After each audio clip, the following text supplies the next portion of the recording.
FM, WFAN FM HD1 New York, and Odyssey Sports Station. WFAN Sports Flash. Heavy support brought to you by Moderna. Do or die game for the Yankees tonight. Take on the Blue Jays, Game 3 of this playoff series. A loss and the season is over. A win, and we move to Game 4 tomorrow night. Carlos Rodon takes the mound against Shane Bieber. His manager is Aaron Boone, and says he's got lots of confidence in Rodon in this spot. Yeah, a ton. He's been obviously one of our horses this year. He's had a great year, and anytime we give him the ball, we feel like we have an excellent chance to win, and that'll be the same tomorrow. He'll be ready to roll and hopefully get us off to a good start. And that's now tonight with a 8:08 p.m. first pitch. All the action right here on the Fan. Rodon, an 18-game winner this season. Shane Bieber, Tommy John surgery early last year, went 4-2 this year. 7 games with the Blue Jays. Also today, Tigers and Mariners at 4 p.m. series tied 1-1. The Dodgers and Brewers winning last night. Both those teams have 2-0 series lead there. Monday Night Football. It was Trevor Lawrence going in from a yard out with 23 seconds to go as he stumbled but found the end zone. Jaguars beat the Chiefs 31-28. Jacksonville 4-1. Kansas City slips to 2-3 on the season. The Rangers season begins tonight as the Blue Shirts face off with the Penguins at 8 p.m. The Devils and Islanders start on Thursday. This report brought to you by the United Healthcare Medicare store in Jackson Heights. It's 70 in Central Park, and that's what's happening. I'm Jerry Recco on WFAN, now streaming on the Odyssey, iHeart, and TuneIn apps. Talk New York sports on WFAN, 888-808-1019. Powered by Paramount Plus. Count on Sundays all season long with the NFL on CBS and Paramount Plus. It's Brandon Tierney and Sal Licata on WFAN The Fan, 1019 FM, and always live on the free Odyssey app. Returns home for Game 3 with the Yankees facing elimination. And BT, let's have the conversation right out of the gate here. Is there more on the line tonight than just the series? When you look at the manager, if the Yankees get swept here, could there be Aaron Boone finding himself looking for a job? Oh, boy. Yeah, that's definitely going to be a big piece of the conversation. Listen, I think this is the best Yankee team since 2009. And they've said that, too. Well, Boone says it since he's been here. Yeah, he did say that, and he even said going into Toronto, hey, we're good. We could play. So, he knows it. He knows what he has and here. You're going back to 09. I'm going back to 09, just in terms of depth, in terms of bench, in terms of starters. I think this Yankee team, and I didn't really think this all year, that, but some of the upgrades they made during the season, I said, okay. And then I took a look around the rest of baseball. I'm like, I think that this team could make a run, and maybe on some level should make a run. So here's the thing. If the Yankees lose tonight, Boone is going to get destroyed. I mean, there's no way around it. He's going to get absolutely crushed. And if Aaron Judge doesn't put one in the seats, despite hitting 440, Judge is going to get crushed, and rightfully so. And I won't absolve Boone, and I won't absolve Judge. But you got a $200 million pitcher who got absolutely rocked the other day. You've got a bullpen that's been awful. You've got basically nobody hitting 50 strikeouts, Sal. 50. And as we've seen all of these strikeouts, that's the end result. But think about the meek approach, flailing at splitters, non-competitive at bats, jumpy. Like, Boone will get hit. Judge will get hit. This is a team thing. This really is a team thing. So to me, if the Yankees lose tonight, which I don't think they will, by the way, I think the Yankees come out and hit the ball tonight, and I think Rodon's good enough for the Yankees to win and get to Game 4, and then we'll evaluate that if we get there.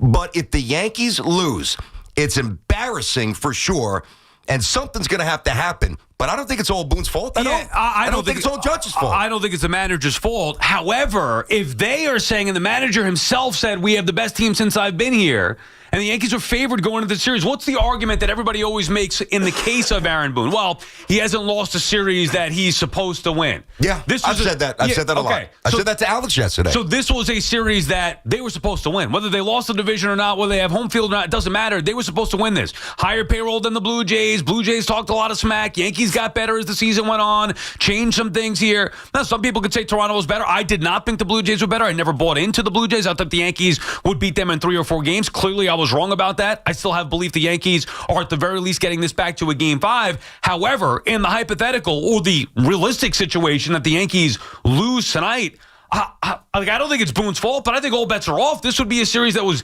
tremendously disappointing. And if Boone, the manager himself, says that this is the best team he has to work with, they can't get swept in the DS. It just can't happen. Well, yeah, I mean, it shouldn't happen. It could happen. It shouldn't happen. Now, here's the thing. So there's two ways to evaluate this. As we are right now, I'm almost like, what would we do if we owned the team? How would we react? And, the patience that Hal Steinbrenner has shown that has frustrated a lot of Yankee fans. Now, the other thing that could add some salt in the wounds if the Yankees were to get swept, and by the way, even if they win tonight, losing 4, it's still not acceptable. I think a sweep is a little bit. I hear, like, aesthetically, it's like, Yeah. what? You lost 3 times to this team that's been verbally punking you all year? It would carry a different weight. I know what you mean there. But if you lose, right? So to me, the way the World Series ended last year, the Dodgers were mocking you. They were mocking your defense. They were mocking your base running. They told the entire world what the scouting report was, and you lost, and you basically proved them right. If they lose to Toronto, whether it's broadcasters or certain players or everybody jumping in, piling on the Yankees, they're not that good, they don't do this well, they can't do that, that would now be 2 years in a row where not only do you lose, but now you're getting again, they're just punking you publicly, and Hal is proven to be incredibly patient.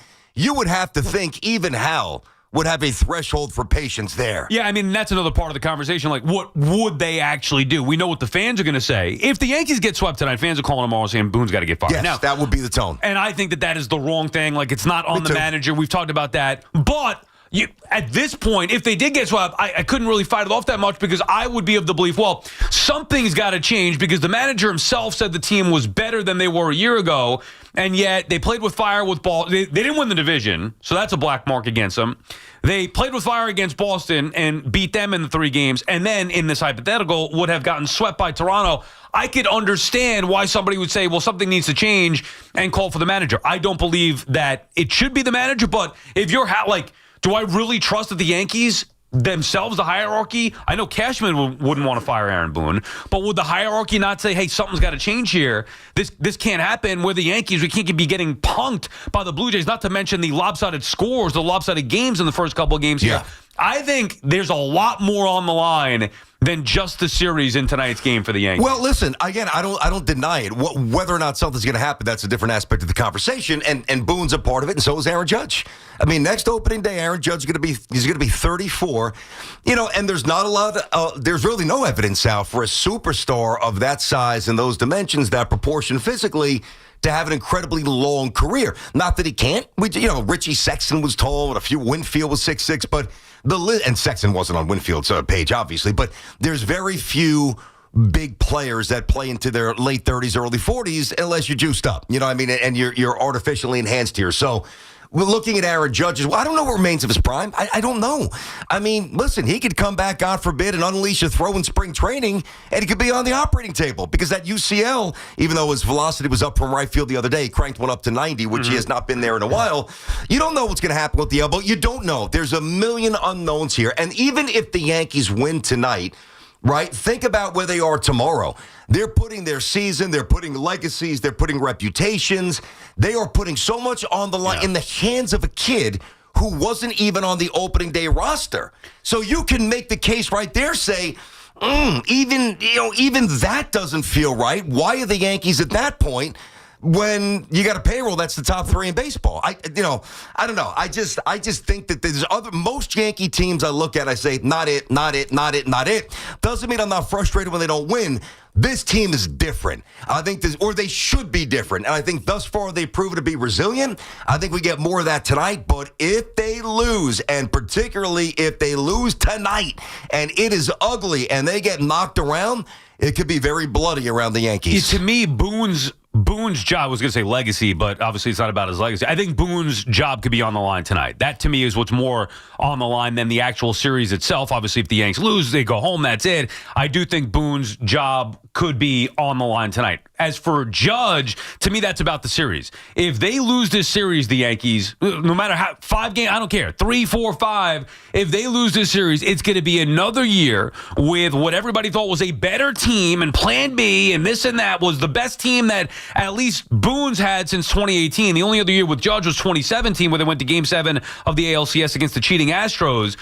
And Judge will be, to your point, 34 next year. He was having a monster year. There was reason to believe that he would get the job done. Like, they haven't even really faced it's not like they're facing Schoolbull yet in 2 or 3 times. They faced Crochet one day, and that's it. I mean, the other guys are, a couple kids, really. Savage was great, but come on now. Gossman, like these, and they're getting Judge out in ways where, Judge is hitting base hits and singles. All of a sudden, Aaron Judge has turned into Wee Willie Keeler. I mean, that's not what the Yankees want. This guy's supposed to hit some home runs here. How about that name? So he's a singles hitter. That's what Judge has done. And then in the big spot, Judge is doing something that he doesn't do normally, expand his zone and chase. So to me, his legacy is on the line in this series. So that factors in tonight if they lose as well. But tonight specifically about Boone, I think if they win tonight and don't have the optics of a sweep, then maybe Boone a little bit safer than if they get swept. No matter what, if they don't beat the Blue Jays, I do think it's going to be a bullseye on Judge again, who will have failed in the postseason. Going to be a year older, like at some point, 17, 18, 19, 20, 21, 30. How many years we got to see this? Well, listen, Sal, this is the reality of coaching here. This is the reality of being a star player in New York. It's not always fair, but this is it. I mean, you think life's been fair to Patrick Ewing? Not necessarily. Think about the contrast. Mark Messier was here half the time of Patrick Ewing. Think about the sweat equity and what Ewing did for the Knicks on a year-to-year basis versus Messier, who ultimately won with the guarantee the hat trick against the Devils. One is revered. One is obviously loved in Patrick, but there's always the but. There's always the asterisk. There's always the, he didn't quite come through. He missed the finger roll. Hakeem outplayed him, which he did. It's not always fair. But I would then ask you, but I also understand the rules because I'm from here, and this is what happens with every star and every coach and every manager. But outside of put Boone aside and put Judge aside for one moment, who on the Yankees besides Schlittler and Bednar has truly done their job this postseason? Who? I mean, it's not Fried. Volpe hasn't been, Volpe's been better than he was in the regular season. No question. He's been one of their better players. Struck out, 4 times the other day? I hear it, but he's been pretty good. I'm just trying to think of guys who at least have been. Jazz is hitting $180. Grisham's hitting $150. I mean, Goldschmidt never plays what he does. By the way, I'd play Goldschmidt tonight. McMahon's not hitting. Rice is not hitting. Wells is not hitting. Grisham's not hitting. Stanton looks atrocious. The middle relief's been a circus mess. So, again, I'm not saying that the pressure on Boone shouldn't be there and that it shouldn't be real. It should be. You don't get lifetime contracts. I'm not saying that it should be Teflon Judge. If you don't produce, even though he is hitting 440 with a big bomb like Vlad, you're going to get knocked. Well, I guess what I'm really saying is, though, kind of what Alex said. It's a team sport. Nobody wants to hear it. But really, Sal, as a team, the Yankees are not playing well enough. And even with all that being said and what's on the line tonight, more than just the series, the legacies, whether it's Boone's job, whether it's Judge's legacy, I still, at my core, feel confident in the Yankees, where a lot of people are writing the obituary already for the Yanks.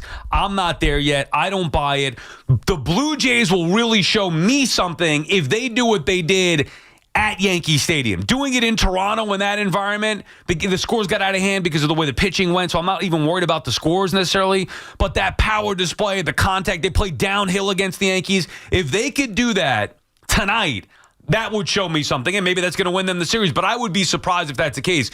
And on the flip side of that, if the Yankees' offense does not get going tonight, that to me is a tremendously disappointing showing in the postseason, not just this series. The 3 games against the Red Sox, they didn't hit. Nope. They won a series without having a hit with power. They didn't hit. And the first 2 games, they have not hit. So the Yankees' offense, I would expect to wake up, and I don't think the Blue Jays are going to be playing at the same level that they did in the first 2 games. What the hell are we waiting for? I mean, it's a second series. The offense has done nothing. Like, even if the Yankees win tonight 3-1, and I don't think, listen, I do trust Rodon tonight to give the Yankees a chance to win. He's not going to be Schlittler. I'm not even sure that he's going to be freed from game 1 against Crochet. I believe you get 5 1/3, sprinkle a couple of runs, couple of walks. He's good, not great. They're going to have to hit, though, right? Exactly. I mean, they struck out 50 freaking times in 5 games with 10 walks. So people got to start waking up, start doing their job. And even if they win 3-1, like I was starting to say, I'm still, I'll feel good about Schlittler tomorrow night, but that would then be 6 games without the offense. The offense needs to wake up and start earning their money. BT and Sal on the Fan. Our friends at Town Fair Tire remind you that at Town Fair Tire, you always get the guaranteed lowest price on name brand tires from Connecticut to Maine. Nobody beats Town Fair Tire. Nobody. Larry is calling from Hillsborough, New Jersey, starting us off. What's up, Larry? What's up, Sal? How you been, dude? Good. How are you? Good. BT, what's up, man? Larry, what's going on, dude? Not much. Listen, absolutely, in your 100%, would you say, I mean, I know it's probably a stupid question, but do you think Boone gets the axe if they lose 12-4 tonight? I think most franchises, they probably would. I don't think that the Yankees do. Yeah, it's not a stupid question, Larry. Obviously, we've been talking about question, really. Yeah, we've been talking about this to start. I don't know if the score itself matters, and thank you for the call. I mean, 12-4 would be a lot worse than losing, I guess, 2-1. But either way, a loss is a loss, and a sweep is a sweep. So I think it would be a legitimate conversation. Now, again, I don't know. I'm saying I think because I don't know from actual reporting or anything like that. Yep. But I would believe that going into this postseason, nobody had any thought about Aaron Boone being on any kind of hot seat whatsoever. The fact that they were down 1-0 to the Red Sox maybe brought a little alert like, hey, if we lost to the Red Sox here, that's a problem. Then they beat the Red Sox. Okay, no problem with Boone anymore. Then they get plastered in the 2 games in Toronto and on the verge of getting swept. If they were to get swept, I do think it's at the very least a conversation that Hal and some of the Yankee hierarchy, not named Brian Cashman, would at least throw out there and discuss. I think that that's fair. Do you think that they've ever had that discussion before, like on a real serious level? I bet that it has come up, but I don't think it ever really got serious. I'm sure it's come up and like, hey, can we maybe change this and be better off for it? But if the manager himself says, like, this is different than Carlos Mendoza and the Mets, if the manager himself tells you, which he has, this is the best team I've had to work with, and they get bounced in the second round, yeah, and it's an underachievement. A sweep, no, it's a big underachievement. Correct. Yeah. It would be the first, by his own admission, it would be the first time that an Aaron Boone team has really underachieved. In reality, right? Like you can say, well, they got beat badly in 18, whatever you want to say. The wild card against the Red Sox, Cole got rocked, whatever. Yeah, missed the postseason like it happened. This would be the first time where he believed that they had the best team since he's been here. 2018, that's a long time. I know. And they get bounced in this hypothetical, and if they lose tonight, it's not hypothetical, it's reality. Getting swept, then yeah, I think it has to come into question. It would really, I got to be totally honest with you here, it would really take away my greatest weapon of defense for Aaron Boone. Because when and I said this to Alex Rodriguez yesterday, by the way, if you guys missed the chat with A-Rod, obviously free Odyssey app, go check it out if you want to see the other component, WFA and YouTube. To me, I've looked at his tenure here, and, I've gone on some rants where I'm not going to just recreate a rant for the sake of doing it, but think about the left fielders he's had. Think about the first basemen. Think about the 3, 4, 5 third basemen. Think about the 5 center fielders. Think about the multiple closers. Think about everything that he's had. And ask yourself, did he have more than Joe Torre? Did he have more than Joe?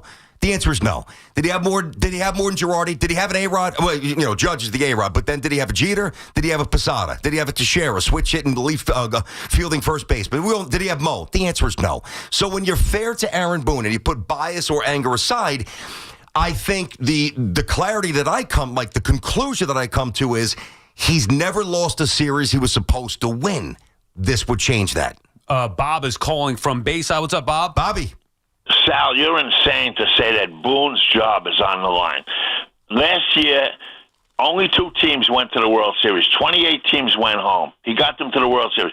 This year, he's in the second round, and he's not up there swinging the bat at home plate. How could you say his job is on the line? Well, no, I said it would come into question. I think that fans would be calling for it. I'm saying I wouldn't blame the manager, but I do think if they get swept in a series where the manager himself said that they have the best team since he's been here, I think it's a fair question for people to bring up. As Mike Francesa used to say, until you lose at home, and if you hold serve, you're still in the series. So that's all. That's all Yankee fans. Yeah, we said the same thing yesterday, Bob. It's not over. It's not over yet. And where you been, by the way? I never heard Mike say that. He's famous for saying that. You got to hold serve at home. The series doesn't start until a road team wins a game. The problem is if a road team wins the game, the series is over. Yeah, I prefer a 7-game series to kind of test that theory a little bit, not 5. Bob used to be a regular on the overnights, I'm pretty sure, because I remember that voice. And Bobby. He's a big Yankee fan. Yeah, he would. Well, I mean, listen, Bob, okay, I get it. So what Bob says there is, and this is the one thing that I would push back to Bob. He said, Boone's not swinging the bat. I agree. That's why I pointed out who's playing well. It's funny, Judge is getting all the heat. He's hitting 440. Everybody else is hitting $170 with a bunch of whiffs. So, again, he needs to put on the power displays, really no doubt. That one big spot where he came up with a chance to change everything. Yeah, with striking out. And it was such a feeble swing. Yeah. It was a ball by him. But then Vlad hits one top 10. Yeah, exactly. So it made it look worse. But if that's the case, then no manager or coach should get fired. I mean, Aaron Glenn's not missing tackles, but Aaron Glenn's 0-5. No, I'm not saying he's going to get fired, but you know what I mean. Dable is not jumping off sides or committing holding penalties, but his team's not good. So you look at Dable. Bottom line, we don't believe that this is Aaron Boone's fault if they were to lose. However, you're exactly right. Managers and coaches get fired when their team underperforms or underachieves. This getting swept by the Blue Jays would be a significant underachievement. By Aaron Boone would come on with us and tell us that himself. Yep. He said it. This is the best team he's had to work with. Can't get punked by the Blue Jays like that. Win a game. Like I wouldn't be saying that after 4 games, depending on how it looks, what the score would be. But if they get swept, I think everything should be open for discussion. Sports Talk on WFAN is presented by Paramount Plus. Can't count on much, but you could always count on Sundays with the NFL on CBS and Paramount Plus. Watch your local NFL game live every Sunday all season long. Visit ParamountPlus.com/NFL to get started today. Keep listening for your chance to score a pair to see John, and Pete at UBS Arena on October 15th, courtesy of UBS Arena. To purchase tickets, visit ubsarena.com. Mnex Spike COVID-19 vaccine mRNA by Moderna has arrived. To learn more and find it near you, visit mnexspike.com. That's MNEXSPIKE.com. At the United Healthcare Medicare store, right here in Jackson Heights, you can chat face-to-face with a licensed sales agent who understands the community and get clear answers to your questions. We're located at 3752 82nd Street between Roosevelt and 37th Ave. We're ready to help. Luxury just got tripled with Mercedes-Benz of Edison, Mercedes-Benz of Union, and Ray Cattina of Freehold. 3 powerhouse locations in New Jersey. 1 legendary name, Ray Cattina. More inventory, featuring one of the East Coast's largest selections of new and pre-owned Mercedes-Benz vehicles. More convenience with 3 state-of-the-art service centers to keep your Mercedes-Benz running like new.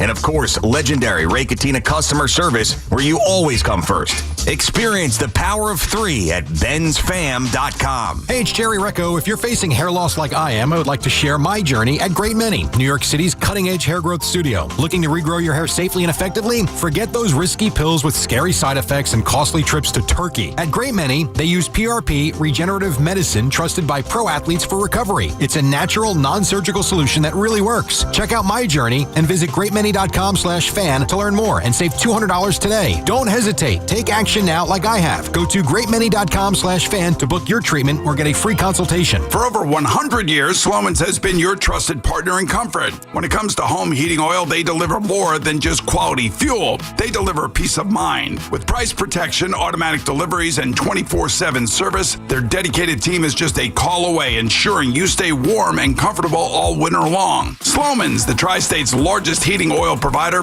proudly serving their community for generations. Give them a call today at 866-GET-HEAT or visit oil.slomans.com. 1-877 Cars for Kids. KARS Cars for Kids. Ready to get rid of that old car? Donate it to Cars for Kids. Call 1-877 Cars for Kids to reach a friendly live agent. Donation's super easy, and your car can be picked up as soon as tomorrow. Call us now, 1-877 Cars for Kids. 1-877 Cars for Kids. Donate your car today. Did you know you can donate real estate too? FanDuel's getting you ready for kickoff with an offer you won't want to miss. New customers can bet $5 and get $300 back in bonus bets if you win. That's right. Pick a bet $5, and if it wins, you'll unlock $300 in bonus bets to use all across the app. Build parlays, bet player props, ride the live lines, whatever your style is, FanDuel's got you covered. The NFL season is officially here and back. The only question is, are you ready to play? Visit FanDuel.com/BT and download the FanDuel app today and get started. That's FanDuel.com/BT. We love the app around here. It is safe and secure, and when you win, get paid right away. FanDuel's the official partner of us here at WFAN. 21 plus and physically present in New York. First online real money wager only. $5 first deposit required. Bonus issued as non-withdrawable bonus bet that expires 7 days after receipt. Restrictions apply. See terms at sportsbook.fanduel.com. And for help with a gambling problem, call 877-8-HOPE-NY or text HOPE-NY. Dunkin's $6 meal deal is kind of wild. You get a bacon, egg, and cheese sandwich, 6-piece hash browns, and a medium hot or iced coffee, all for $6. That's the main character meal energy you need this fall. Get it now in Dunkin' stores or order ahead on the Dunkin' app. No substitutions. Participation and times may vary. Offer price varies in California and Hawaii. Limited time offer cannot be combined with other offers. Exclusions and terms apply. Find excellence in every detail in a new Volvo. At Volvo Cars Ramsey, 8-time winner of the Volvo Excellence Award. Choose from excellent offers on a new Volvo XC40, XC60, or a new 2025 Volvo XC90. View our entire inventory at VolvoCarsRamsey.com. Find excellence in a new Volvo at Volvo Cars Ramsey, where it's all about you. Do you owe $10,000 or more in credit card debt or personal loans? With credit card debt at all-time highs, Debt Relief Advocates is urgently notifying consumers of debt relief now being made available, designed to aid consumers with out-of-control credit card debt. Those who qualify and enroll for this relief program will only have to pay back a fraction of what they owe. This is not bankruptcy or a debt consolidation loan. This is a relief program that credit card companies would rather you not know about, as it ends your debt nightmare and saves you lots of money. Consumers owing at least $10,000 in credit card debt or personal loans can now take advantage of this debt relief as the cost of living skyrockets. Debt Relief Advocates has established a relief hotline for you to call to learn what debt reduction you may qualify for, so don't wait. For this free information, call the relief hotline at 800-707-6152. 800-707-6152. 800-707-6152.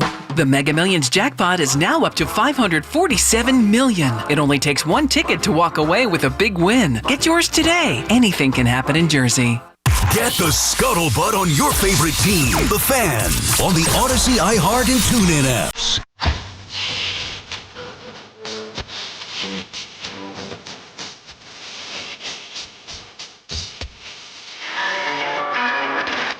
And the Yankees will be looking for some help in the form of Carlos Rodon tonight. You mentioned it before. That's the one aspect of this game I don't like tonight. I think the Blue Jays are a bad matchup for Rodon. I could see 5 innings, 3-4 runs, something like that. I would expect that Rodon's going to get hit. I don't think he's shutting the Blue Jays down. Now, maybe he can prove me wrong, go out there and dominate. Love to see it. I don't think it's going to happen. I don't think he has it in him against this particular team. So, therefore, I do think that it's going to come down to the Yankee bats. Like, if they don't hit, they are going home. They have to mash this Blue Jay team, whether it's Bieber, whether it's the bullpen. If they don't mash at the stadium tonight, BT, the Yankees are going home. Probably. I think Rodon gives him a chance to win. That's what I think. I've said that obviously, but a chance to win doesn't mean he's going to be Schlittler from the other night, or the Toronto kid, or Crochet in Game 1 against the Red Sox. I just think middle frames, 5 1/3, 5 2/3, couple of runs, couple of walks, couple of whiffs, higher pitch count, and then you're right. The onus is on the Yankee bats here, and it's not 1 or 2 games. Now it's also not 20 here, but the small sample, 5 games, the strikeout to walk ratio is deplorably bad. And I think we're going to get a different lineup here tonight from Boone. I do. I think Rice or Wells is sitting. I think Ben Rice is going to sit. I'm going to make the call now. No way. I'm not saying that I would do that. But Bieber? Well, he's a reverse split guy here. I think Goldschmidt's going to play first base tonight. I really do. And then you've got a decision. Are you going to go Wells or Rice behind the plate?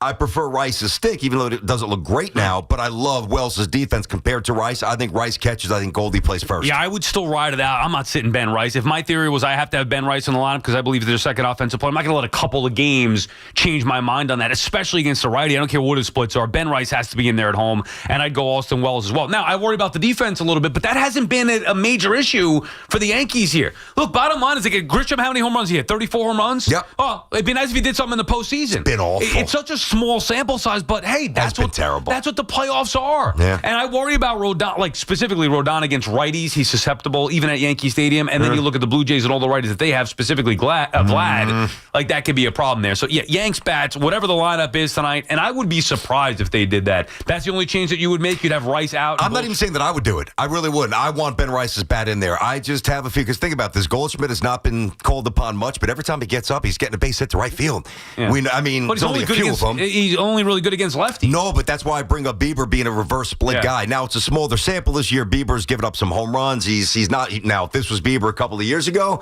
it's probably body bag time. Yanks are probably losing. They should hit him tonight. I think this is one of the things where it's a little numbers oriented, a little gut oriented. I do think Goldschmidt's playing tonight. BT and Sal on the Fan. John calling from the Bronx. What's up, John? Johnny. Hey, good morning, guys. Thanks for taking my call. I'm with you guys on everything you've said so far. I want to go back to earlier in the season when we were having our defensive troubles, and BT kept saying this is an organizational issue. This is an organizational issue from AAA, AA, whatever. Yep. But the biggest issue, in my opinion, is the Yankees lost their swagger. No one is afraid of the Yankees. They're openly talking smack about us. Last week I called and I said, this is the road to redemption. Boy, have we hit a pothole.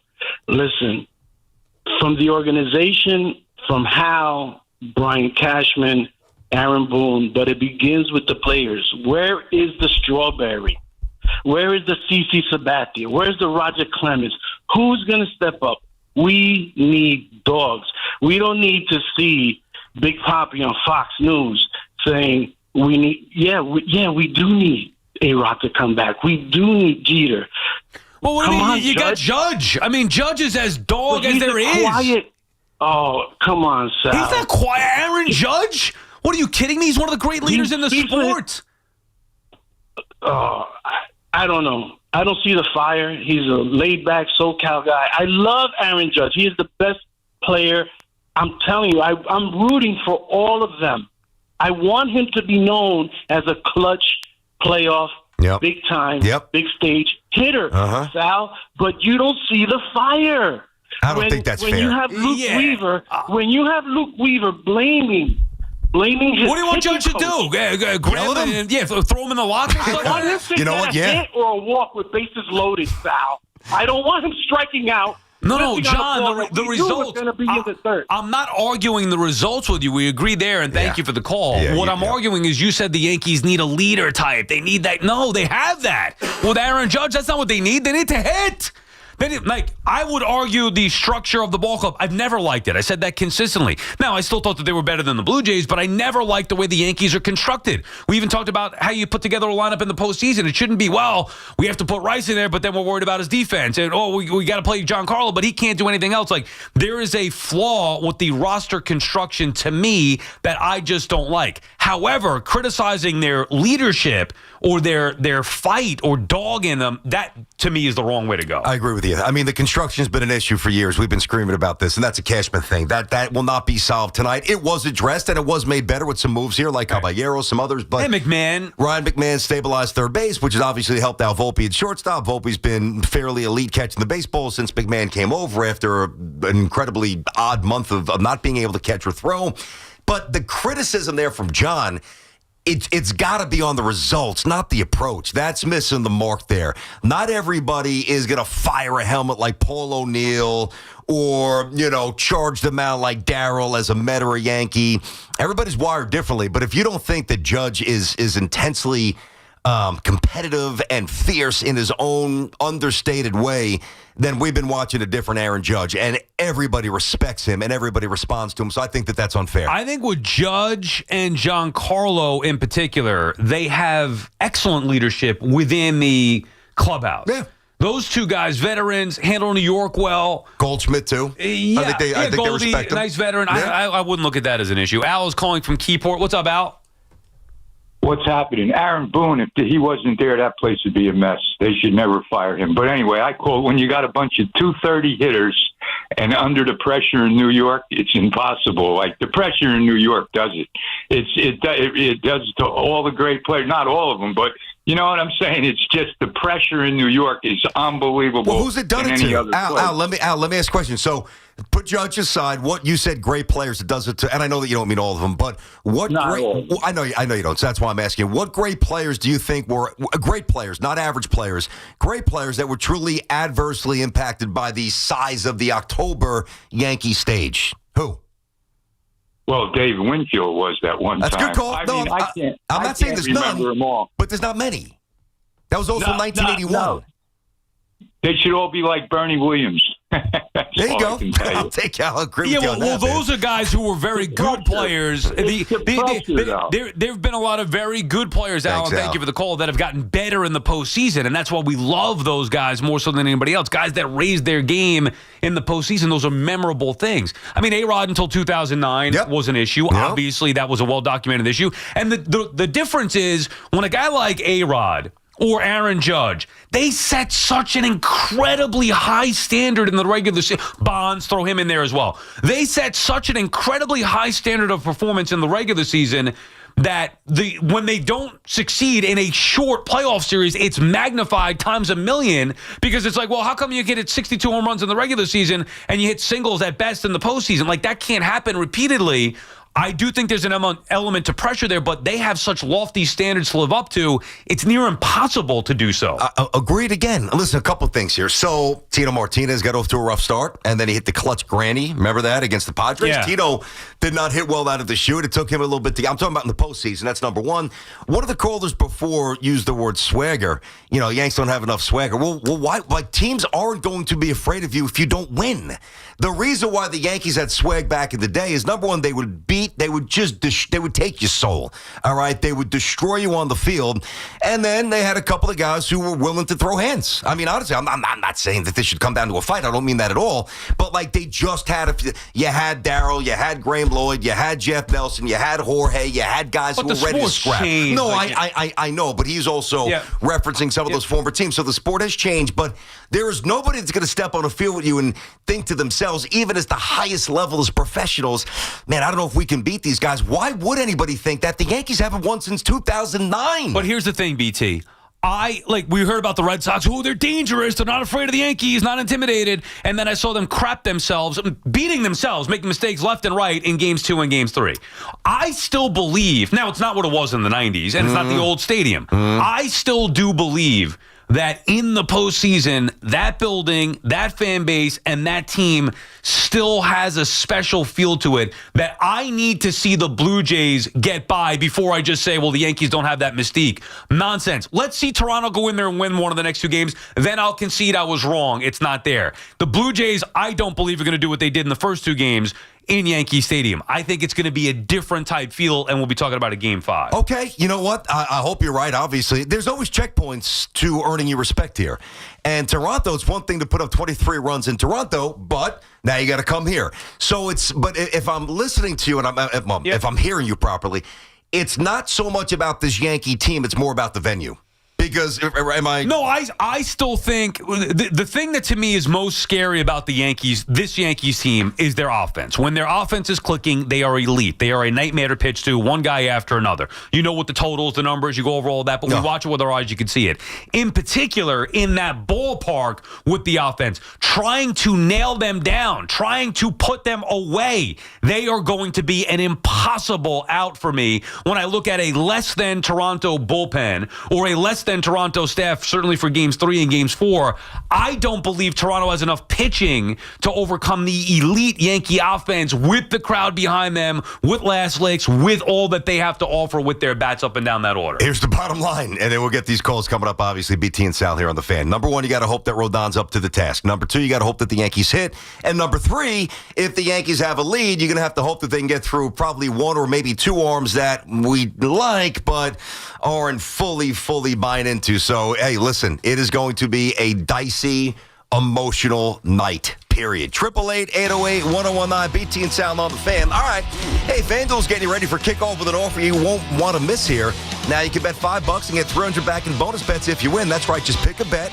Bet $5, and if it wins, you're going to unlock $300 back in bonus bets to use all across the app. You can build parlays and bet player props. You can ride a live line, which is fun. Also a little dangerous, but fun. Whatever your style is, FanDuel's got you covered. Visit FanDuel.com/BT to download the FanDuel app today and get going. It's FanDuel.com/BT. Listen, the app is simple to navigate. It is easy. There's a million options. It is safe. It's secure.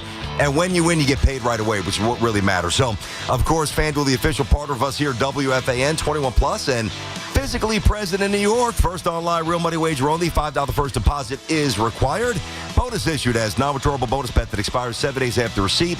Restrictions apply. See terms at sportsbook.fanduel.com. And for help with a gambling problem, call 877-8-HOPE-NY or text HOPE-NY. It's Evan and Tiki. Afternoons on The Fan, 101.9 FM. If you look at the history of the New York Yankees, they don't get swept very often. Obviously, 2022 in the ALCS against Houston. But before that, a decade earlier, they got swept by the Detroit Tigers in the ALCS. And if I ask any Yankee fan, what do you remember about that ALCS? There's only one thing they remember, and it was Jeter getting hurt. Listen to Evan and Tiki on demand on Apple Podcasts, Spotify, or wherever you get your podcasts. This This is Boomer Esiason with an Odyssey Sports Minute. As the NHL season opens tonight, Edmonton fans are breathing a sigh of relief these days. Boy, did Connor McDavid do them a favor. He signed a team-friendly 2-year, $25 million deal. Makes no sense to me. He'll be 31 for his next hit at free agency. By then, salary cap should be higher, with a $20 million max deal annual salaries on the horizon. I'm Boomer Esiason. Is your everyday congestion preventing you from enjoying life's big moments? Try Vicks Sinex Saline today and get yourself back in the action. Vicks Sinex Saline instantly clears everyday congestion with a gentle ultrafine mist. Sinex Saline's drug-free, no-mess formula instantly moisturizes and soothes dry, irritated nasal passages for quick and effective relief. Get back to enjoying life's big moments to the fullest without having to worry about everyday congestion holding you back. Just Sinex. Breathe. Use as directed. Now that I'm a dad, I can't stop thinking about what would happen to my kids if something happened to me, like losing the house or not affording college. Yeah, that used to keep me up at night too. It's why I finally got life insurance from Ethos. It's 100% online. No medical exams, just a few health questions. I got $2 million in coverage for around $2 a day. I never realized it was that simple. Get your free quote at ethos.com/game. That's ethos.com/game. Rates may vary. Bill monthly. Sample rate 10-year term life policy for a 35-year-old healthy non-smoking male. 4 distinct all-electric Cadillacs. Some drive them for performance. Others drive them for the range. And some drive them because it's the only way to make an entrance. 3 different ways to turn every drive into an occasion. Whatever your reason, there's never been a better time to say, let's take the Cadillac. The all-electric Cadillac family of vehicles. Escalade IQ, Vistic, Optic, and Lyric. Visit your Tri-State Cadillac dealer today. Michelin Winter Tires offer confidence in all types of winter conditions, and Town Fair Tire offers every long-lasting, fuel-efficient Michelin tire at the guaranteed lowest price. Plus, Town Fair gives you the most free services for life with your purchase of Michelin Winter Tires to keep you going for years to come. For the guaranteed best deal on Michelin tires, nobody beats Town Fair Tire. And I mean nobody. Name brands at discount prices. Town Fair Tire. So, there's this guy, Paul Rivera, grew up in the Bronx, made some mistakes, but eventually becomes one of those hard-working citizens who keep our city going. But he gets pulmonary fibrosis, and his only hope is a lung transplant. When one hospital, Montefiore, Einstein, get him a new lung, and they give him a new life. Right. Everyone in his neighborhood is like, they give that guy a new lung or a new motor. The story, Mr. Giamatti. Well, you ought to know, Mr. Rivera, you lived it. Everyone loves a comeback. Montefiore Einstein, national leader in transplant. Hey, New Yorkers! Fast, reliable internet can be yours when you switch to Fios. For a limited time, combine Fios home internet and 1 line of mobile for just $69.99 a month. Get unlimited welcome for $50 a month with autopay plus taxes and fees when you bring your phone. And add Fios 300 megabytes per second for $19.99 a month with autopay, mobile plus discount, and bonus discount. Visit your tri-state area Verizon store today to get this limited time offer and switch to our reliable 100% fiber optic 5G network. Fios, for eligible new Fios internet and mobile customers. Both the $15 monthly discounts for Fios and Bring Your Phone applied over 36 months. Mobile and home discount enrollment required. $99 Fios setup charge applies. For unlimited welcome, unlimited 5G and 4G LTE may be temporarily slower than other traffic in times of congestion. Domestic data roaming at 2G speeds. You know that Big Bargain detergent jug is 80% water, right? It doesn't clean as well. 80% water? I thought I was getting a better deal because it's so big. If you want a better clean, Tide Pods are only 12% water. The rest is pure, concentrated cleaning ingredients. Oh, let me make an announcement. Attention shoppers, if you want a real deal, try Tide Pods. Stop paying for watered-down detergents. Pay for clean. If it's got to be clean, it's got to be Tide Pods. Water content based on the leading bargain liquid detergent. Presenting Again Fling's love story. Dear love of my life, we were on the 12B bus this morning when I caught a whiff. A scent so fresh, so life-changing, I had to find its source. Alas, I didn't know if you were the woman in the pink freshly washed cardigan or the retired mailman next to me, but I knew one of you was my soulmate. Ah, the scent of Gain Flings. Try Gain Flings with OxyBoost and Febreze. At Straight Talk, we get it. You say no a lot. Mom, can I get a tarantula? No. Coffee? No. So we're giving you more reasons to say yes, like a free 5G phone with real unlimited data with select plan activation. Can I use the free phone? Yes. See? Doesn't it feel good to say yes to more? Absolutely. Face tattoo? Absolutely not. Available at straighttalk.com and Walmart. Taxes and fees apply. In-store activation of Gold Unlimited plan or higher required. For network management practices, visit straighttalk.com. Have something to say? Dial us 888-808-1019. Powered by Paramount Plus. Count on Sundays all season long with the NFL on CBS and Paramount Plus.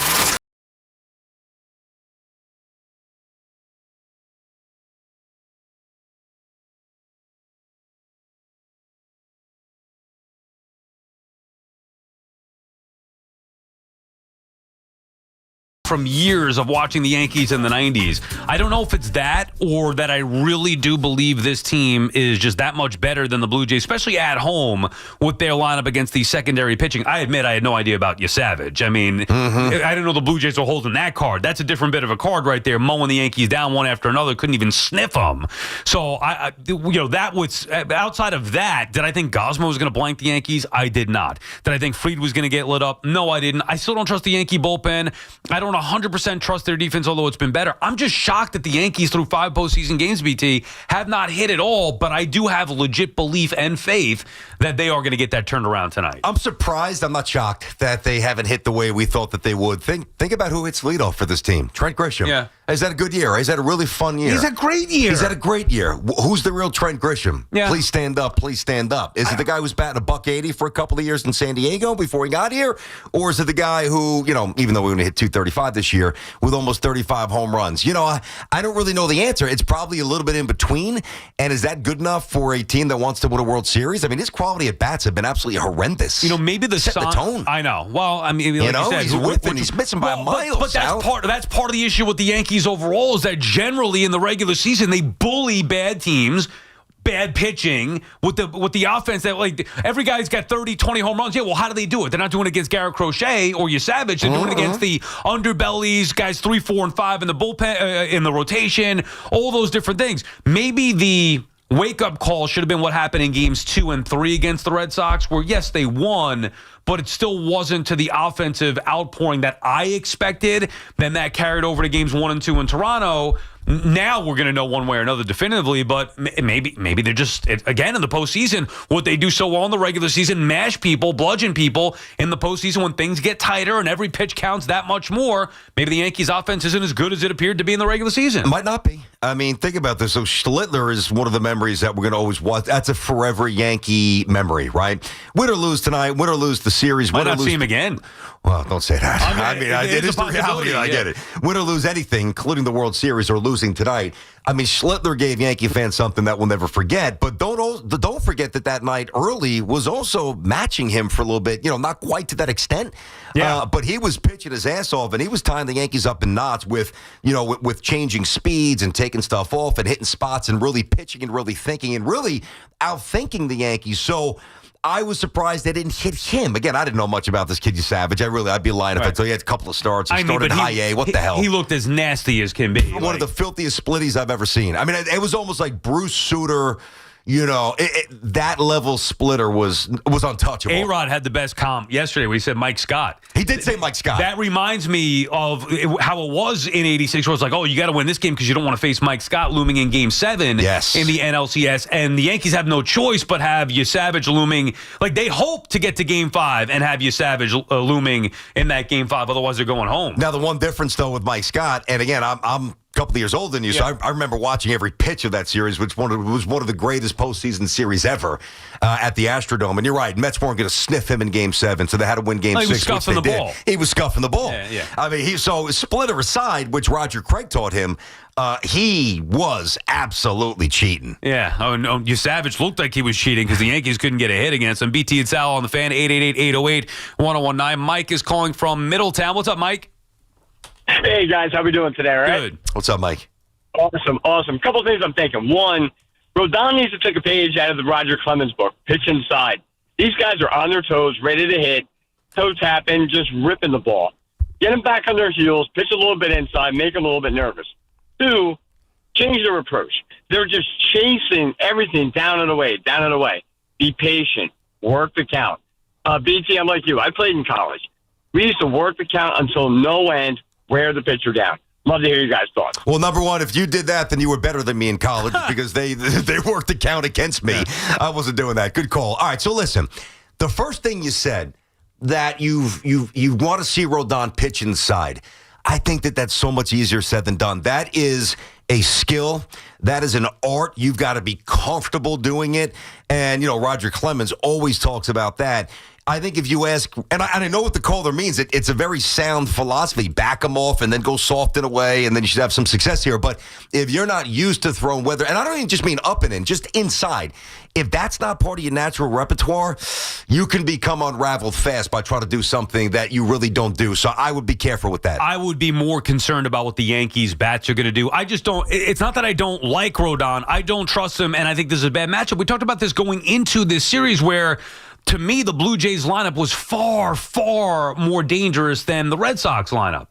This is going to be a real test, which is why I thought the Yankees would have to mash to win this series, and I expected them to do that because I didn't think Toronto had as good a pitching as Boston. Tonight, I don't see a path. Now, it could happen, could be proven wrong. I don't see a path to where Rodon goes 6 1/3, 6+ innings, whatever, 7 innings, and keeps the Blue Jays at bay, 2 or 3 runs to me. Now, that would be a win. If Rodon goes 6 2/3 and keeps the Blue Jays to 2 or 3 runs, that's a win. And there's no excuse why the Yankees shouldn't be able to win that ball game. I think it's going to be a little higher than, I'm thinking 7-5, something along those lines. Okay, which means the bullpen's got to do their job and all the other things that we talk about here. That's another part, too, the bullpen. Oh, yeah, I hear you. I don't think that he's going to be on the mound in the 7th inning. I think he's going to be better than you, than you think, than Rodon. Talking about Rodon, but I don't think that Rodon is standing in the middle of Yankee Stadium and it's the 7th inning with an out or with 2 or even with none. I don't think he gets quite that far. So I do think it's probably more, a 6-4, 5-4 kind of a game, a little, maybe a clutch, maybe a key home run. Either way, bullpens are going to have influence on this game here. But I'll tell you, if this was in Toronto, I have a lot of confidence, Rodon, probably maybe too much, and definitely more than most. If this game's in Toronto, I think the Yankee season's over. Yeah, I mean, it's a different animal up there. And by the way, on that note, it's imperative the Yankees, I know a lot of people say this, but I really think tonight it plays true. They've got to stop the bleeding and get the momentum back early. If you get a first inning and Rodon goes out there and doesn't put up a 0 and gives up a 2 spot, now you're taking a huge element of why I believe in the Yankees out right out of the gate. And then if Bieber throws a scoreless after that, now you're playing with fire where you're not even getting the momentum off to, like, the whole advantage going into tonight is the momentum, is the crowd. Rodon has to put up a 0 to start this game. I want to follow up on that. That's an excellent point. We even though we know the Bronx is not quite the old stadium, but it's still wild, man. When the Yankees are good, it's top shelf. But we don't look at home field like we do, in the NFL, and I don't mean our teams, I mean real NFL teams, where you got 80,000 people, basically forcing teams to jump off sides because you can't hear a snap count, or even the NHL on a shift trying to kill off a penalty, or the Garden with the Knicks in a big game. Baseball's different. And it works for you. I'm not saying it's not fuel when things are going well, but the opposite of that, and I've said this before, in a big game, when you're at home and the bats are quiet, it's almost like this eerie heaviness takes over the stadium, and the players feel that in the batter's box. There's no question. Especially facing elimination, right? Billy is calling from Greenwich, Connecticut. What's up, Billy? What up, Bill? Hey, guys. Thanks for having me on. I appreciate it. I know we've been talking a lot about pitching, hitting, fielding, what happens in the playoffs. But quite honestly, analytics with batting, apparently it doesn't work. I mean, these guys are hitting home runs during the season, but when it comes down to playoffs, they're nowhere to be found. How about getting up and putting the bat on the ball? Going old school, Pete Rose, hit the ball where they're not. Yeah. I mean, that's what the Blue Jays do so well. I will tell you this, Billy. Exactly. And what did they do to us? They destroyed us. Well, for now, through 2 games and in the regular season, we'll see what happens here. I'll tell you this, and I said this as it pertains to the Mets, and I would do the similar thing with the Yankees. I want to build a team I want 1 star, maybe 2 big-time bats, and then I want the rest to be defense, speed. You put the bat on the ball, play baseball. That's just how like Bellinger types. Exactly right. Yeah, I mean, you need that. The way the Blue Jays... Now, my issue with even the Guardians, who are now out of it, but you watch their lineup, we have no idea who the hell these guys are. However, they can run the bases well. They put the bat on the ball. and they've got great defense, right? Same thing with Toronto. And Toronto's got the nice balance because they have the star with Vlad. Obviously, some other players there who could be a threat with the power bats, but just guys who down the line are going to dive and change the game with a play in left field, making a dive and catch. That changes things. Guys like Miles Straw, whatever it may be, whoever defense is so imperative. How about last night with Freddie Freeman making a big play with the game on the line, not only making the play at the end of the game to scoop it, but the throw to second base. If that's Pete Alonso, everybody loves Pete Alonso. He's airmailing that ball or throwing it in the dirt or something like that. I don't know if Ben Rice making that play. Ben Rice, Not same just thing. Pete. And it ruins a season, potentially. It gets overlooked all the time. Now, I want the star bat. I think you need it, and I think that's what like Cleveland lacks, and some other teams like the Red Sox. Maybe they're banged up or whatever, but they lack that star power that both the Mets and Yankees possess. I think it's got to be a better balance, though, for each the Mets and the Yankees, where it doesn't need to be 20 and 30 home run guys up and down the lineup. Have some ball players that can run, catch, throw, all of those things. I want to make we'll do this coming up. I want to make a case where if the Yankees, and again, I don't think that they will, but if they go out with a whimper tonight, it to me, it would be the most unacceptable and disappointing offensive performance in their history. I want to bring something to you coming up. BT and Sal on the Fan. More of your calls when we come back. This is science. You can't bet against a coach who wears a fishing vest. Every Saturday at 8 a.m., it's Kickoff with Boomer and Mike Valenti, where the guys break down the biggest headlines and storylines from across the NFL. They are a much better defense than I gave them credit for before the season started. Kickoff with Boomer and Valenti is brought to you by Nationwide. For your insurance and financial needs, Nationwide is on your side. And The Fan, always streaming on Odyssey, TuneIn, and iHeartRadio app. Looking for the best value on new tires? Get to Town Fair Tire. We honor every valid manufacturer's and competitor rebates and give you the guaranteed lowest price. Nobody beats Town Fair Tire. Nobody. Town Fair Tire. Athletes know performance starts in the gut. At Terra Origin, we fuse ancient Ayurvedic wisdom with modern science to fuel recovery, resilience, and real results. Our most popular gut health formulas are packed with probiotics, prebiotics, and time-tested herbs, supporting digestion, immunity, and endurance from the inside out. Because your gut powers more than your workout. It powers you. Terra Origin. Ancient roots, athletic results. Shop now at TerraOrigin.com. You can't count on much these days, but you can always count on Sundays with the NFL on CBS and Paramount Plus. Watch your local NFL game live every Sunday this season, all the way through the AFC Championship game. Visit ParamountPlus.com/NFL to get started today. This is the story of the one. As a maintenance supervisor at a manufacturing facility, he knows keeping the line up and running is a top priority. That's why he chooses Grainger. Because when a drive belt gets damaged, Grainger makes it easy to find the exact specs for the replacement product he needs. And next day delivery helps ensure he'll have everything in place and running like clockwork. Call 1-800-GRAINGER, click Grainger.com, or just stop by. Grainger, for the ones who get it done. If you're injured in an accident, the Rothenberg Law Firm is on your side. A legendary team that has won billions over 5 decades. The Rothenberg Law Firm. 1-800-624-8888 or injurylawyer.com.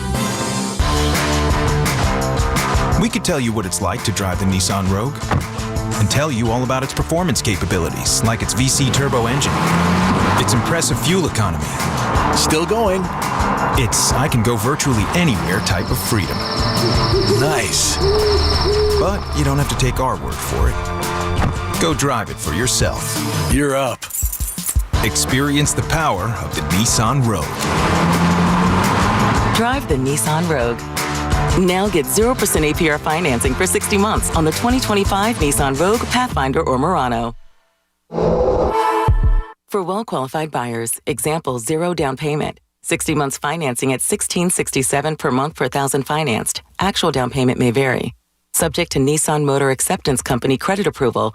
Not all buyers qualify. Dealer contribution may affect actual price set by dealer. Contact dealer for details.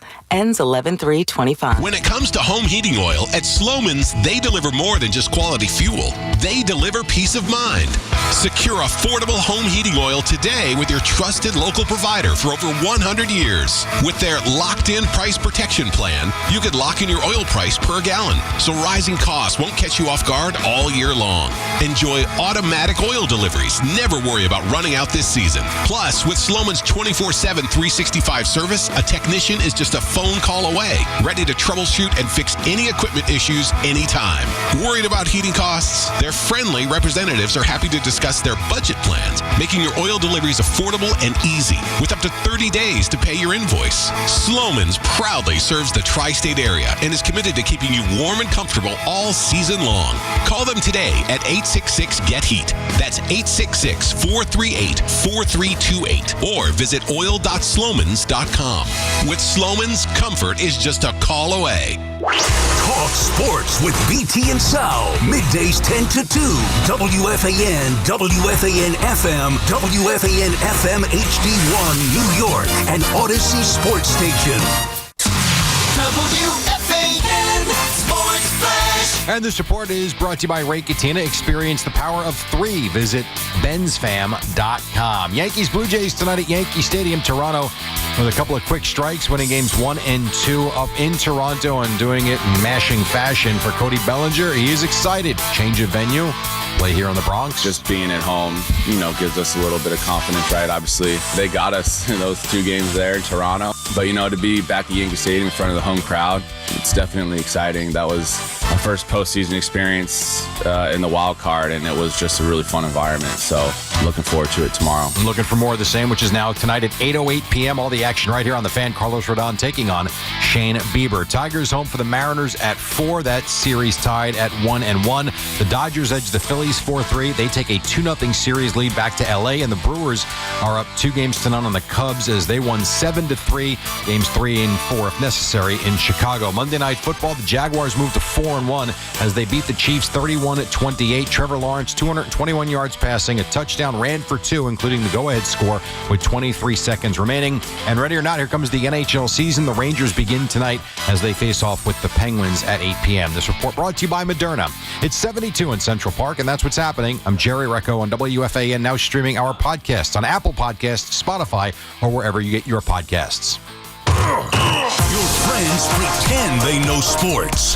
WFAN actually does. Get smarter, louder, and way more annoying at watch parties. The Fan, 101.9 FM, and always streaming on the Odyssey, iHeartRadio, and TuneIn apps.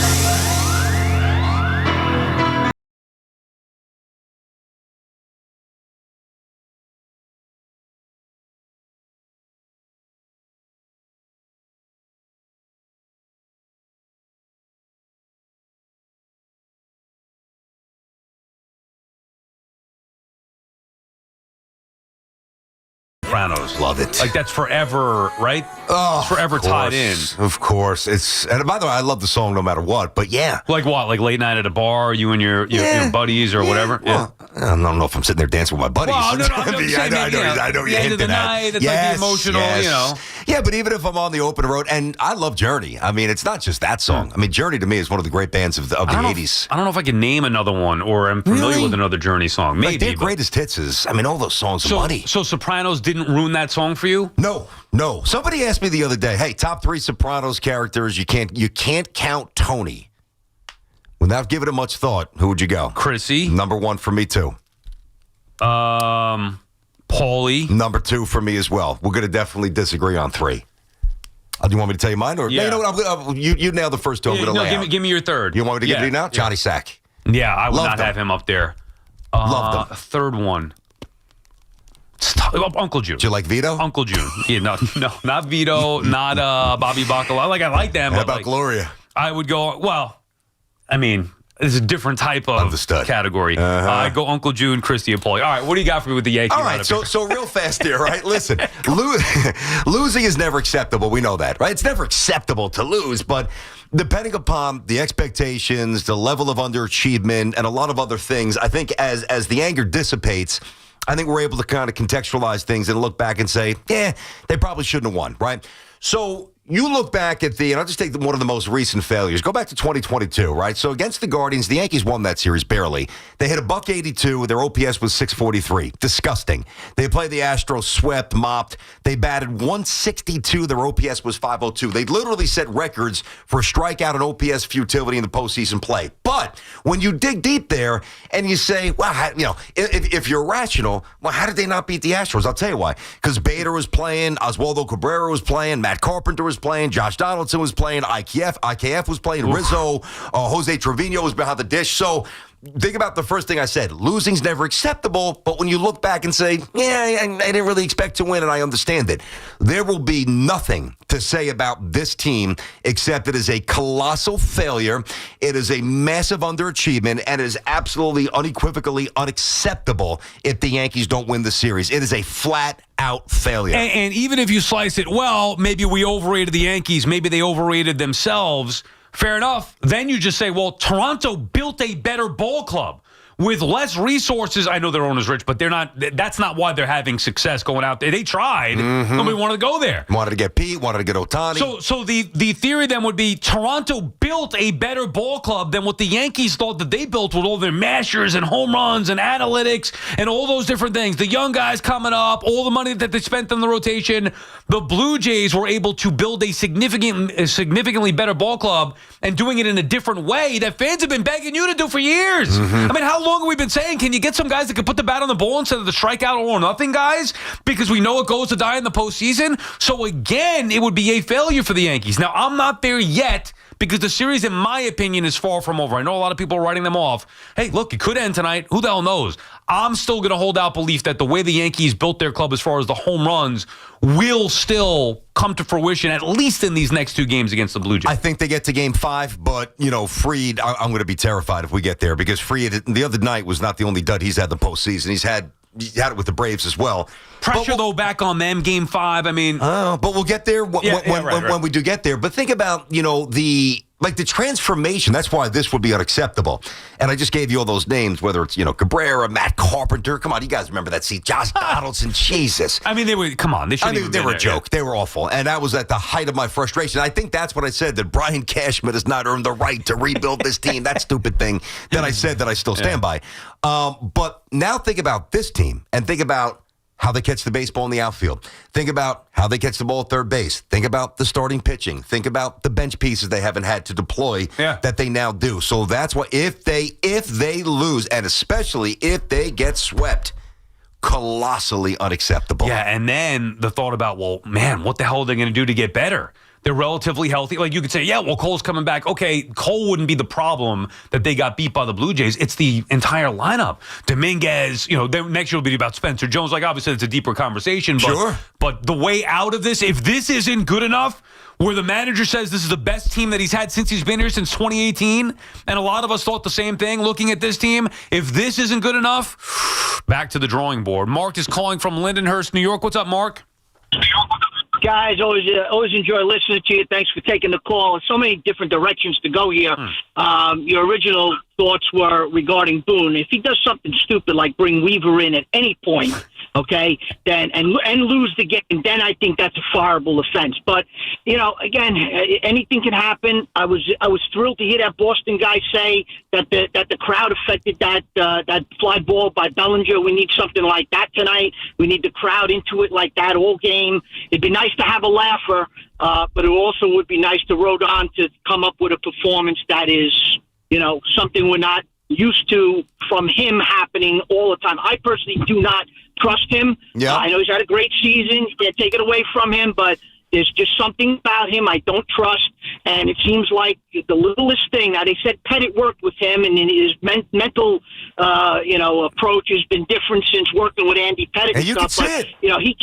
But, he can't let a little thing like a 2-run inning affect him or a home run affect him to the point where he's throwing strikes and now he's missing the strike zone altogether. So who knows? I have, and this is comical, but I have one ace in the hole. I got a friend, Chef Dave. He's there tonight. He hasn't lost all year. That's the only thing I can hang my because everything Everything else. Who needs Aaron Judge when you got Chef Dave? And thanks for the call, Mark. I mean, that's it. Chef Dave. He's the key. Whatever it takes, man. I'm just looking at Bieber. He has pitched against the Yankees in the postseason before because I was going to see, because that is the thought process. The crowd being nuts and getting on a pitcher, whether he's a veteran or not. If you haven't experienced that before, that has got to be, an unhealthy, scary, potentially environment. I've seen so many guys not survive there, even pitchers with nasty stuff. Pedro, unraveled there. Think about it. Some of the best that the game has had to offer here have been chewed up and spit out.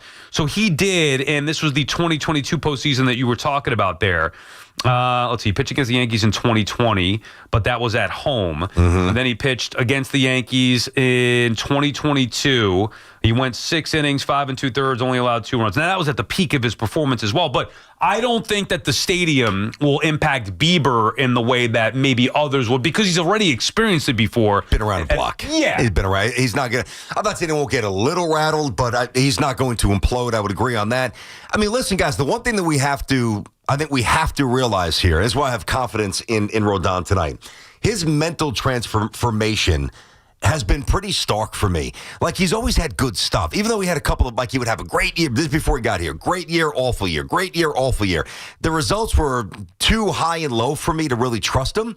Although I liked when they got him, when they signed him. What we saw in year one and even early in year two was that he would implode and you could see him huffing and puffing and getting worked up and getting out of his zone. I have confidence that, and maybe it's because of Pettit, that there's been an inner recalibration. So I'm not worried about him losing his bleep tonight, number one. Number two, last caller said, you hope for a laugher. Let me throw this by you. It's my opinion. Sure, it'll be nice if the Yankees come out and they win 9-1. Judge 3-run bomb, a Belly 3 hit, Stanton a 2-run moonshot. We're laughing, we're chilling. All right, game 4, Slipner, we're good. I actually think it would be more advantageous for the Yankees to win a tight game because I think, if I'm Toronto and we lose 9-1, chalk it up, rough game, we'll come out, we'll get them tomorrow. If we lose from Toronto's mindset, 5-4, 6-3, you had a chance to. But not only that, you will feel the energy late innings, and that could almost facilitate a little.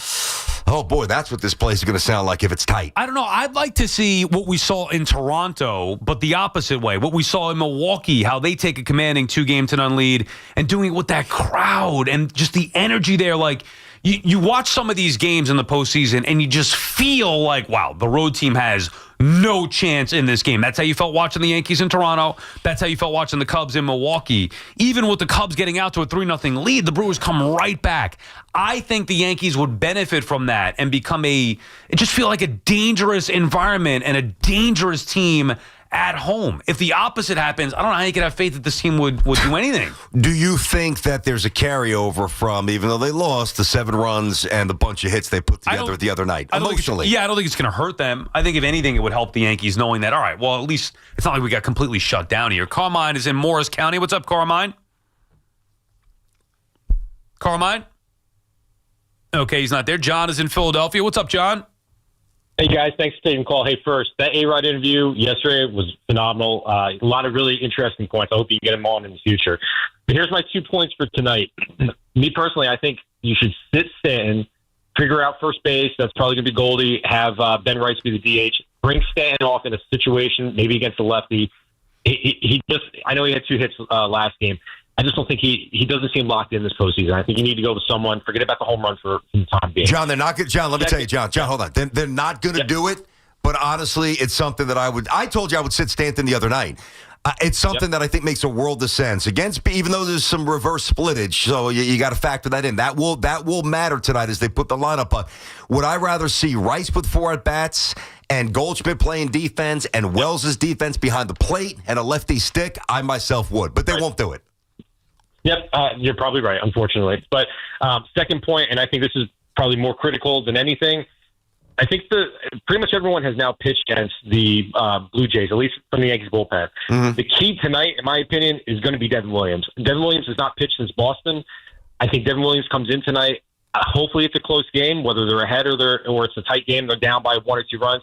He's going to have to be used in a high-leverage situation tonight. And I hope that the Devin Williams of old comes from last year, I should say, I hope he comes out and he's the rock star that we've seen at points throughout the season. You might have to use him if you're down a run. To John's point there. The least of my concerns tonight would be Devin Williams. Yeah. I trust Williams. Good. And even Bednar, I trust him. Okay, could they get beat? Sure, they could get beat. But if you don't trust those guys, what are we doing here? It's everybody else in that bullpen that I have hesitation to go to or trust. It's Rodon, especially against this lineup. I'm just looking at the Yankee lineup, though. That's why, to me, it comes down to the bats. Even if Rodon doesn't have a great game, they have to hit. That's how they're built. Grisham's been awful. $150. Bellinger, 211. Stanton, $150. Big bad Jazz, who's running his mouth left and right about how great the Yankees are. They have all the best players in the world. $188. When is Jazz Chisholm going to do something? Complain, bitched and moaned, pouted like a little baby with his back turned to the media because he wasn't in the lineup. Dude, can you get a hit this postseason? What has Jazz done here? So it's everybody. We don't expect McMahon to do anything offensively. Wells, Volpe, bottom of the order. I know Volpe hasn't been awful. He hasn't been great. He's been better than he was in the regular season. He's been good. Yeah, some good moments for sure, defensively, too. Sometimes that's the most important thing. When a ball is hit on the ground to the left side, you feel good about it being completed for and out. Well, not only McMahon or Volpe. Yes, both. It's true. Not only the ground balls, but think about the play when he saved Devin Williams, turning that double play. Think about the snatch, the short hop from Jazz. That was a big spot. So, no, I'm not worried about Volpe. But now let's push this in a different direction. You just ran through everybody. And everybody's hitting $170 to $210, except the one guy who's hitting $440 who's getting blasted. And even he is not doing what he's supposed to be doing. It's not just about the numbers, but when you're hitting $150 or $180, that's putrid. But nobody's talking about that. It's about Judge and Boone. Well, because Judge has come up in a big spot to change things here, BT. If Judge could hit $280, and if he got a base hit against with the bases loaded there, and where he chased the pitch, which usually he doesn't do, then maybe the narrative would be different here. Manny calling from Irvington, New Jersey. What's up, Manny? Hey, guys. Love the show. Absolutely love it. Nice. Here's the problem. You're placing the wrong adjectives on these hitters. When I hear the word awesome associated with bums like Trent Grisham, there is a reason why he's doing what he does. Because he's a 230 hitter. What else does a 230 hitter do? Most of the lineup is a bunch of bums other than Judge. And that's not just the Bellinger, Yankees. too. That's come on. my Mets, too. Little respect for Bellinger, little respect for Goldschmidt when he plays. 270. Yeah, but your point about Grisham's true. 270 is not awesome. Well, but in 2025, it's pretty good. Yeah. If you could run. I'm used to baseball from the 90s, man, where guys like Dante Bichette were bums. And awesome is awesome. Judge is awesome. Bonds is awesome. Grisham is what he is. And that's why you're getting the results you get, because 230 is 230. And in the playoffs, that is exaggerated. That's a good point. Thanks for having me, guys. Love the show, man. Thanks, Manny. That's we a good point. We appreciate the kind words. Very, very much so, Manny. Thank you. And as he's sitting here referencing the 230-something average for Grisham, understand that's about as good as he does. Yeah, but he hit 34 homers. And there was a big reason why the Yankees had success. I know, but Sal, think about this. When you hit, now he wasn't playing every day in San Diego, and he won a Gold Glove too, so we always know we can feel, right? But when you hit, and I don't know if you have the stats, if you do, maybe just pull them up real quick. So you're talking about back-to-back years. Even if you only play 2 or 3 times a week and you hit $180, you're not a good hitter, man. Now, that doesn't mean that you're not going to run into some fastballs and hit some moonshot. Even his swing is gross. There's sometimes, he swings and hits the ball, and I'm like, wow, all right, he rifled that, but God, is that an ugly, funky-looking swing. So when you do, and when you tell the stat, when you get him, just tell me. When you hit, I got it. All right, well, so what did he hit the 2 years in a row in San Diego? 180, what was it again? Before he came to the Yankees, 184, 198. Okay, dude. And then his first year with the Yankees, he hit 190. Exactly. So a guy who's hit below 200, not 1, not 2, 3 years in a row, and hits 2, this is his Rod Carew year. This is his Wade Boggs, Tony Gwynn version. This is his 85 Mattingly vintage version. In a walk year, shocker. Yeah, true. He's a career 218. 218. This is the best version of Trent Grisham. I'm not trying to bag on the guy. The guy really has been very influential in the Yankees' bottom line success so far this year. But don't be surprised when he strikes out twice a game against good pitchers. He's never had a 20 home run season before, let alone 30, and he hit obviously 34 this year. OPS career high, 811. By a lot. He had, in only 59 games, he had an 808 OPS in his second year in 2020, the pandemic year.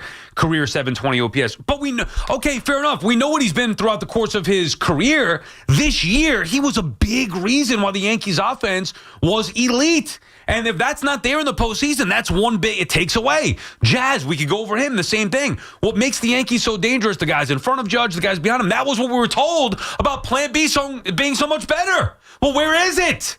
Where is it? If it doesn't show up tonight, you're going home.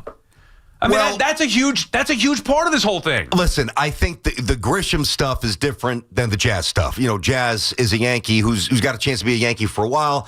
You know, he's a little immature, but I love the guy. I think he's got energy that the Yankees sorely lacked. He's just got a little juice that I appreciate. And by the way, his diving play against Boston, even though he didn't sprint, and I'm not going to get back into this, but the first 5 or 6 steps when he was going on the pitch to Wells, the base hit, he still scored on 9.1 seconds. So his athleticism is undeniable. His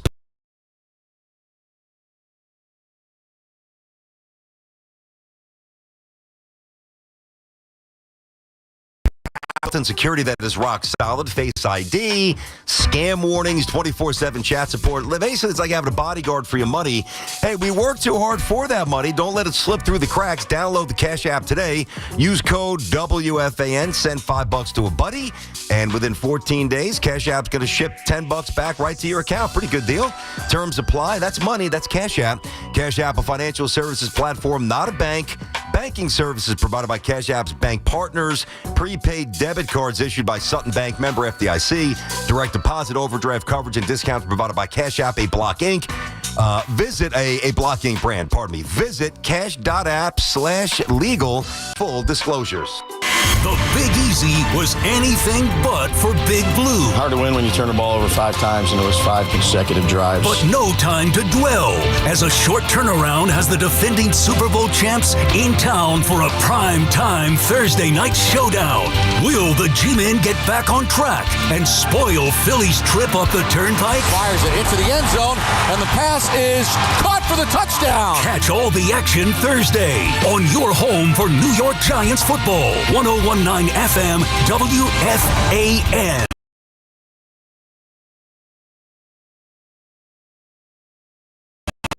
For more than 15 years. It doesn't matter how much you owe, whether it's $5,000 or $5 million. You deserve the best in the business on your side, and that is Legal Tax Defense. Even if you're working with someone else and just want a second opinion, there is no cost or obligation to call. They can prevent levies, liens, wage garnishments, even file back tax returns. And the best news about Legal Tax Defense is they won't take your case unless they know they will reduce or eliminate your tax debt. Call Legal Tax Defense right now for a free no-risk consultation. 800-323-8922. 800-323-8922. You have nothing to lose but everything to gain. 800-323-8922. Listen to You Better You Bet with Nick Costa Sunday morning at 8 right here on The Fan. Nick will preview all the football action and get you ready for kickoff. Presented by BetMGM. Make it legendary. Please gamble responsibly. Gambling problem? Call 1-800-GAMBLER. Luxury just got tripled with Mercedes-Benz of Edison, Union, and Freehold, New Jersey. 3 powerhouse locations, 1 legendary name. Ray Katina. More selection, more convenience, and more ways to drive excellence. Experience the power of 3. Visit benzfam.com. Mnexspike COVID-19 vaccine mRNA by Moderna is now available and easy to find near you. To learn more, visit mnexspike.com. That's mnexspike.com.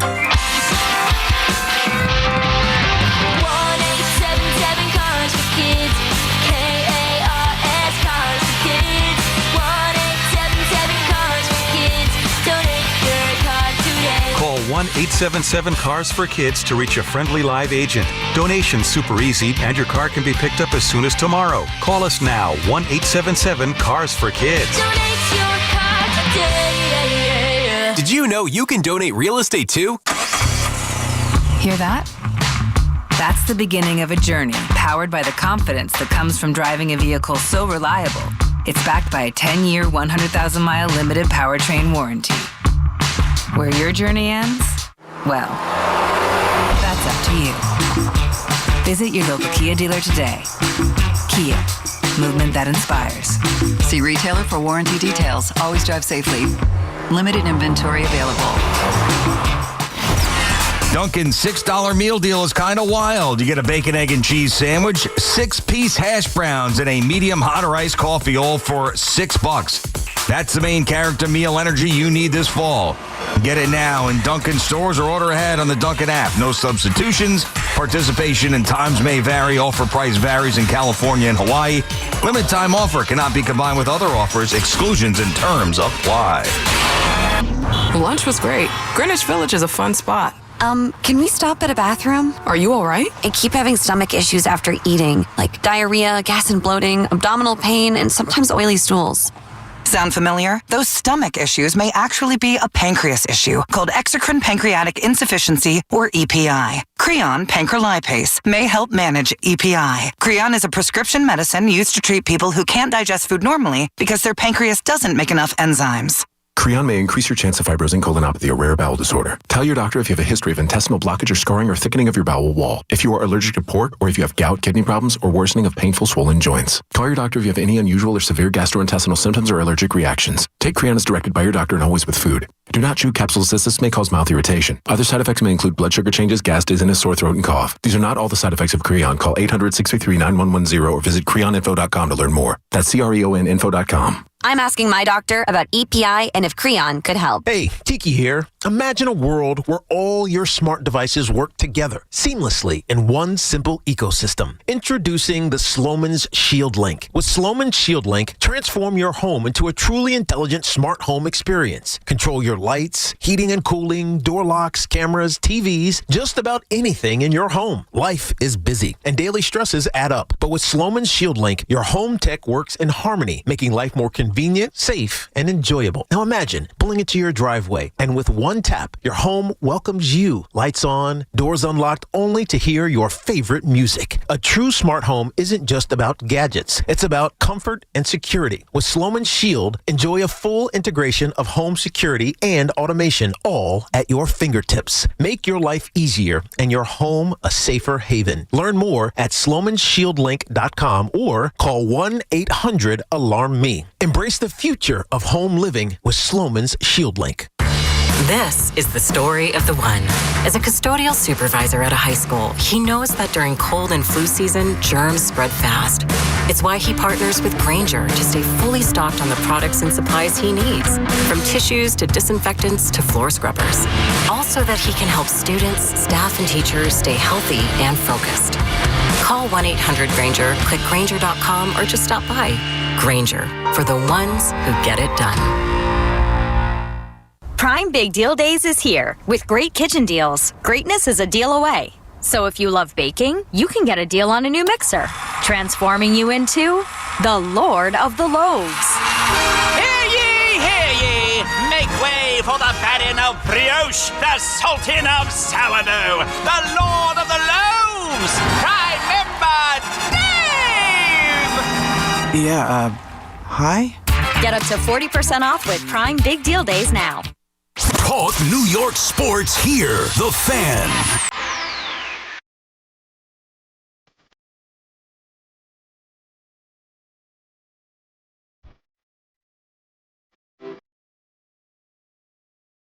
Preteens out back on the Fan. I gotta admit something here. I think I've become a Swiftie.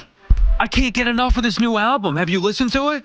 I have not. I was into her for a little bit. My daughter pulled me in, but then my daughter kind of pulled out on the. She's out. Kind of took down some posters. Doesn't listen to her the way she used to. Really? Yeah. Is there a particular reason? I don't know. I think Kelsey annoyed her. Maybe she heard Daddy saying, "Get her off the screen already, watching football." I know Kelsey annoyed Daddy, but dude, I listened to her on the podcast, which I would never listen to. Like, I'm not listening to the Kelsey Brothers podcast, but for some reason, driving back from Saratoga, I had a long ride. I was like, let me check this out. It was like all the buzz. Let me see what this is about. And I thought he came across poorly, and she came across great. Mm-hmm. And she got a fan in me after that interview. And then so much so that I was like, man, I can't wait for this album to come out. And then I forgot that the album was getting released. And then, of course, everybody's talking about it. So I've been listening to it the last couple of days. I love it. I can't believe I'm saying that, but I think I'm a Swiftie. Well, wait till okay, Jerry Seinfeld. Wait for the next one when she has a diss track for Kelsey when she dumps him. That'll be the real. That's her MO. That's what she does. As I was saying, I'd like to see in 10 years when they do the podcast together how that's going. Married with kids. Get back to me Separate there. rooms. You two lovebirds. Yeah, exactly right. Crowbar like a bar separating That'll them. be the reality. By the way, tomorrow today's the 7th? Yeah, today's the 7th. Yes. Tomorrow, 10-year anniversary of my first date with my wife. Okay. 10 years. Wow. First date. 10 years on the 7th, and we got married. Yeah. Pardon me, on the 8th. And we got married on 10/10. You got married October 10th? So your anniversary coming how many years? That is going to be 10/10, so 15. I know, dude. That's a lot of time. It's a lot. It feels like 1 second, buddy. It's going by so smoothly, so easy. I'd definitely do it again, but, of course I'd do it again. But hey, listen, man, marriage is tough. You got to work at it. Any guy that says marriage is easy or whatever, I don't think they're telling the truth. I think you both have to work at it. That's the honest truth. Yeah, I just like the feeling that I had 10 years ago. Tomorrow. Don't say it. Yeah, I'm just saying, it was a lot different than. It was new, man. You don't think that she feels the same way? No, I know she feels the same way. 100%. It's not that I've lost feelings for her. It's just it's just a different feeling. The whole world is in front of you. First date, you're excited. You've been talking. Here we go, and then you start dating. It gets exciting. Oh yeah. And then the engagement eventually, yes. and then the marriage, and the envelopes at the wedding. That's the best part. Yeah. Well, right. Get some scratch. And then from there. No, don't say that. Then it starts chipping away. No, the dog. He just motioned for those who aren't watching on YouTube. It goes downhill. Like he was going down a ski slope. The dog, the kid, the bills, the mortgage, the life, the stress. Yeah. Well, I mean, those are real things, and those are things that, that are just never going to go away. But, listen, come on, man. I remember she would fly in from Texas, right? And I would pick her up generally at LaGuardia. So I'm coming in from the Upper West Side, and man, even traffic didn't bother me. I'm like, I can't wait to scoop her up, man. And I, and I meant it. And now when she says, take me to the airport, what's the Uber's number? Nah, stop, dude. Don't pull me into this nonsense.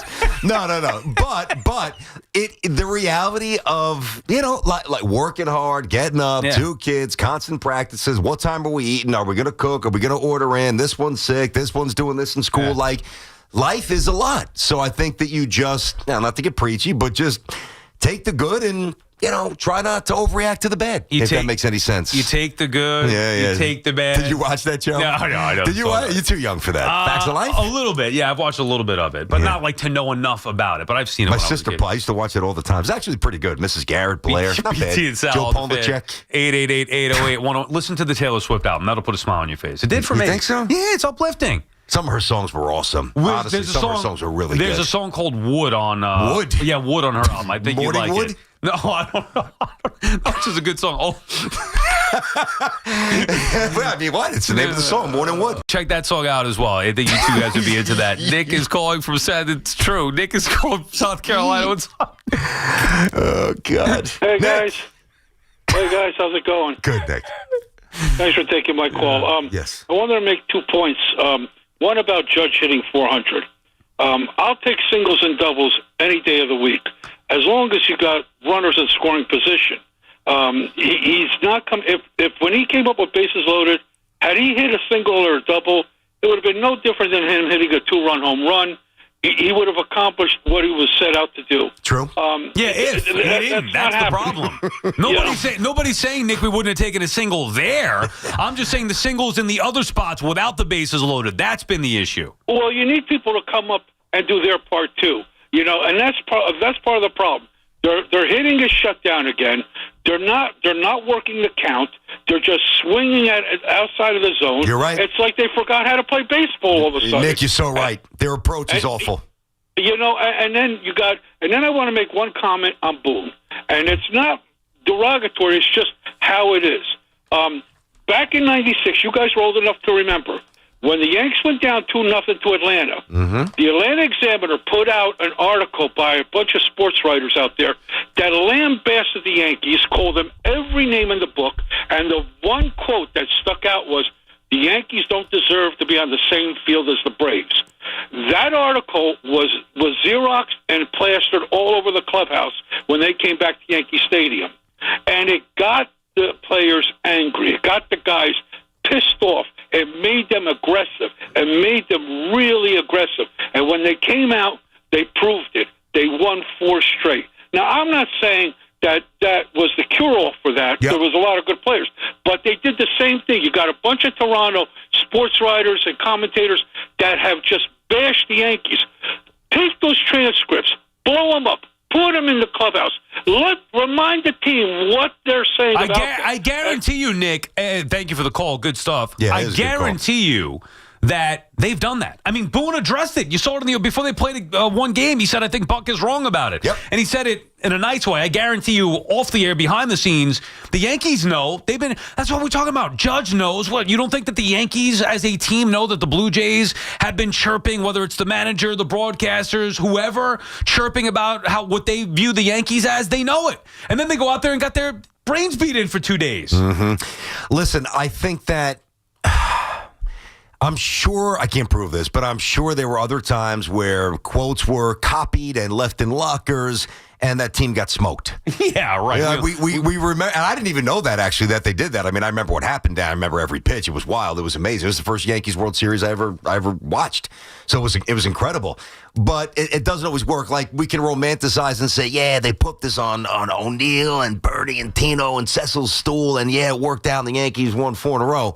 Fantastic. And I was there for the Game 6. It was great. One of the great sports moments, the number one sports moment of my life. But doesn't mean that this group would respond. It doesn't mean that others have responded. That's just one example. Yeah, also back then, like, you could say that it's similar now where you're down 0-2 and nobody's giving you a chance. Remember, the Yankees got plastered in the first 2 games at home. Oh, Pettit got smoked in Game 1. And we're taking on a Braves team who won the World Series the year before. And even prior to that, we're in the World Series every year. Yep. And I know 93 didn't make it, but still, NLCS. Like, that was a Braves dynasty that destroyed the Yankees in the first 2 games, going home for the next 3 games. Yep. So nobody really thought that it was going to be a competitive series, let alone the Yankees are going to win 4 in a row. And that's where what I remember from that is where, George went into Joe Torre's office. Right. I think it was after the first game and said, the way at least lore presents it, hey, Joe, after they got shellacked, I think it was 12-1 the final. Andrew Jones had 2 home runs. And George is like, Joe, let's go. You better wake up. And along the lines of, hey, listen here, I hear you, boss. We'll probably lose tonight as well. And then we'll win 3 straight in Atlanta. We're going to come back, wrap it up in Game 6 here in the Bronx. And that's what happened. That's the way the story's presented. Well, Torre told us that. No, I know. Himself. I know. Yeah. His golf outing. I remember him saying that flat out. I'm not questioning it, but is there a little embellishment there? I don't know. Yeah. But no, Joe definitely told us. I'm just saying told that, many. Yeah, for sure. I'm not saying that there might not be a little embellishment. I'm just saying that we heard it from Joe Torre himself. Jason is calling from Stony Brook. What's up, Jason? Guys, fellas, I think both of you are on point with the Yankees, but I want to piggyback this. Sal, you said Jazz did nothing. I mean, did he do something in Game 2 when we beat the Red Sox? Yeah, offensively. He's done nothing in the series. I'm talking about offensively. Everything's about Judge. All right, well, didn't he score one of the big runs in the game against Boston that got us going, that fired us up? Yeah, congratulations. That's not in the analytics. Congratulations, he walked. But this is the problem. Jason, we're talking about. Hold on a sec, though. We're talking about offense. 2 different things here. Talk about offense. Jazz Chisholm has not done enough offensively. The only guy that gets picked on offensively, mostly because he's not clutch, is the best player on the team, which is Judge. There's a bigger problem with the Yankees. They don't prepare right. Before you knew it, because Cam Schlittler pitched the game of his life, that's why we beat Boston. Then we go to Toronto and we get absolutely ramshacked because we are not prepared. We act like we won the World Series because we beat Boston. We go there because, Aaron Boone's listening to Brian Cashman, and those 2 collectively don't have this group prepared to take on the Blue Jays. And like that last caller said, Vladimir Guerrero's got it in for the Yankees. He's sticking it to the Yankees, and the Yankees do nothing about it because they can't pitch. They don't run the bases well. They swing and flail like they do every year at good pitching. That's why they don't beat the good teams, because they're not prepared well enough. I'm done with the manager. I'm done with the general manager, because last offseason we didn't get Soto, and we reached for everybody else. How's Devin Williams doing in the back for the Yankees? You think the Yankees win tonight? They don't have Jay, we know the moves. Well, now. We know the moves they made. That's fine. I got you. You're not happy. Understood. You think the Yankees win tonight? Yes or no? Do they win? Yes or no? For the Yankees, Yankees gonna win tonight or no? What? Do they win? Do they win tonight? I'll be. Well, listen, Sal. Okay, BT. If Rodon pitches 8 shutout innings, yeah, we're going to win. But if he doesn't, no way, we're going to lose. All right. So we're going to lose tonight. Yeah, I'll be shocked if we win tonight. All right. Shocked. No, we're going to lose tonight. That's fair. And that's I your didn't mean to opinion. step all over you. Sorry about that, Jay. He's entitled to his opinion. That's fair. I think differently, but I can understand the frustration. I just don't think he's got his finger on the pulse necessarily. I mean, you're ripping Devin Williams. Devin Williams has been one of the more trusted arms in the bullpen as of late. He's been very good lately. I do trust him. I trust him more than certainly more than most. I mean, Bednar is good. Williams is good. I trust Cruz more than you, not fully, but I trust him. Mm-hmm. And then that's pretty much where it expires. So the thing that I think the last caller was unfair about, but by using the word unprepared, he's telling us the Yankees are not prepared. Do you know how offensive that is? Not to me, because I'm not the one putting in the work. I mean, I'm not the one doing the stuff behind the scenes. Do you know how offensive that is to a professional athlete? Do you know how offensive that is to... Now, we can quibble about the usage and the application and, in the eyes of some, the over-reliance of the analytics and the numbers. Can anybody really tell us with a straight face that the Yankees don't do everything for their players to give them every competitive advantage? That's part of preparing. Now, I know they couldn't bring that pitch machine that they use at home to replicate, the Savage's wind-up because you got a very high release point. All right, fine. I don't know that you should need that to have better at-bats against a kid who was an A-ball earlier in the year. But the Yankees aren't prepared. It's one of they might not be good enough. They're prepared. Yeah, I mean, does Max Fried need to prepare any more than what he did? His problem wasn't preparation. The problem was results. He got his brains beat in. That can't happen. That's why they lost. You think Aaron Judge isn't preparing? Of course they're preparing. They're not doing the job. That's it. It has nothing to do with preparation. All right, BT and Sal on the Fan. Little Bald-Face Truth, Bald-Face Live when we come back. I always like that. That's good. All right, hey, 4 distinct all-electric Cadillacs. Some drive them for the performance, others for the range. And let's face it, some like to hop in Cadillacs because it's a good way to make an entrance. You pull up, everybody notices, wow, look at the Caddy. 3 different ways to turn every drive into an occasion. So whatever your reason might be, Sal, never been a better time to say, let's take the Cadillac. Yeah, and we should be having them come to our houses this week, BT. Looking forward to it. The all-electric Cadillac family of vehicles. The Escalade IQ, the Vistic, the Optic, and the Lyric. Visit your Tri-State Cadillac dealer today. The BT and Sal Show is presented by your Tri-State Cadillac dealers. Cadillac, the official luxury vehicle of the New York Giants. It's Keith McPherson at night on the Fan, 101.9 FM. All of this blood is on Shane and Dable. Not only did you move on from good players, those good players have gone elsewhere, they're winning, and we're losing. Maybe we could have figured it out with those guys, or maybe somebody else could have figured it out with those guys. It's tough.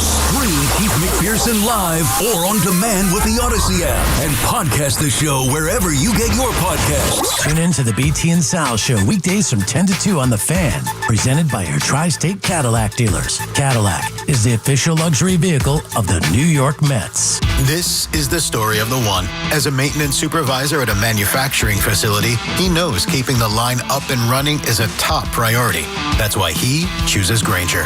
Because when a drive belt gets damaged, Grainger makes it easy to find the exact specs for the replacement product he needs. And next day delivery helps ensure he'll have everything in place and running like clockwork. Call 1-800-GRAINGER, click Grainger.com, or just stop by. Grainger, for the ones who get it done. So, your small business is outgrowing your garage. You could go online, find a space, and get catfished. Or you could work with an agent who's a realtor, here to guide and help protect you from the surprises you didn't see coming. Realtors are members of the National Association of Realtors, right by you. You could think you found your dream home online, but here's the twist. The lot next door just got rezoned for years of construction. Work with the expertise and ethical training of a realtor, here to guide and help protect you from the surprises you didn't see coming. Realtors are members of the National Association of Realtors, right by you.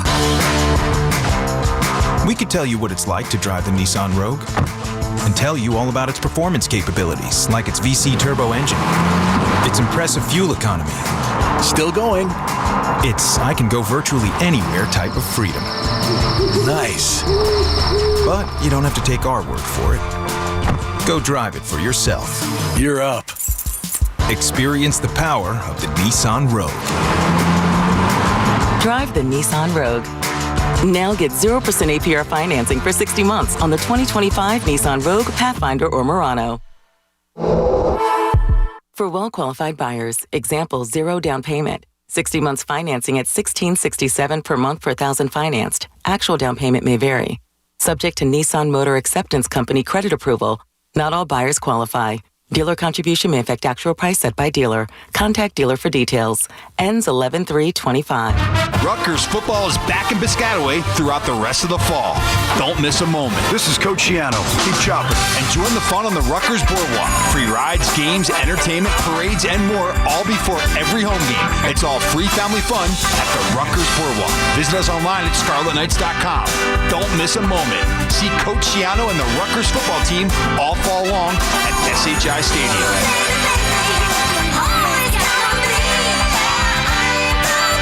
Think Verizon, the best 5G network, is expensive? Think again. Bring in your AT&T or T-Mobile bill to a Verizon store and we'll give you a better deal. Now, what to do with your unwanted bills? Maybe turn them into paper airplanes headed to See Ya Never AT&T and T-Mobile. Jokes aside, the best 5G network has you covered with the most ways to save on plans, streaming, and phone deals. So bring in your bill to your local Verizon store and we'll give you a better deal. Rankings based on Root Metric True Score report dated 1H 2025. Your results may vary. Must provide a postpaid consumer mobile bill dated within the past 45 days. Bill must be in the same name as the person receiving the deal. Additional terms apply. The Fox Nation Patriot Awards returns for a new year. Are you ready to get the show started?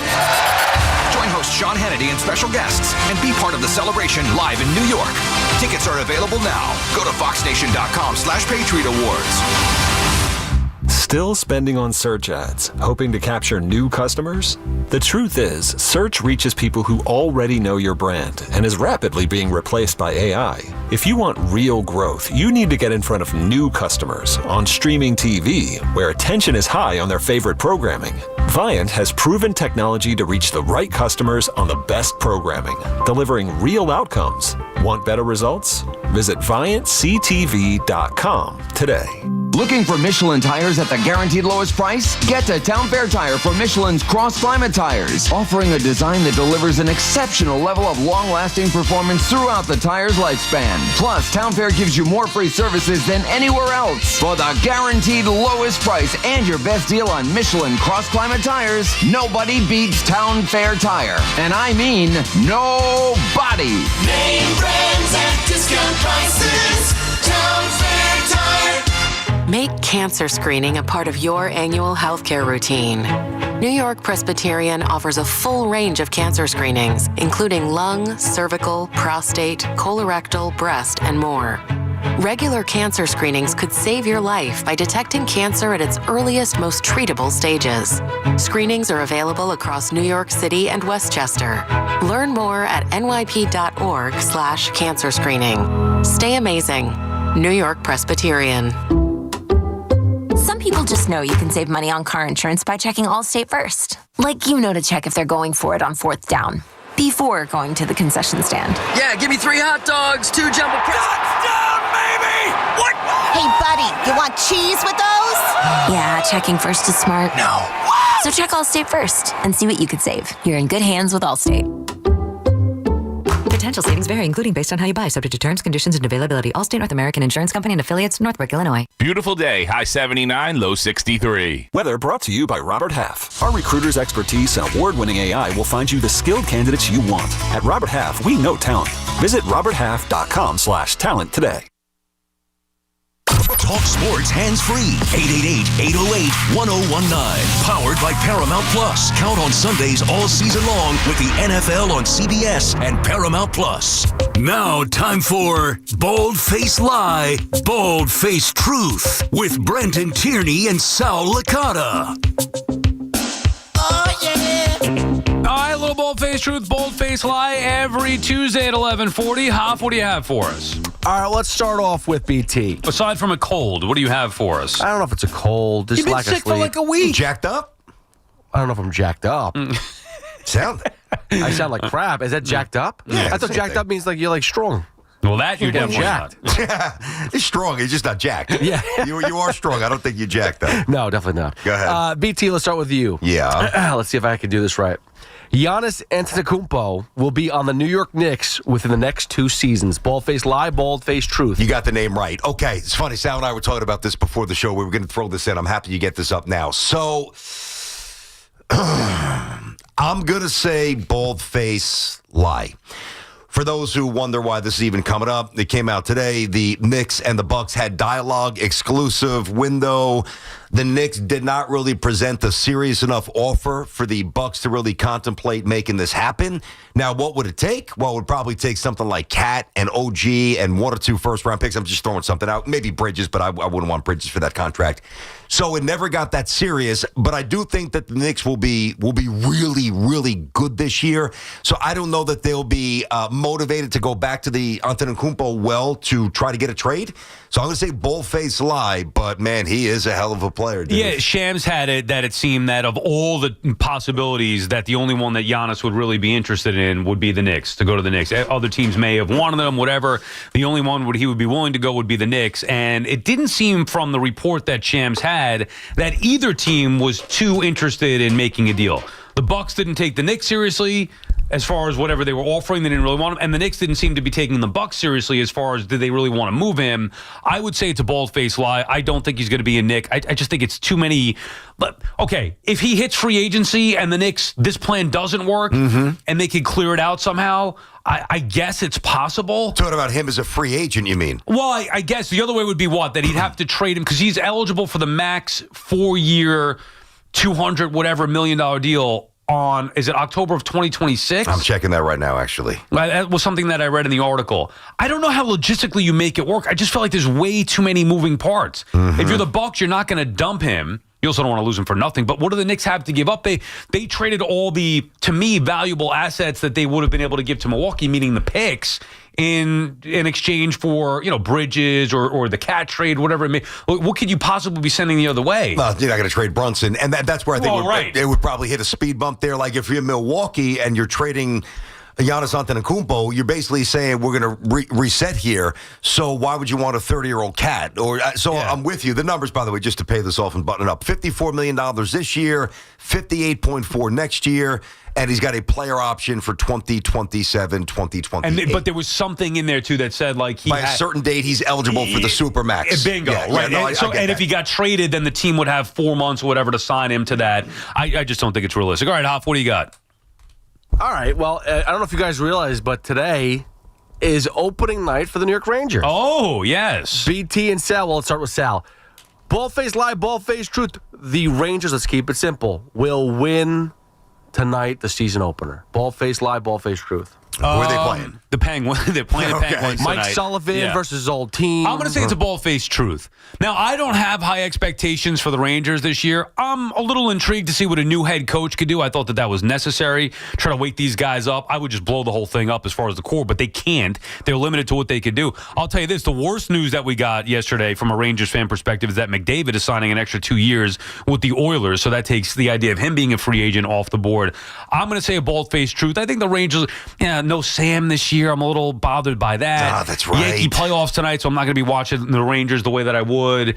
I'm going to say it's a bald-faced truth, though. They get going at home against the Penguins. I want to see a win, but I'm not going to waste anybody's time giving any hockey analysis right now. I am all about the Yankees, so I'm going to let Hoff, who's got his Braves jersey on there, at least give us something that makes a little bit of sense from a bigger picture on the Rangers this year. Just go ahead. I'm curious, because I really don't know. I know they changed a lot. Go ahead. They changed a lot, but they really didn't change as much as you think, too. Like, they're not any younger. I know that they have some young players that they're bringing up on this team, but like JT Miller's still back. I don't think he's as prolific of a goal scorer or a setup man as we think. Last year he was okay. His best years were with Vancouver, so him to be named the captain, I know he's a good representation of what leadership is.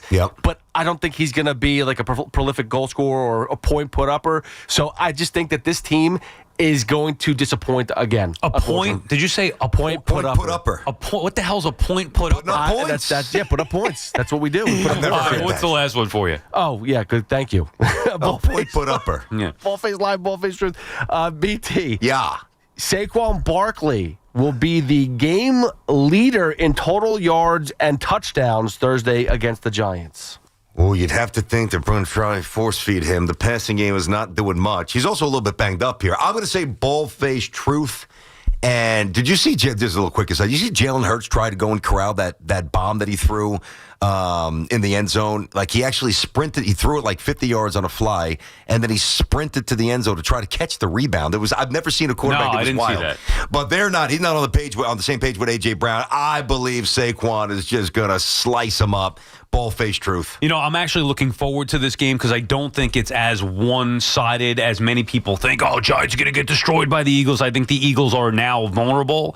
Maybe the Giants can get a win here at home and pull off a major upset. I haven't checked the line. Have you seen? I'm doing it right now. Finish your thought. Yeah, be curious with the line right there. I don't know. I'll say bald-faced truth. Barkley leads. You're saying leads the game or just the Eagles? What are you talking about? Leading the game in yards and touchdowns. No, I'm going to say Jackson Dart is going to lead in yards and touchdowns. Now, obviously, even if you count rushing, just rushing and not his passing, but I think Dart will have more touchdowns in that game. He's going to have to if they want to have a chance at it. So I'll say bald-faced lie. I'll take the field against Saquon. What do you think the number is? Philly laying what?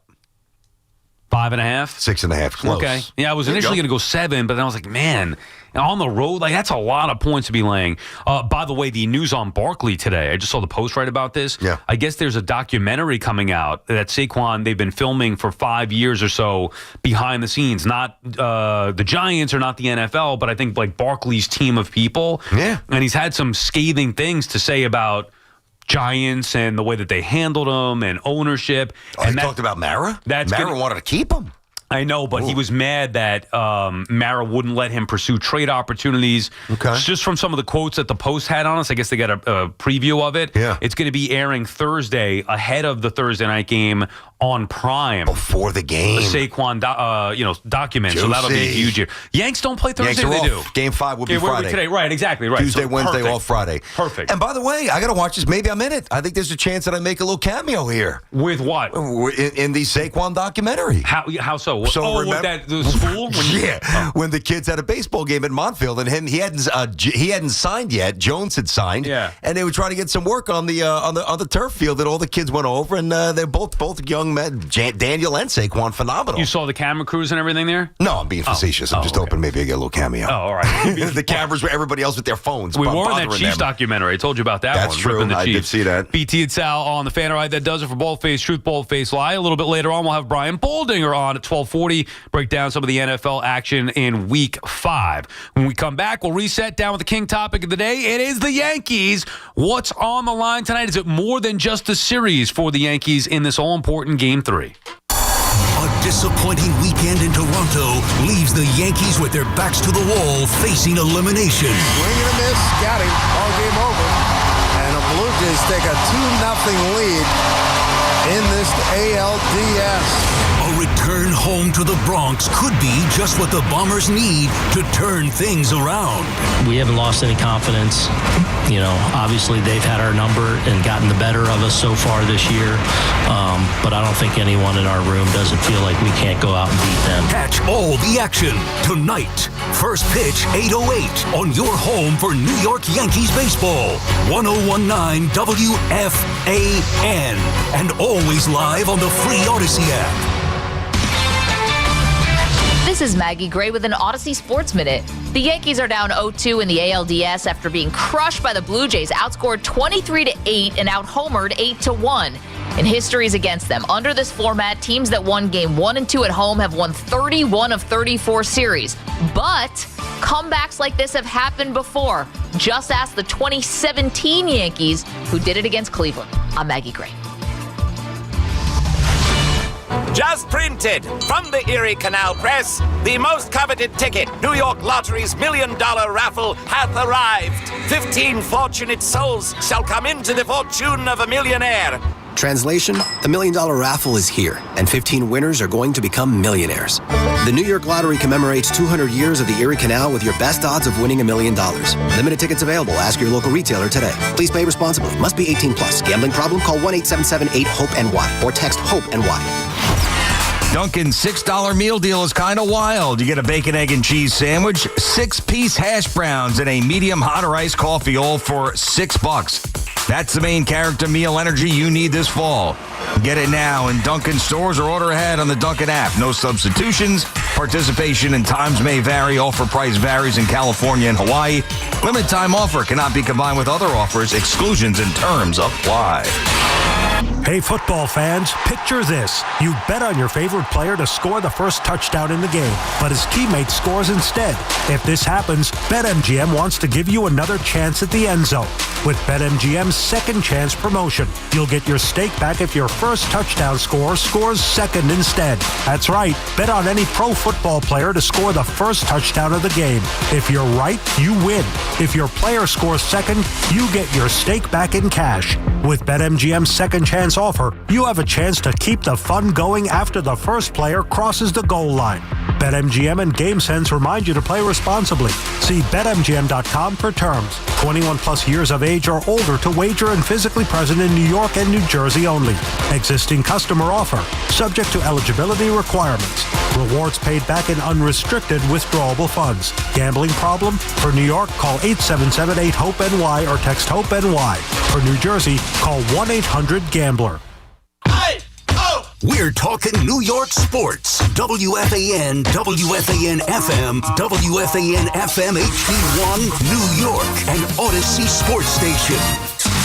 WFAN Sports Flash. Good afternoon at 12 o'clock. I'm Andrew Bogish. The Sports Flash is sponsored by Total Orthopedics, the experts at getting you back to being you. Total Orthopedics is Long Island's premier orthopedic practice. From simple sprains and broken bones to complex sports injuries, they're the experts at getting you back to being you. Total Orthopedics and Sports Medicine. Visit TotalOrthoExpress.com today.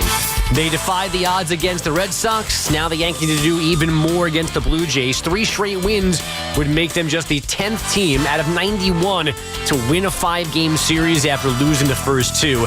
It's Carlos Rodon and Shane Bieber on the mound for Game 3 today. Tiki and Evan at the stadium this afternoon. Pre-game coverage begins at 7:25.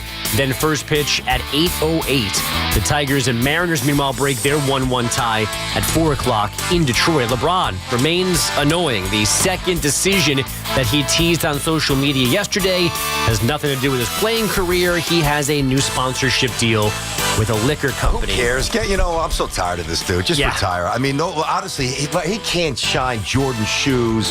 He can't shine Magic shoes or Bird shoes. This guy, the way he looks at himself, it's really embarrassing. Like, have a little self-awareness, bro. I'm so tired of him. Tries too hard. And it's opening night in the NHL. The Rangers in the middle of a triple-header hosting the Penguins at 8. The Panthers raise their Stanley Cup banner playing Chicago at 5. The Avalanche and Kings at 10:30. Fan weather sponsored by Audi Manhattan, where luxury meets excellence. At Audi Manhattan, experience best-in-class service in the heart of New York. Visit the Audi flagship store today, conveniently located on 55th and 11th. Audi Manhattan, where luxury meets excellence. It's 73 degrees and clear skies in Central Park. And that's what's happening. Sports flashes, top of every hour. I'm Andrew Bogish. Get connected with WFAN to talk about your favorite teams. The Fan on the Odyssey, iHeart, and TuneIn.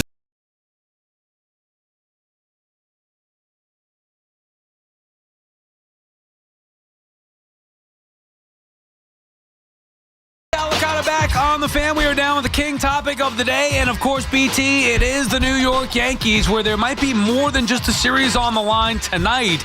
If the Yankees were to get swept, we know what that would mean to the legacy of Aaron Judge, and we can discuss that in the offense, but also potentially the job of Aaron Boone. A sweep would not do the manager any favors. It wouldn't, but listen, you have players and they play well, you win. You don't have players or you do have players and they don't play well, you don't win. And if you don't have players and they don't do well, you really never win. And I think the greatest example of that is Joe Torre. When he was managing the Mets, I mean, they were laughing stock, and then the Yankees had some great players, and the Yankees won a bunch of championships, and Joe Torre transformed really into a Hall of Famer. But Boone did say that this is the best group of players that he's had since he's been here. He did, and that's where I'm going. The onus still has to be on them to an extent. Your $200 million star got rocked the other night in Toronto. The bullpen's been very spotty in too many spots with a chance to stabilize games, and Cruz had his moment, obviously a good way, was first and and second when they didn't get the bunt down, the pop-up, and he wiggled out of it against the Red Sox. But almost every other situation, I don't mean high leverage with Bednar and Devin. I mean some of the other arms, whether it's Will Warren, whatever, they've had a chance to kind of shut things down. It's gotten worse. Weaver's been an absolute disaster. So nobody's hitting. They're striking out a ton, 50 whiffs in 5 games. They just have to wake up, and I believe they will. I know the Judge is feeling the heat. He's hitting 440. It's a soft 440. I'll give you that. But if the other 7-8 guys don't wake up, the Yankees are going home. But I think they hit, and I think they start getting some juice tonight. You know, I felt that way, and then the more I think about this, and I've been disrespectful to Toronto all year long, and they bludgeoned the Yankees in these first 2 games.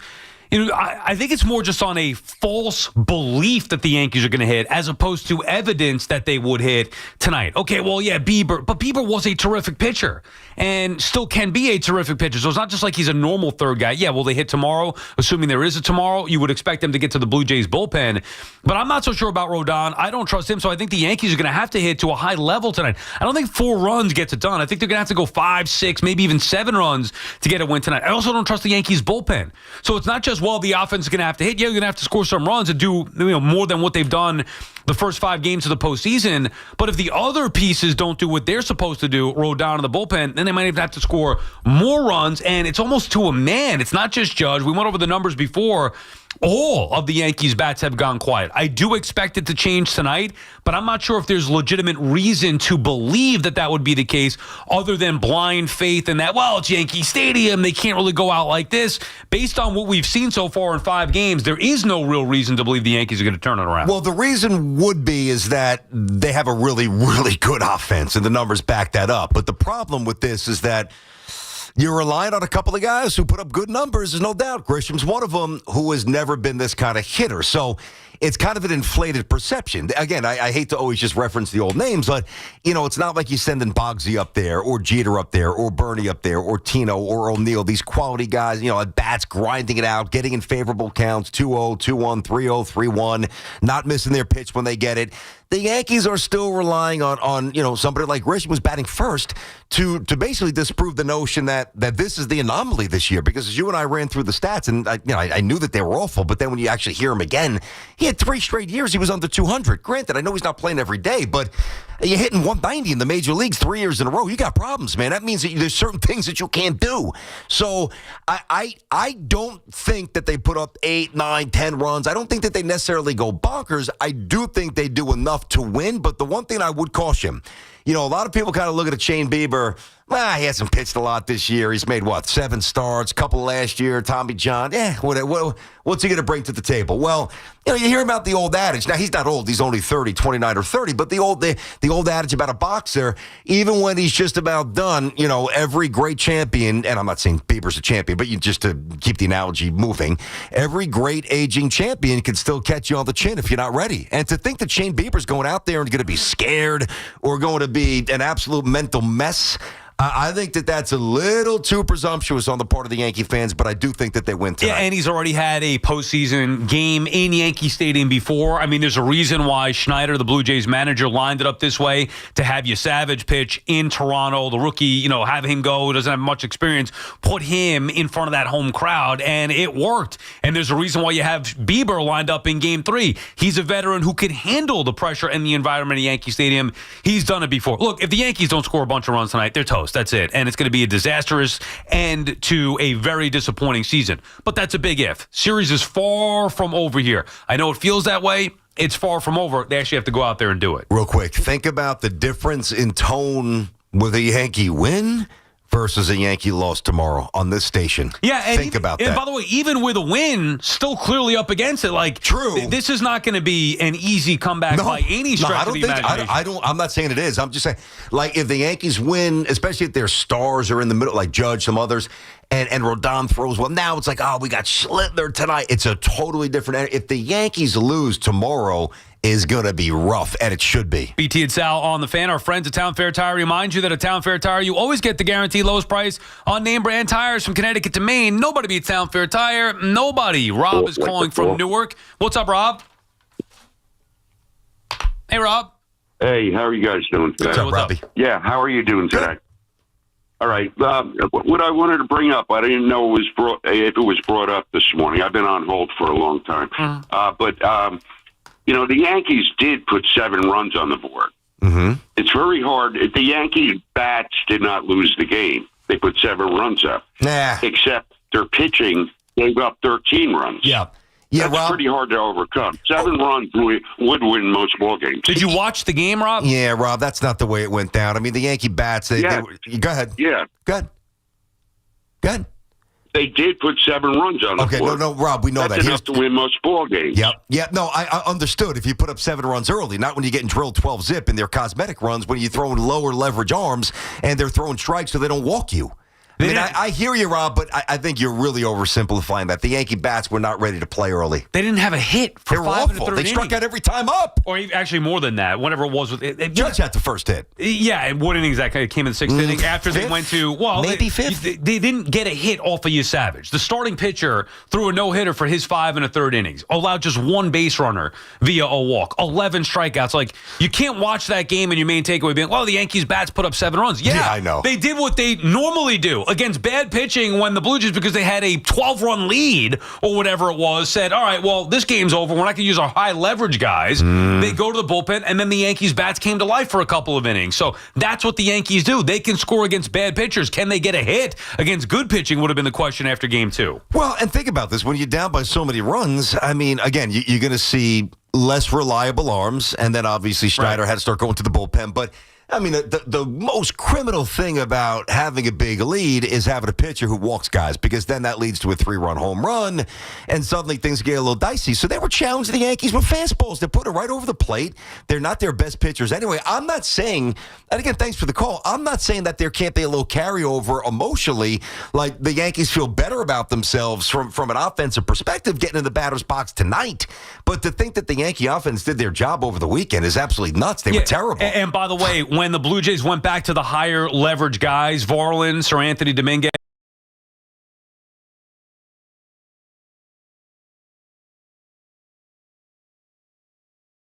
It was great. The way he dressed, he had the old patent leather shoes on when he came out of the can. The members only jacket. Yes. Yeah, old school. Yeah. Hey, listen. You know what that's about, Joey. Am I right, Joey Clams? You know what that's about. Of course. I'm from, I was at Positano's in Bay Ridge Saturday afternoon having lunch over there. Nice. Tanny. Hello, how you doing? Good. Then we We went said to the hi over there. Salty Dog and watched the Yankee game, and we got destroyed. There you go. But had a great game plan against Fried, led by Don Mattingly. They attacked the first and second pitches on him. And A-Rod brought it up yesterday. If you read between the lines, he's putting down his Yankee coaching staff. It's been 8 years. All they ever beat was the American League Central Puss. Anybody else they can't beat. They're getting out-coached. It's been 8 years. You know, Joe, you know what it is, the pus? I haven't heard that in a while. We used to say that if like a kid was throwing really high, he's throwing pus, he's got nothing out there. We're going to rope this guy pus, right? That's funny, Joe. But Joe, I would take it lower than that. I'm not saying the Yankee coaches are great. I'm not saying that at all. But I think it's even deeper than that. I think what you're taught when you enter the organization, from whether you're trying to lift the ball or what you try to do as a hitter. I think some of their younger players aren't good enough defensively. I think it's organizationally more than just some of the coaches on the staff. 8 years, BT. 21 strikeouts the last 2 games. Look at all the playoff games, series that we lost. Double-digit strikeouts in every one in those games. You're not wrong, man. You're not wrong, Joey. Thanks for the call there, buddy. Yeah. But those teams stunk. They really. I ran through some of the names before. I mean, some of those names were. I mean, Trevino's catching. You got Josh Donaldson. You got IKF. I mean, this would hit differently. There's no doubt about it. I mean, I guess, but could we be overrating this team a little bit? I mean, you mentioned Grisham. So Grisham had what is clearly an outlier career season. Bellinger's been inconsistent throughout his career. He's been a very good Yankee so far, and I would want him back, but he's had struggles in the postseason historically. Okay, fine. Wright's still a young player. Stanton, I mean, he can be pitched to. He's a great bat, but can be pitched to if the pitchers are doing what they're supposed to do. Yep. Jazz has not had a very good postseason offensively, and again, inconsistent, and could be an all-or-nothing type guy. McMahon can't hit. Volpe, Wells, there's a lot there that's still kind of uncertain or unknown. While they could put up big numbers in the regular season against bad pitching and show that power in a short series, need to put the bat on the ball, how have they looked so far? Not good enough. They've looked bad. Matter of fact, going back to the Red Sox series, Yankees have not swung the bats at all. Right. I mean, they just haven't, man. So I'm not pushing back on that. I would also say that I think if you go around the other teams that are still playing right now, they don't have quite the depth that maybe we think that they do, but maybe the difference is that's their stars are hitting grand slams and 3-run bombs, and our guys hitting singles so far. No, or their guys put the bat on the ball. Yeah, the Yankees strike out a ton. Well, but that's why coming into the series, dude, I did not give Toronto a chance. I'm looking at that. Come on, dude. Like, Springer I like. Guerrero I like. All right, Varsho, Clement. I mean, what are we kidding? I mean, this guy Schneider up there that, Yeah, but just because we don't know them as much doesn't mean they're not good. Kirk's a good hitting catcher. I get it. Really good. Yeah, okay, they're solid. They don't have the star power that the Yankees have, but they're solid players, and they're better ball players. And that's what I'm saying. So you look at the lineup and you say, well, they're not that good. Yeah, but meanwhile, they got ball players on their team. So, Clement is, we talk about McMahon. Oh, what a steal, McMahon. Well, what about Clement at third base for the Blue Jays? Yeah. You talk about Wells and the potential. Oh, Austin Wells, love him as a catcher. You mentioned Kirk. Kirk's better. Yeah, Kirk's good player. He's basically an all-star. I mean, but again, I don't want to be too selective, or not even selective. I don't want to be unfair to the Yankees, even though they have not, I mean, not about being unfair. Actually, I take that back. Yankees have not done the job, okay? But I do think that if you scan, and I'm doing it now, that's why I wanted to look this up. Last night, Phillies had 10 whiffs, Dodgers had 8 or 9. I mean, this is just baseball. I think when you don't hit, you're more susceptible to striking out than, popping up. I'm even gonna, I don't know, so I could actually, make it look worse, like not hammer home the point. Yeah. The Cubbies struck out 11 times yesterday. What about the Brewers? Brewers 5. And the Brewers only 5. And the Brewers are a team that's built differently than the Yankees for sure. More like the Blue Jays. Joe is calling from North Bergen, New Jersey. What's up, Joe? Hey, Joe. Hi, guys. I want to defend Judge. All right. He swung at ball 4. We know that. Ted Williams probably wouldn't have swung at it. DiMaggio, Mantle, Vera probably would have swung at it to try to get the runs in. That's the way they were made up. He's hitting 400. If he was hitting 2 or 3 home runs and then struck out every other time and they lost, the callers would be saying, oh, he should put the ball in play. I think it's unfair for one at-bat. He swung at a bad pitch.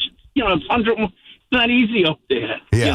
So well, it's not easy, Joe. Listen, it's definitely not easy. And thanks for the call. It's the hardest thing to do in sports. Hit that. We get it. But listen, there's a couple of things here. And I agree, the spotlight's been a little too bright and in an unfair way toward Judge. He is hitting 440 a soft one, but he's still hitting 440.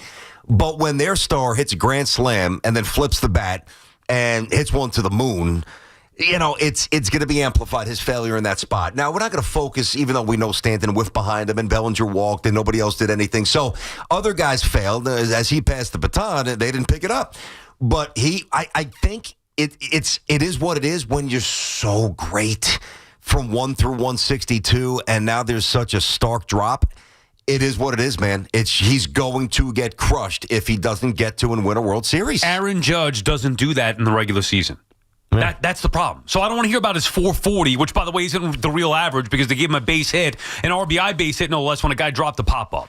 Judge is not a singles hitter. If Schneider or whoever, Cora, whoever they play, would sign up every single time to have Aaron Judge hit singles. Every single time. And the one spot that it could have done some damage was against Gausman with the bases loaded the other day, and he struck out on a pitch that he never would entertain swinging at in the regular season. A part of me respects him for saying, I'm going to do some damage here. Screw this. 3-2. He's coming at me here. He's got nowhere to put me. I'm locked and loaded, and I'm going to hit one 10 miles. Yep. I respect it. However, he got away from what he does so well.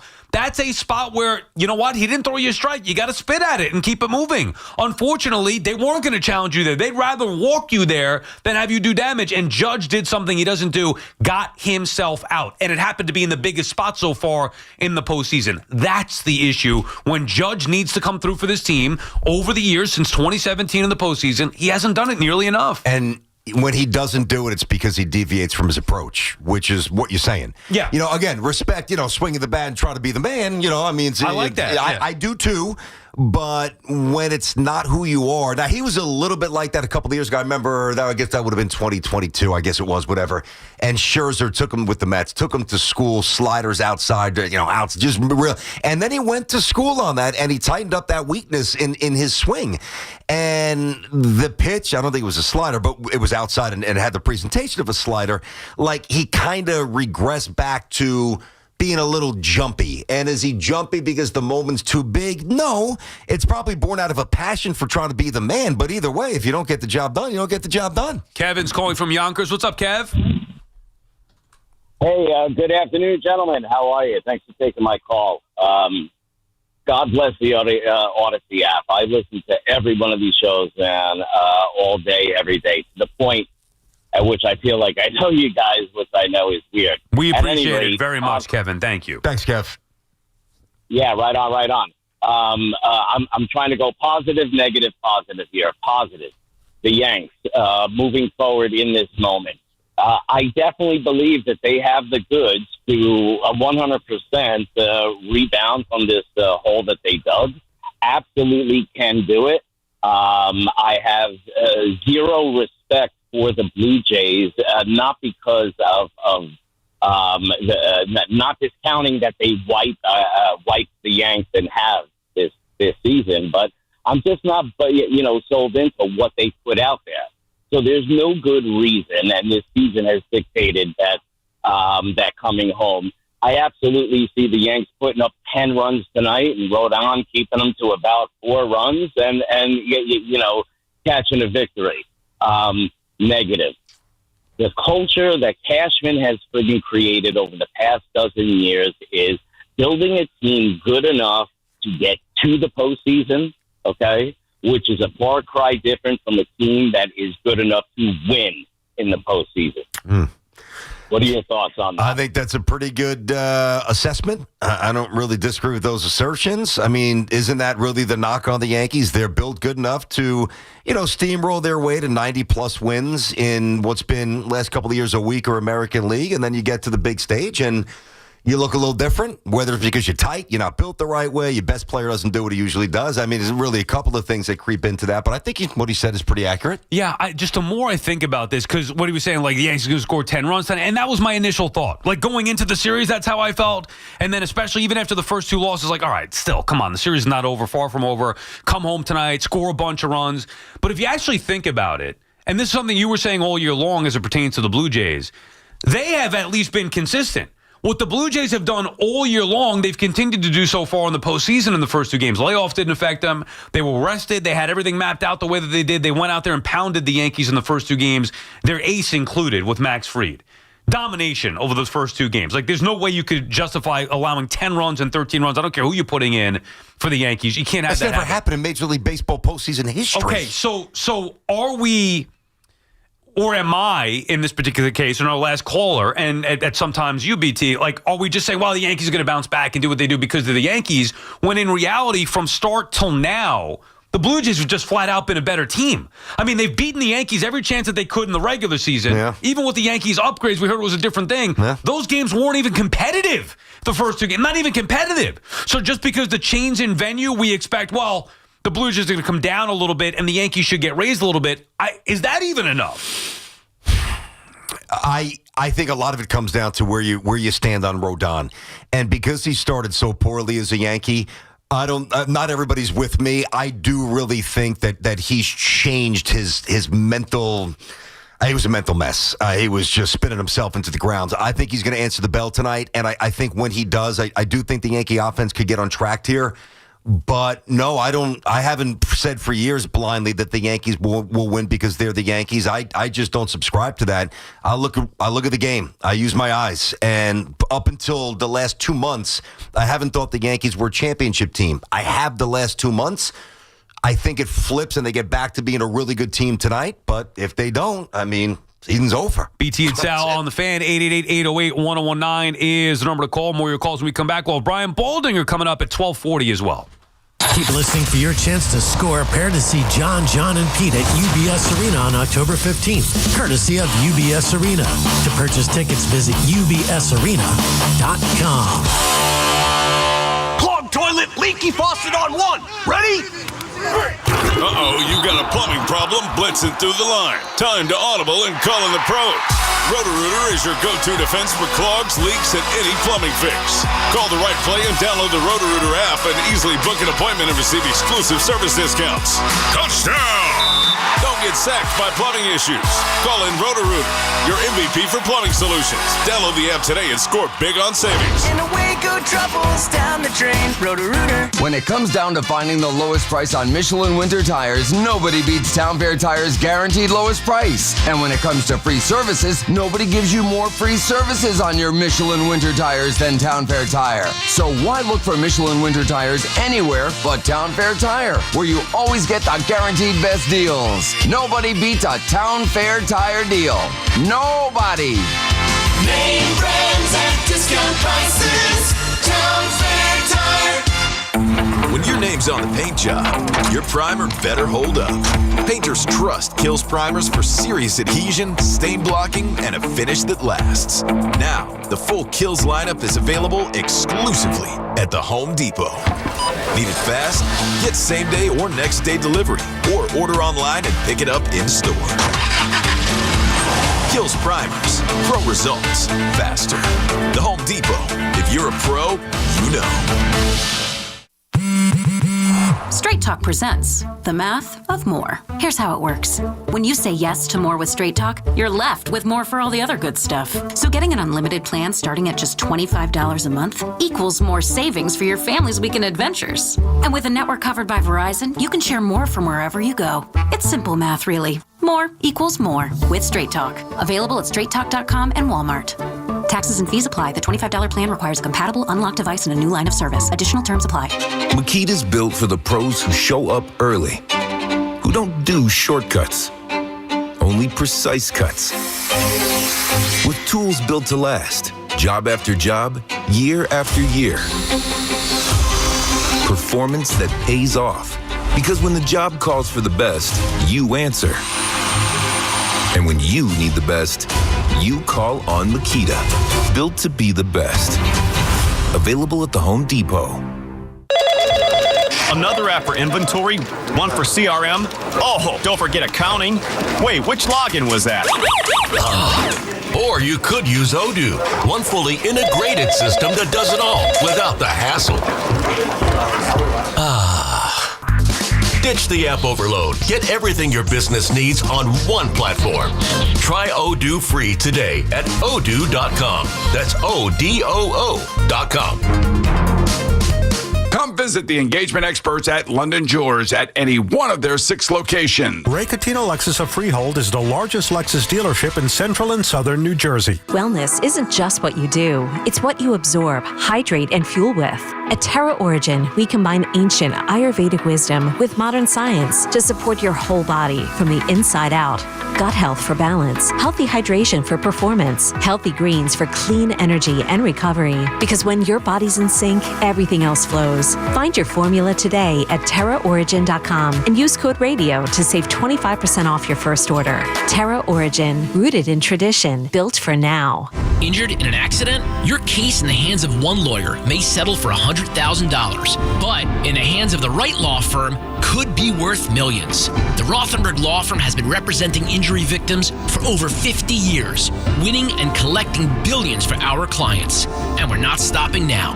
The Rothenberg Law Firm, 1-800-624-8888, or visit us at injurylawyer.com. Be lawyer for injured ones, injurylawyer.com. 1-877 Cars for Kids. KARS Cars for Kids. 1-877 Cars for Kids. Donate your car today. Call 1-877-CARS for Kids to reach a friendly live agent. Donation's super easy, and your car can be picked up as soon as tomorrow. Call us now. 1-877 Cars for Kids. Donate your car today. Did you know you can donate real estate too? Dunkin's $6 meal deal is kind of wild. You get a bacon, egg, and cheese sandwich, 6-piece hash browns, and a medium hot or iced coffee, all for $6. That's the main character meal energy you need this fall.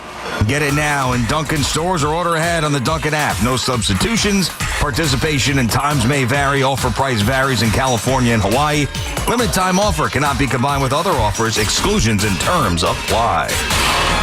Looking for the lowest price on name brand tires? Get to Town Fair Tire and get the guaranteed lowest price on any name brand tire. Nobody beats a Town Fair Tire deal. Nobody. Name brands at discount prices. Town Fair Tire. Visit your local Kia dealers to discover what happens when rugged capability meets true performance. It's the perfect balance of quality, dependability, power, and style. Learn more at kia.com. Kia, movement that inspires. This message comes from Viking, committed to exploring the world in comfort. Journey through the heart of Europe on an elegant Viking longship with thoughtful service, destination-focused dining, and cultural enrichment on board and on shore. With small ships that bring travelers closer to the destination, there's more time to explore. And every Viking voyage is all-inclusive, with no children and no casinos. Discover more at Viking.com. Hey, listen to this. All I needed was a new starter. Got a great deal on eBay. Did it myself. Yeah, that's cool. But how about the soft purr of an upgraded exhaust when it fits just right? For me, it's the little things. Like these new windshield wipers from eBay I installed. From small fixes to big upgrades, eBay has all the parts you need at prices you'll love. Guaranteed to fit every time. eBay. Things people love. Eligible items only. Exclusions apply. This city lives and breathes sports. WFAN is where Yankees fans argue with Mets fans, and Giants fans debate Jets fans. Live, loud, and daily. The Fan, 101.9 FM, and always streaming on the Odyssey, iHeartRadio, and TuneIn apps.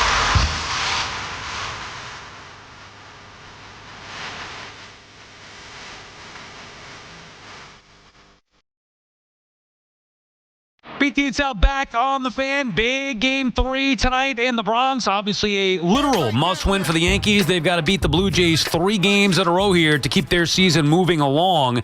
All three, well, I shouldn't say all three. 3 of the 4 division series, BT, are 2-0. You have the Brewers up 2-0. The Dodgers up 2-0 after last night taking 2 on the road in Philly, and boy, was that sweet. And obviously the Blue Jays up 2-0, 1-1 with the Tigers and the Mariners right there. But it's been done before. It's not impossible, but obviously not an easy task, rattling off 3 in a row, including 1 up there in Toronto. Yeah, I mean, I don't know if it's not because the Yankees are in a 2-0 hole here. I don't like this. The sequence here. Now, I wish I would have had this in the 80s where the Yankees had some good years but never made the playoffs because there was no wild card. You know, Toronto would always win that division. Yankees would win 90-something games and never get in. And the Mets would have had a couple of years as well where they would have been wild cards in the 80s. So I guess we were penalized then. But at least when you got there, you know, you had a long, like basically 10 days to establish who you are. Right. This is a quick hitter. I mean... Now, everybody deals with it, so no excuses, but it could easily, been done against the Red Sox here. If the Blue Jays win tonight, there's nothing to squawk about. Toronto just smacked them, and they deserve to win. Well, you're saying what? It should be a best of 7? Yeah, it's too short. I don't like the short series. I just don't. I mean, I think eventually if you cut away at the regular season, have a best of 5 wild card round, best of 7 division series, sure. But I do think 5, and you don't like the format of it? I mean, as opposed to I like the 2-2-1 as opposed to 2-3. I like the 2-2-1-2. That's the one thing that I'm cool with. Yeah. You think every wild card game should be in one stadium? I know they have to do it for logistical purposes just to keep things moving, but and also it's a disadvantage to the wild card teams, to the teams that have the lesser record. But that's how it should be. It incentivizes winning a division or having the best wild card. So I don't mind that either. Oh yeah. Oh no. To be clear, I'm fine with if you're a wild card team. Yeah, you should be at a disadvantage here. But I mean, being a playoff team without getting a home game, and that didn't impact the Yankees in the first round. It's just it doesn't feel like it benefited them in the first round, and I think that they earned that because they were better than the Red Sox. It doesn't feel like a series, and that's why I was saying Game 3, where everybody's going nuts about Schlittler, and yeah, he was dominant, but to me, it's a different feel, Game 3 versus Game 7. Yes, they're both elimination games. Game 7 happens after a back and forth 6 games, one way or another. Even if the team won the first 3 and then lost the next 3, like you get to a Game 7 through the course of a long series. Yeah. A Game 3, it's like you win 1, you lose 1. Here we go, boom. Like you can't fake the feel of a Game 7, which happens from the long series, the long back and forth of a series. There is no series in a best of 3. It is a short regular season type feel that just immediately got to the end. Well, Sal, think about it. It's no different than, say the Pirates and the Marlins playing a 3-game set in July. Yeah, it's the same presentation. And as you get deeper, especially if you get to that pivotal Game 7, like the storylines that are created as you kind of inch toward that Game 7, it's a different view. It's a different intensity. It's more palpable. Even the one wild card game, which I know a lot of people didn't like and complained about it, same reasons, like, it's too short, just elimination. Mm-hmm. But at least that felt huge because it was, okay, here you go. This is it. Season on the line. Yes. Like, I feel like a 3-game series takes away from some of that excitement of the ultimate game in a wild card game, where there's build up in the course of, hey, you made it, this is it, now you got to go fight to extend yourself. Mm-hmm. I don't know, and I personally think I would go all series. If you're going to have an actual series in the postseason, it should be a best of 5 minimum. Listen, different opinions, different takes. It's baseball at the end of the day. You just do your job and you go on, and you don't, you go home. I get that. But like the one thing that I didn't love about the 1-game wild card, not because Cole got rocked either, but there's a lot of teams that, or there could be teams that, have to have such a late push to become that wild card that you don't even get to see a race in a series. Imagine being a playoff team and never pitching your race. Like, if you are, say, 3.5 games out of the final wild card spot and you got like 10 games to go and you're moving around rotations or doing things just to get in the wild card, and obviously the penultimate game and the final game of the year is going to matter, 161 and 162, well, you might move up an ace to pitch that game to secure the wild card. And because it's one game, you might lose and go home without ever pitching an ace, right, which to me kind of goes against baseball. You want to see your best pitchers pitch. It also, I do like the emphasis, though, on the regular season mattering. And that means if you have more success in the regular season, like the Blue Jays did, tiebreaker or not, they put themselves in a much better spot for this series, lining everything up and not having to play a dangerous series against the Red Sox. Ken is in Los Angeles. What's up, Ken? Hey, Ken. Hey, how's it going? So, sorry, it's El Paso. I was traveling in Los Angeles that day. But, Sal, love you on SNY. BT, love Unkillable. Thanks, buddy. Before I get to my main question, I want to hit a few points.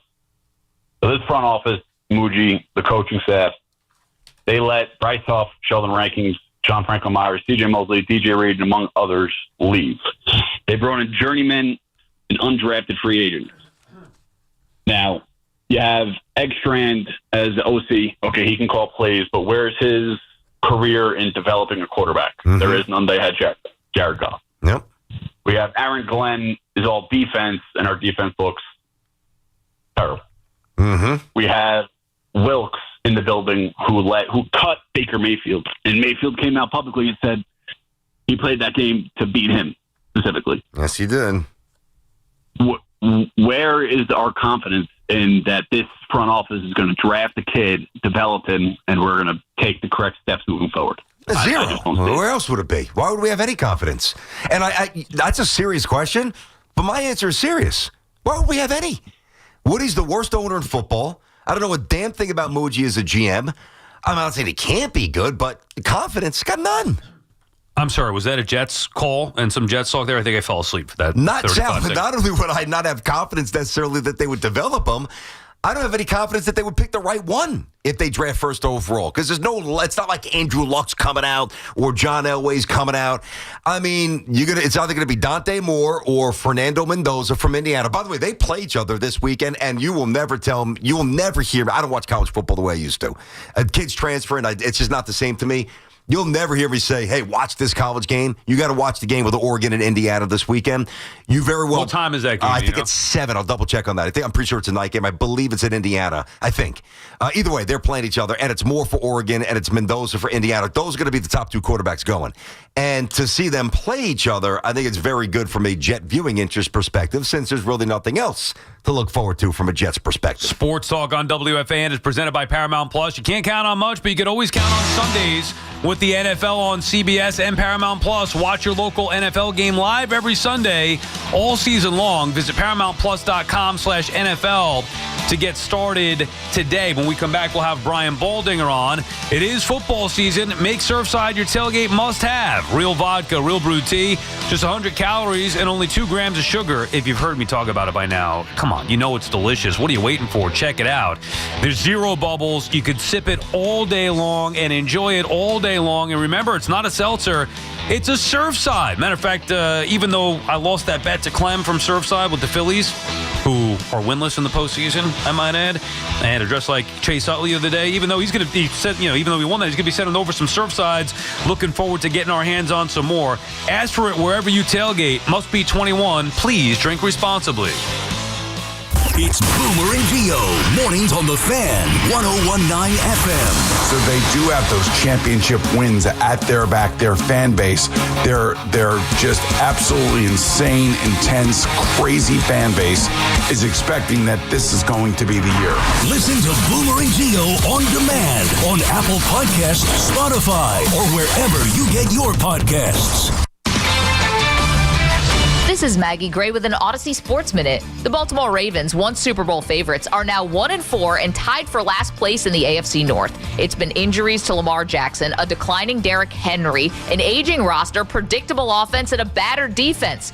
While hope remains thanks to a softer schedule ahead, a playoff run will require a near-perfect finish and a healthy Lamar Jackson.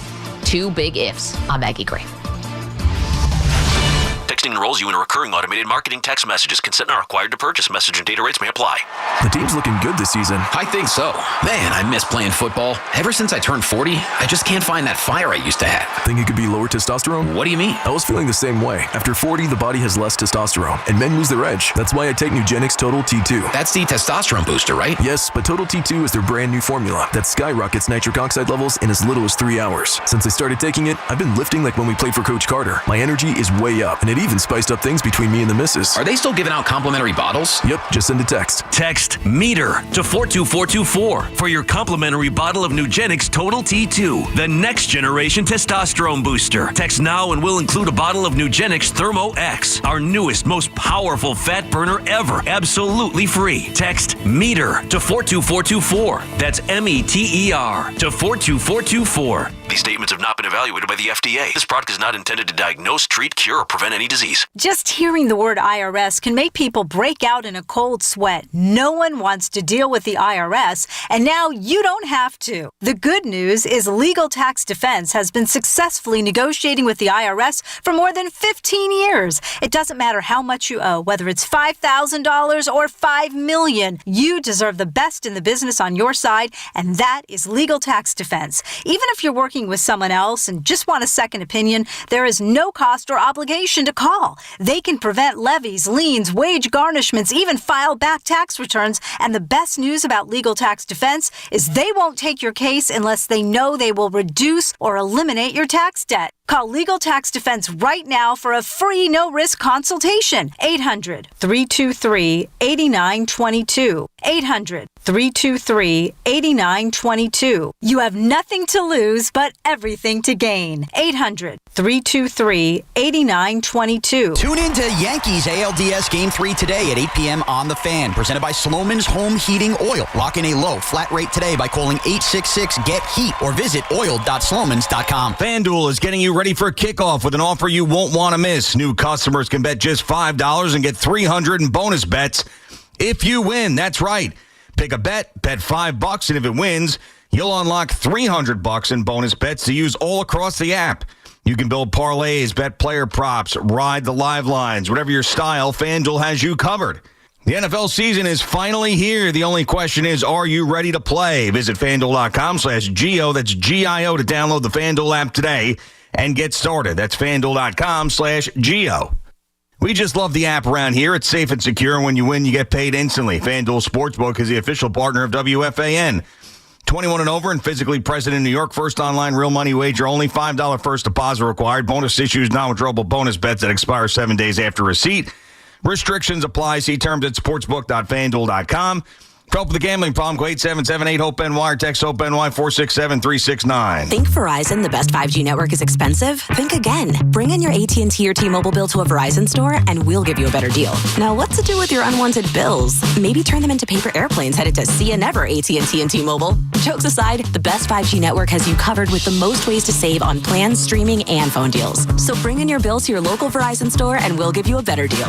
Rankings based on root metrics through score report dated 1H 2025. Your results may vary. Must provide a postpaid consumer mobile bill dated within the past 45 days. Bill must be in the same name as the person with whom you made the deal. Additional terms apply. Dime dropped right down the chimney by Justin Fields to Garrett Wilson, and the Jets have the lead. Be at MetLife Stadium for the Jets and the Panthers on Sunday, October 19th at 1 p.m., presented by JetBlue. Get to the game early and secure the game giveaway, a JetBlue Jets plane magnet while supplies last. Lock in your seats now at nyjets.com/tickets. Once again, that's nyjets.com/tickets. We could tell you what it's like to drive the Nissan Rogue and tell you all about its performance capabilities, like its VC turbo engine, its impressive fuel economy. Still going. It's I can go virtually anywhere type of freedom. Nice. But you don't have to take our word for it. Go drive it for yourself. You're up. Experience the power of the Nissan Rogue. Drive the Nissan Rogue. Now get 0% APR financing for 60 months on the 2025 Nissan Rogue, Pathfinder, or Murano. For well-qualified buyers, example 0 down payment, 60 months financing at $1,667 per month per 1,000 financed. Actual down payment may vary. Subject to Nissan Motor Acceptance Company credit approval. Not all buyers qualify. Dealer contribution may affect actual price set by dealer. Contact dealer for details. Ends 11/3/25. Looking for Michelin tires at the guaranteed lowest price? Get to Town Fair Tire for Michelin's Cross Climate tires, offering a design that delivers an exceptional level of long-lasting performance throughout the tire's lifespan. Plus, Town Fair gives you more free services than anywhere else. For the guaranteed lowest price and your best deal on Michelin Cross Climate tires, nobody beats Town Fair Tire. And I mean nobody. Name brands at discount prices. Town Fair Tire. This is the story of the one. As a maintenance supervisor at a manufacturing facility, he knows keeping the line up and running is a top priority. That's why he chooses Grainger. Because when a drive belt gets damaged, Grainger makes it easy to find the exact specs for the replacement product he needs. And next day delivery helps ensure he'll have everything in place and running like clockwork. Call 1-800-GRAINGER, click Grainger.com, or just stop by. Grainger, for the ones who get it done. eBay has reinvented vehicle buying. From click to curb, everything's covered. Ever try to buy a car online and end up in a parking lot with a stranger and some blind trust? That era is over. Now with Secure Purchase, eBay isn't just where you find your car. It's where you buy it, start to finish. Title, financing, registration, delivery, it's all built in. This is the modern way to buy your next ride on eBay. eBay. Things people love. Secure Purchase is powered by Caramel Dealer Services, LLC, an eBay subsidiary. Tell Siri to dial the fan. 888-808-1019. Powered by Paramount Plus. Count on Sundays all season long with the NFL on CBS and Paramount Plus.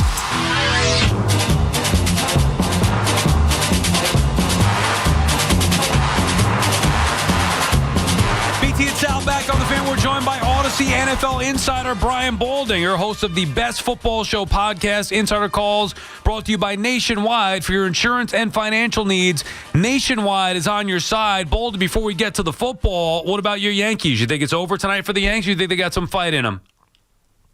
I hope they have some fight. I mean, that's about as embarrassing, a series as you can recall, what's been going on so far. So, there's football scores being put up on them right now, I mean, the Jets would gladly take those amount of runs that they're putting up right now. Yep. So it's not, it hasn't been good to this point. But, everything can change in an instant. We've seen it before, but it's got to change quickly. Speaking of embarrassing, let's get to the local football teams here. Let's start with the Giants, who had a very disappointing loss. Rookie mistakes all over the place. What'd you see from Jackson Dart in his start number 2 in New Orleans?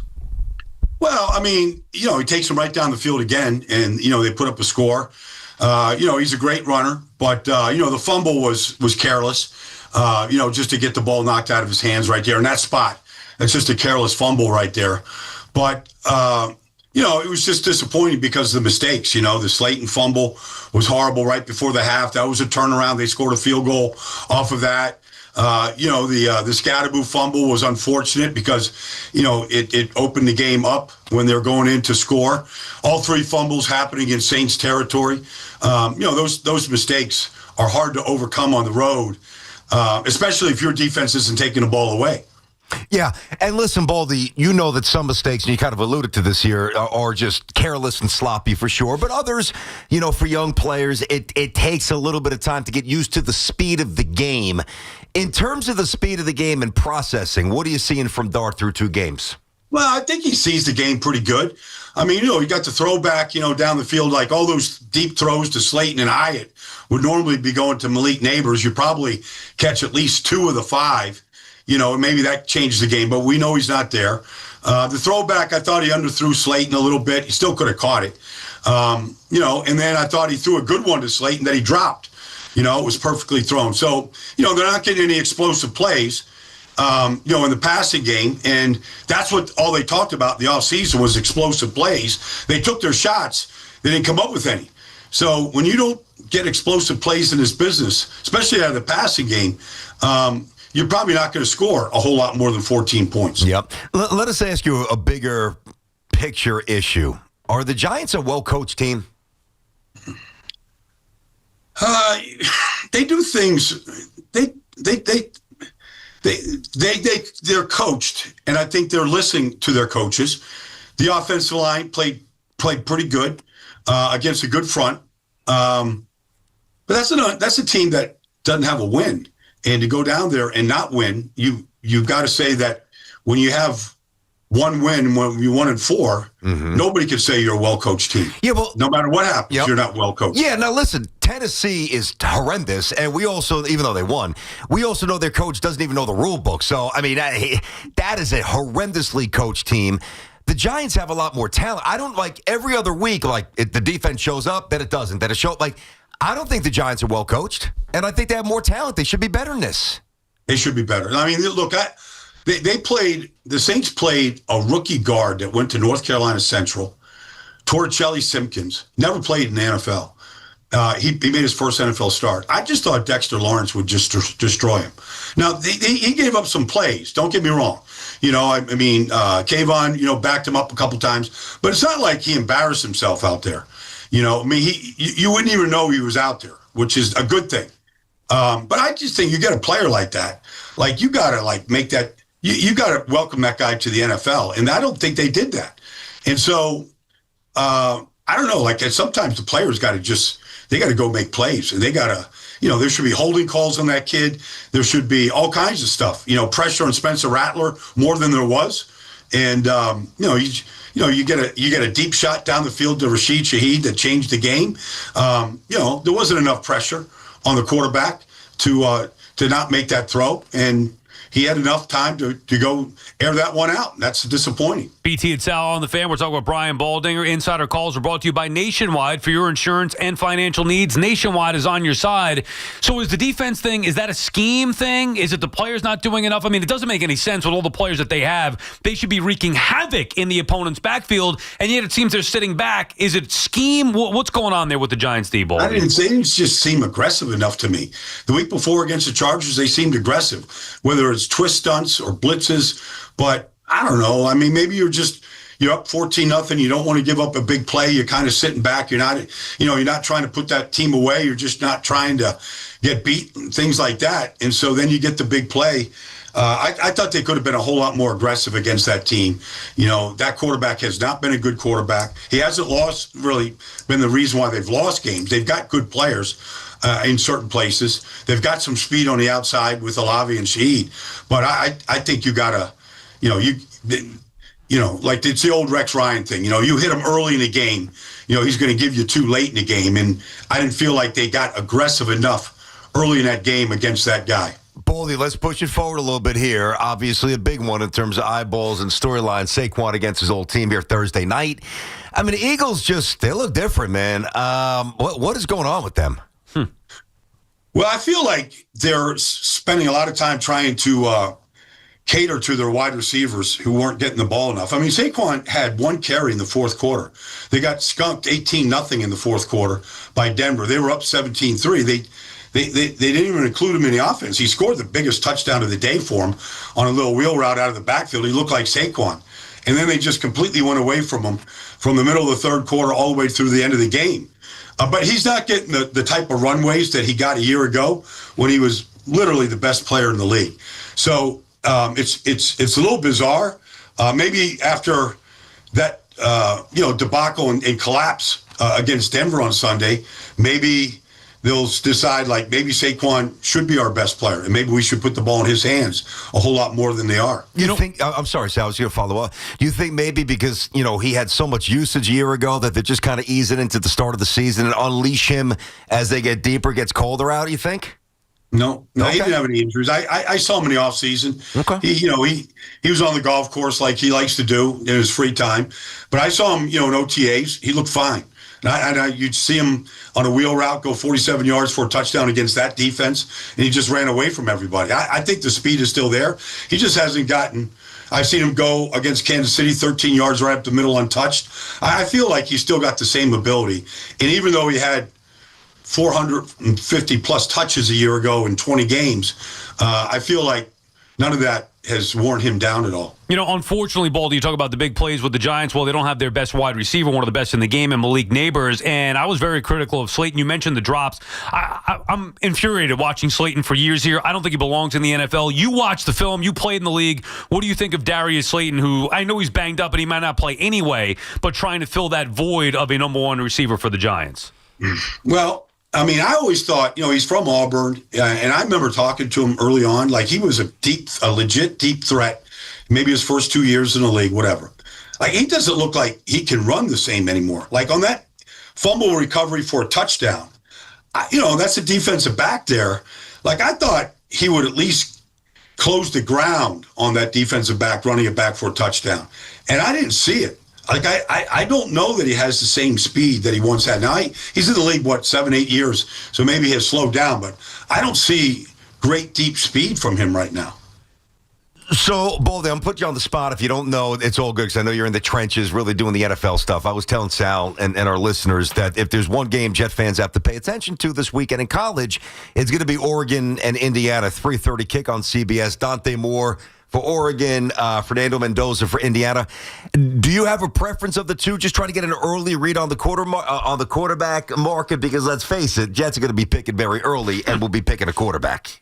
Yeah, they should. I don't have a preference right now. It's too early. It's only 5 games. I saw Moore have a good game against Penn State, a couple weeks ago in Happy Valley there. Mm-hmm. Played well, and I know Indiana's, off to the races here. They, they wiped up Illinois a couple weeks ago, I think, in their last game that they played. Yeah. Mendoza's been good, but they're basically one-year players. So, I mean, in their respective programs. Now, if I could go back and study them in other places, you got to do that, when these guys are coming through the portal now. They're, 1-year stops. But I haven't studied them enough right now to say, like, this is going to be Baker Mayfield. I don't know. Understood. Let me ask you this way then, and trust me, I hear you. But does it seem on any level like it's a false elevation that they could be going that early and could potentially be franchise quarterbacks? Well, that process really starts, during the bowl season, Senior Bowl, those kind of things, and then the college football playoff. It starts during then, and then it's a long process. I mean, nobody thought Dylan Gabriel would be the starter in Cleveland. He played really well, against Minnesota, and he was a third-round pick. It's just hard to evaluate these guys at this time of the year right now. Until you sit down, you talk to them, you find out what they're all about. Even if you went back and you watched Ole Miss last year after 5 games, would you trade up in the first round to take Jackson Dart after 5 games last year? I don't know that you would have done that. But, the body of work, getting to know the guy, the whole off season where you get a chance to work them out, go to the comp, all the things that you do, that's a whole separate process. Baldy, any concerns that Aaron Glenn might be overmatched? Well, I mean, if you watched the game last night, and I know you did, Jacksonville had the fewest takeaways in the NFL a year ago. They were dreadful. Liam Cohen comes in, new offense, new defense coordinator, Anthony Campanile. They got 14 takeaways in the biggest one of the season on the interception return. The guy Devin Lloyd's been in this league now for a while. He leads the league in interceptions. Something like, if you want to turn things around, take the ball away. And the Jets don't have a takeaway. Like, they don't even get their hands on footballs. So, is he overmatched? I don't know. If you want to get competitive, figure out a way to take the ball away. Now, that starts in practice, punching it out, all the different drills that you can do. And they're not doing any of that right now on the field. That's an indictment on the coach. Yeah, I know. And in this part, like, it's just, like, I don't know how many fans are sitting there and watching all these games of the Jets. They can't run a play without a mistake. And some of the stuff is just stupid.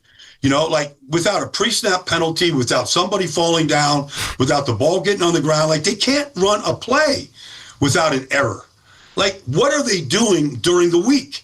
That is all comes under the head coach.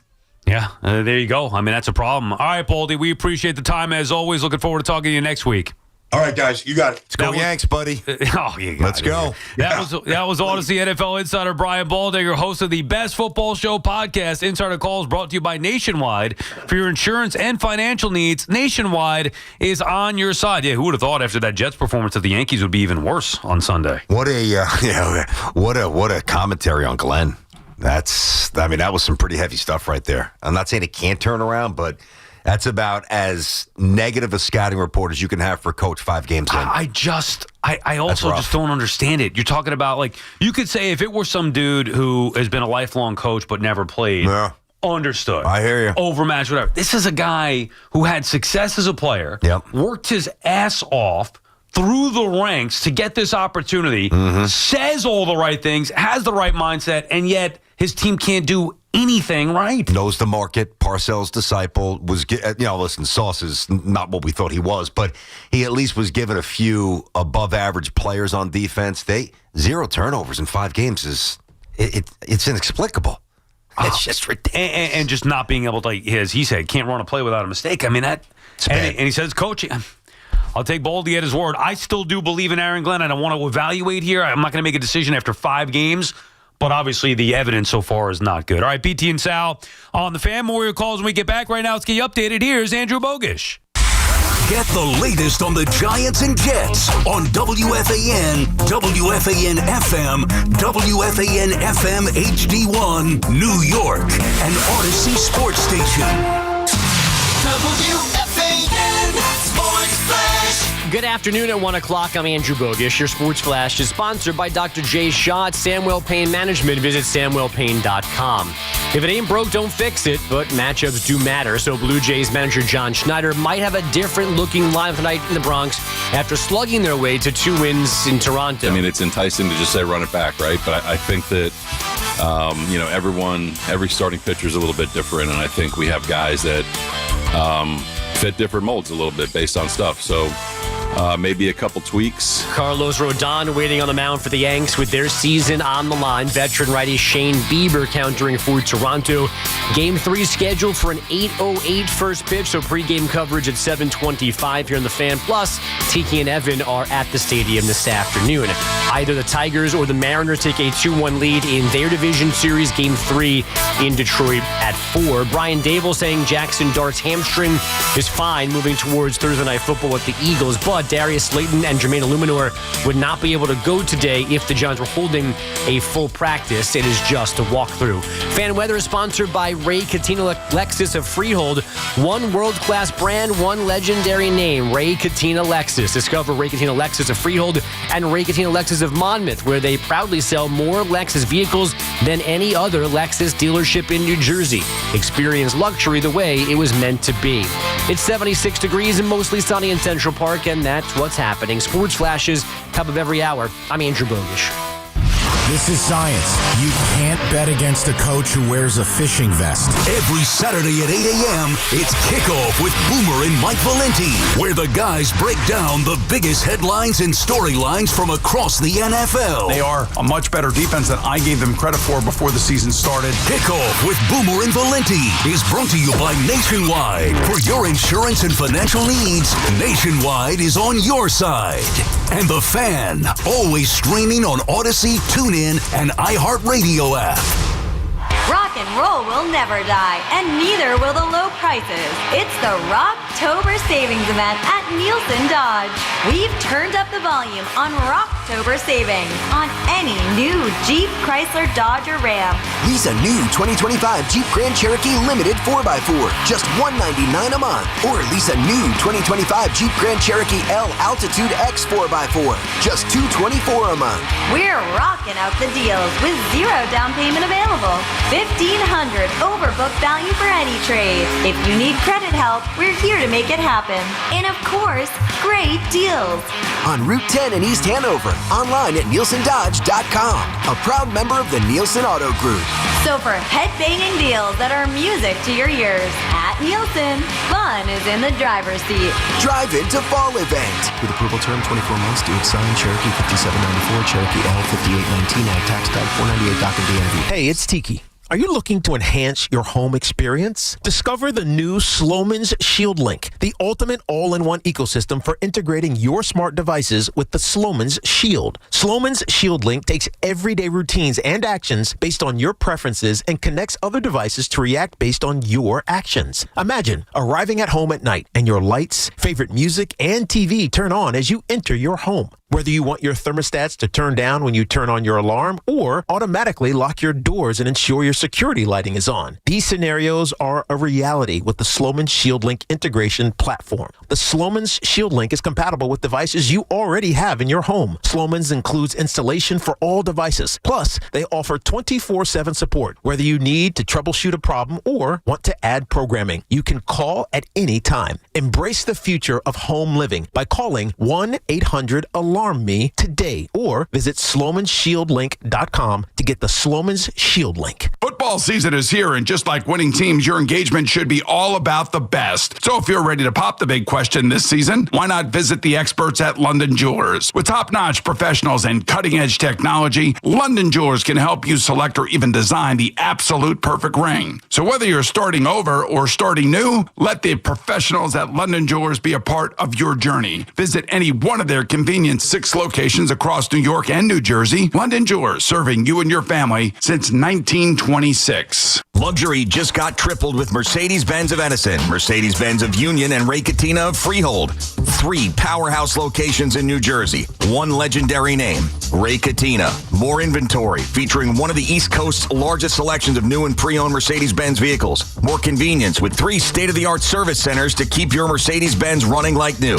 And of course, legendary Ray Cattina customer service, where you always come first. Experience the power of 3 at BenzFam.com. $5,000. That's the average amount of money people in the U.S. are now spending on gas in a year. $5,000. That's crazy. If you drive, you have to download Upside, the free app that gives you cash back every time you get gas. That's right. You can earn real cash back with Upside just by buying the gas you're already buying. You can literally start earning cash back today. I use Upside every time I fill up, and I've already made around $300. You're putting gas in your car anyway. Why not get real cash back? If you like free money, download Upside. I'm saving the cash I earn from using Upside to help pay for a vacation later this year. Download the free Upside app now to earn cash back every time you buy gas. Use promo code CODE to get an extra 35 cents per gallon on your first tank. You can cash out anytime right to your bank, PayPal, or a gift card for Amazon and other brands. Just download the free Upside app and use promo code CODE for a 35 cents per gallon bonus on your first tank. That's code CODE for a 35 cents per gallon bonus.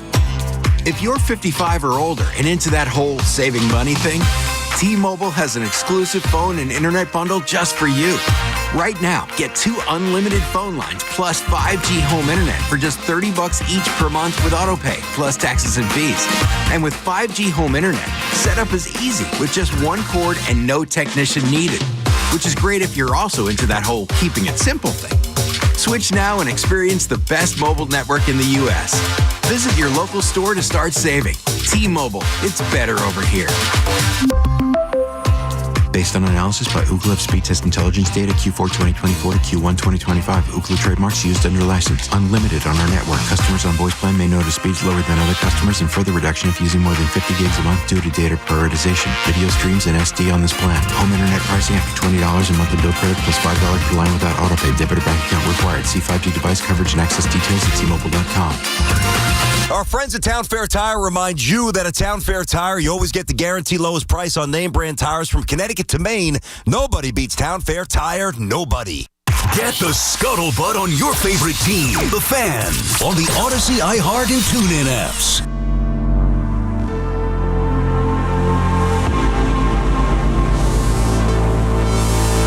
And I know she'll be the death of me, at least we'll both be numb. And she'll always get the best of me, the worst is yet to come. But at least we'll BT and Sal on the Fan, the BT and Sal Show on the Fan, presented by your Tri-State Cadillac dealers. Cadillac, the official luxury vehicle of the New York Giants. All right, we've done a bunch of football there with Baldy. In case you missed it, check it out on the free Odyssey app. Let's get back to the task at hand here tonight, BT. There will be another day we can worry about the NFL on Thursday with the Giants and Eagles this week, a wild week in New York sports. Off that brutal loss Sunday, you got the Yankees hopefully playing 2 games right into the Giants on Thursday, potential Game 5 on Friday. So still a lot going on, but obviously Game 3 tonight at the stadium. Gary's calling from Belleville, New Jersey. What's up, Gary? What's up, BT and Sal? Love the show. Thanks, Gary. I want to preface this call by not taking anything away from Yuskavage. Obviously, he had an amazing game, and kudos to him and the Blue Jays on that game. But I want both of your opinion. On his 11 Ks, how many of those were actually strikes, in your opinion? I'd have to look at it again. I know Grisham chased, obviously judged it. Maybe a little bit less than that. The Yanks have been swinging outside of the zone. There's no question about that. And my second point is, and it's 170 games into the season now, they're flailing up pitches in the playoffs like they did on Game 1, where no one ever holds the hitting coach responsible. I know it's not his job to swing the bat, but what about pitching selectivity? I've never seen balls are bouncing to the home plate, and these guys are swinging it. They're not even hittable. We just saw the stat. Is that what you said, BT? And thanks for the call, Gary. Appreciate it. We're watching MLB Network, and they had a stat up like the Yankees 0 for on the... I was just about to reference. That's funny. Yeah, the change-up and splitter. Yeah, 0 for 24, I think it was. Oh, okay. Like, it's easy to sit here and say, well, they got to spit at it.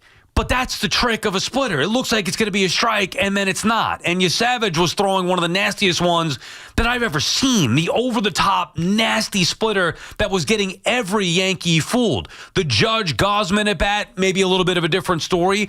But the Yankees' offense overall, it's not just a splitter or the changeup. It's not just a lack of discipline. It's overall that the Yankees have not, in 5 games so far in the postseason, come anywhere near what they've done in the regular season. No, they haven't. But listen, this is different from not hustling out a ball or not hitting a cut or booting a ball that you should never boot at that level. This is about really good pitchers making really nasty freaking pitches, man. And you nailed it. It presents itself as a strike. I mean, and then, you know, what drives you more nuts is that when the first pitch is really low in the zone, borderline touching dirt, and you swing. And then we saw Judge do this in the Red Sox series, and it took a called strike 3. Then eventually, right after that, there's a pitch that's a fastball that maybe it's moving, clearly 2-seam, 4-seam, but, you know, it's in the zone. You're like, how did you not swing at that? Well, because my head's a wreck. That's why. Because I'm fooled. I'm confused. It's hitting. It's hard.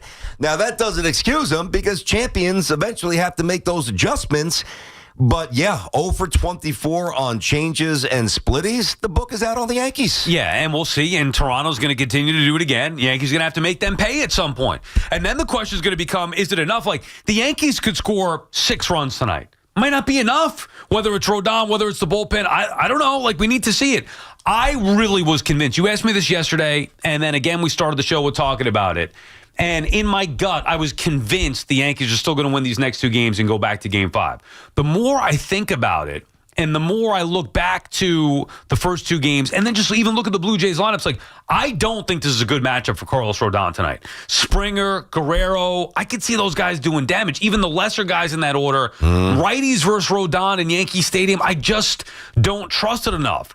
Is the Blue Jays offense going to be that good? All series. I mean, dude, they were on fire. You couldn't get anybody out. They scored 23 runs in 2 games. All right, even if it comes down a little bit, if they score 6, 7 runs tonight against Yankee pitching, would I be shocked? I don't think you can be shocked at this point. And then will the Yankees bats do enough? I think you'll know the tone very early on in this game. First inning, Rodon shuts him down, couple of strikeouts, gets the crowd in. Maybe it's going to be a good night for the Yankees. If he allows a run or 2 in the first inning, I think the Yanks are done. Well, I mean, somebody beat Toronto down the stretch. I mean, think about this. So, and I'd have to, and I'm not going to, but matchup driven, lefties, righties. You know, they've gotten some players back in there, a lot of healthy. I understand it's not necessarily apples to apples, but I'm looking at it now. Loss, win, loss before they got healthy against the Red Sox in the final, and they swept the Tampa Rays when the Yankees were trying to win the division. So it's not like Toronto was some unapproachable offensive force this season. Other pitchers for lesser teams with lesser stuff has found a way to get some of their hitters out. Do the same thing starting tonight. Yeah, but the Yankees haven't done it against them, period. Like, they didn't do it in the regular season. They didn't do it in the postseason so far. Yeah, but the low score. Yeah, but there was even going back to early September, Yankees won 7-1. That was Schlittler against Gausman. They got him. A little bullpen as well. Then the Yankees lost 3-1. That was Heel against Bassett. And then the Yankees lost 4-3. That was Fried against Scherzer. Bassett's not on the roster. Scherzer's not on the roster. Heel's a little hit or miss. Fried's been hit or miss. So, again, that's why I say it's not apples to apples, but find the way. You're making big money, Rodon. I think Rodon's going to pitch well tonight. Duke of Madness calling from Boston. Duke of Madness, what's on your mind? Hello? Duke? Hello? Duke. How you doing? I've been on hold so long, just took a car off a trailer, and I'm calling from Boston. What's going on, guys? What's up, Duke of Madness? What do you got for us? Well, I want to bet on the game, a lot of money on the Yankees. But, I'm listening to all this talk. I don't know what to do. You have to give me some kind of sign, like the bat sign or 3 girls at once. I mean, what sign can I get that I should bet a lot of money on the Yankees? Because I have some extra money to get rid of. Why do you want to bet a lot of money on the Yankees tonight? Well, I'll tell you, I'm not. I like every baseball team because I'm a gambler. I don't hate the Yankees like you hear these people, Red Sox fans, Yankee fans. I like everybody because I'm a gambler. Money. Yep. I like money, yes, and I like to give it to my girlfriend because she's always asking for money. Wow. So anyway, I don't know. I just think that they're a great team, and I think they can come back. Duke, let me ask you this, Duke. I'll give you a betting strategy, which I'd never give because I don't want to spend other people's money. I don't want to get blamed if you lose. But since you're up in Boston, if you lose, I really don't care, even though you don't hit the Yankees. Now, you've been doing this a while, right? Now, you're not one of these gamblers who's going to pretend that you win more than you lose because we know that you don't. No, but I have hit 5 times in my life. I bet 10,000. I hit 3. I didn't win. Okay. 10,000. I didn't win 10,000. I got you. Sometimes you have to put up 10,000 and win 3,000. Understood. So I appreciate the honesty. Having said that, and again, I rarely do this, but you and I, Sal, were talking about this during the break. Like if there's, and I look for value, right? So if you're looking for value, you got the Yankees in 5 is what, +4? Yeah, something like that, 4.5. Yeah, +450, something like that. Last I checked. You want to throw down $100 or $1,000 to win whatever your denomination might be? That seems like the best value. I don't know if they'll do it, but there's some value for you. Yeah, but they have to win these 2 games to get to Game 5. I understand that, but you're looking for value. See, I think the value's the other way, actually. And I thought about doing what you were going to do, Duke, and put money on the Yankees. I think the value is in the Blue Jays tonight because you're getting plus odds for a team that has owned the Yankees in the regular season. You still have tomorrow I wouldn't touch at all. I think that game clearly favors the Yankees. But you're getting a price tonight on a team that has just bludgeoned the Yankees 2 games in a row. Okay, I don't know. I'm just. But I would go. I would go with your gut. I mean, clearly you seem torn. You shouldn't have to call us to. I mean, we appreciate it, but if your gut is the Yankees, then go for the Yankees. I'm just saying I would steer clear of that myself. Okay, but I just want to say that good luck to the Yankees tonight because I like every baseball team. And I think I'm going to take the Yankees, and I think I'm going to take Seattle today, too. A little 2-team parlay for Duke of Madness. We appreciate you checking in. A little 3-team with the Rangers playing tonight hockey, and throw a little Knicks preseason. My initial thought was to do the emotional hedge and bet the Yankees to win the series, meaning that, well, at least if the Yankees come back and win the series, which I really don't want to see happen, I win money, and plus it's a good value.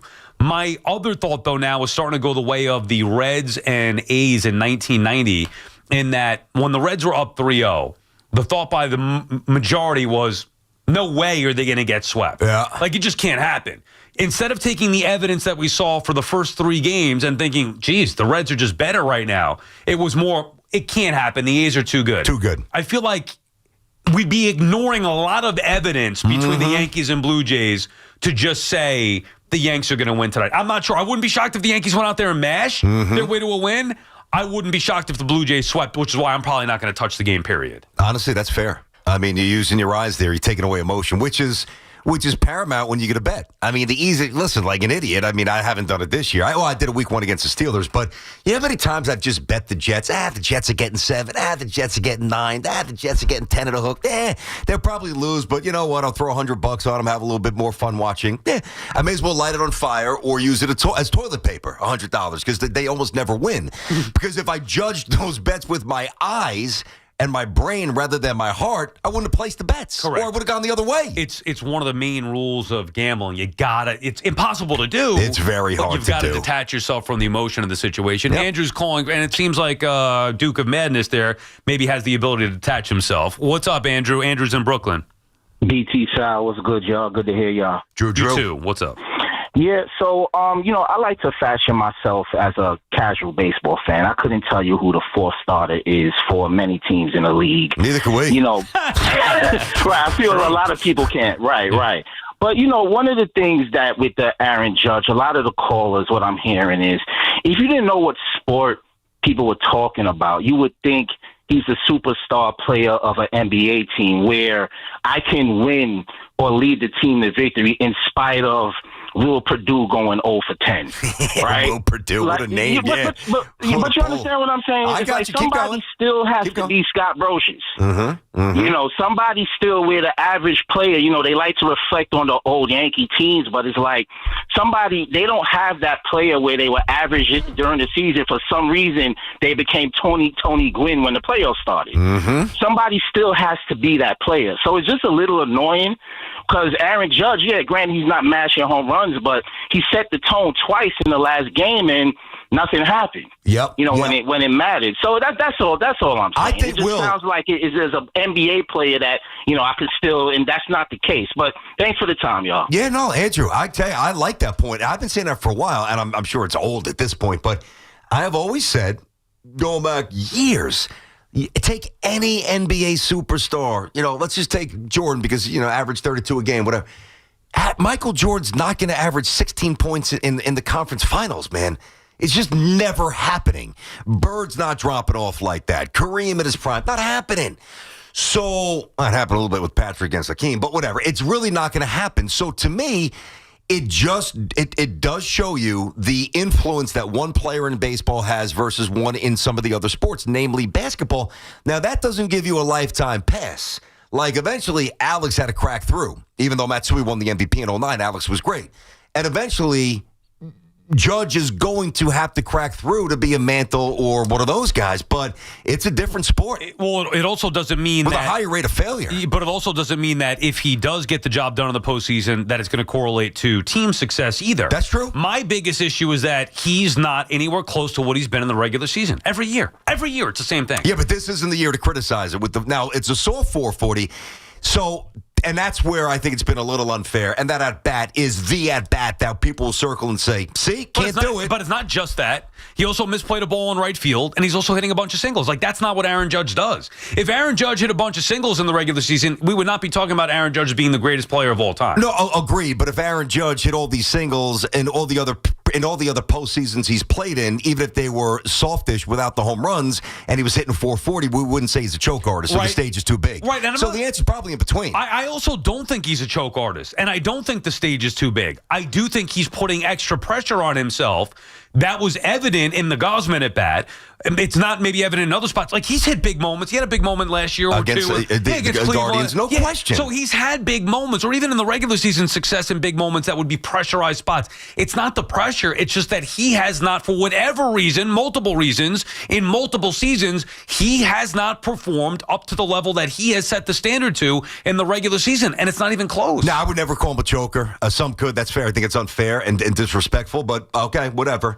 But when anybody chokes, isn't it really attributed to the inability to handle pressure? Right, and I don't think that that's the case. Well, then him dropping a pop-up, what is that attributable to? I think that was just even the play in right field. Like, but that had a bounce. Yeah. Even though you got to make that play, and it's an error, you can't go through your legs. I mean, you got to play that better.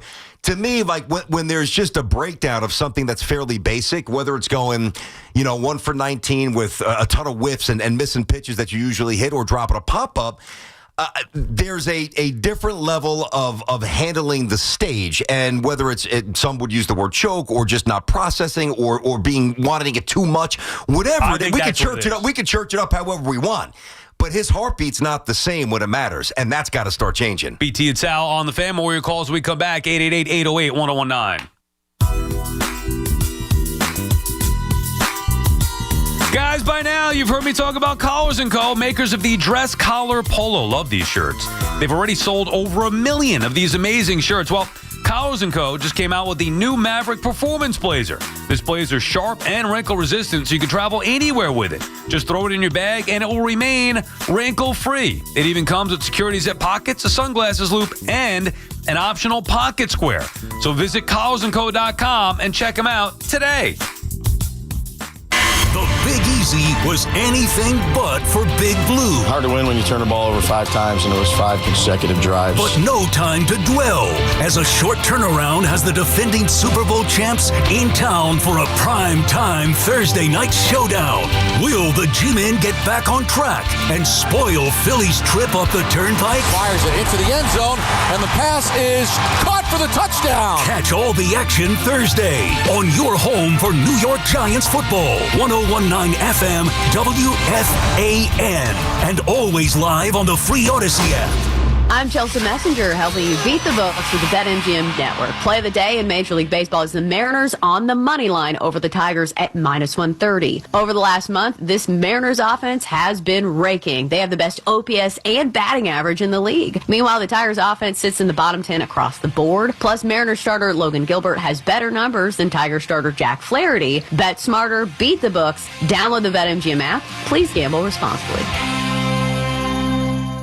My man, Dr. Jay Shah, specializing in minimally invasive and non-surgical treatments for neck, back, and sciatica, migraines, and so much more, offers pain-relieving solutions. There are thousands of 5-star reviews who trust Samwell Pain for all their aches and pains. Visit SamwellPain.com. In St. Pete, Clearwater, you can chill by the crystal clear Gulf. And stroll downtown St. Pete's galleries and murals. And hang with the locals at a fishing pier. And escape to secluded white sand beaches. Secluded, huh? Yeah. And they're spectacular. And then grab a sandwich at the grouper capital of the world. And maybe a nightcap at a rooftop bar with sunset views. Okay. In St. Pete, Clearwater, you'll find just what you're looking for. And then some.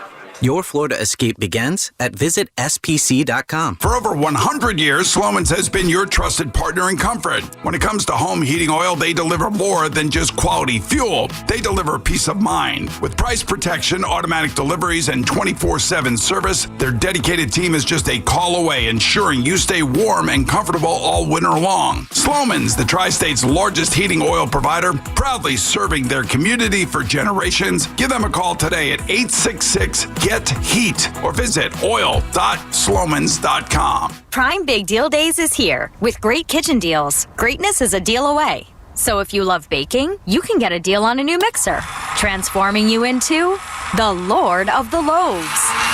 Hear ye, hear ye! Make way for the baron of brioche, the sultan of sourdough, the Lord of the Loaves, Prime Member Dave! Yeah, hi? Get up to 40% off with Prime Big Deal Days now. It all comes down to this, folks. Yep, the entire season is on the line. But my throat has officially thrown in the towel. Sounds like you need Vicks VapoCool drops. They're max strength and vaporize sore throat pain.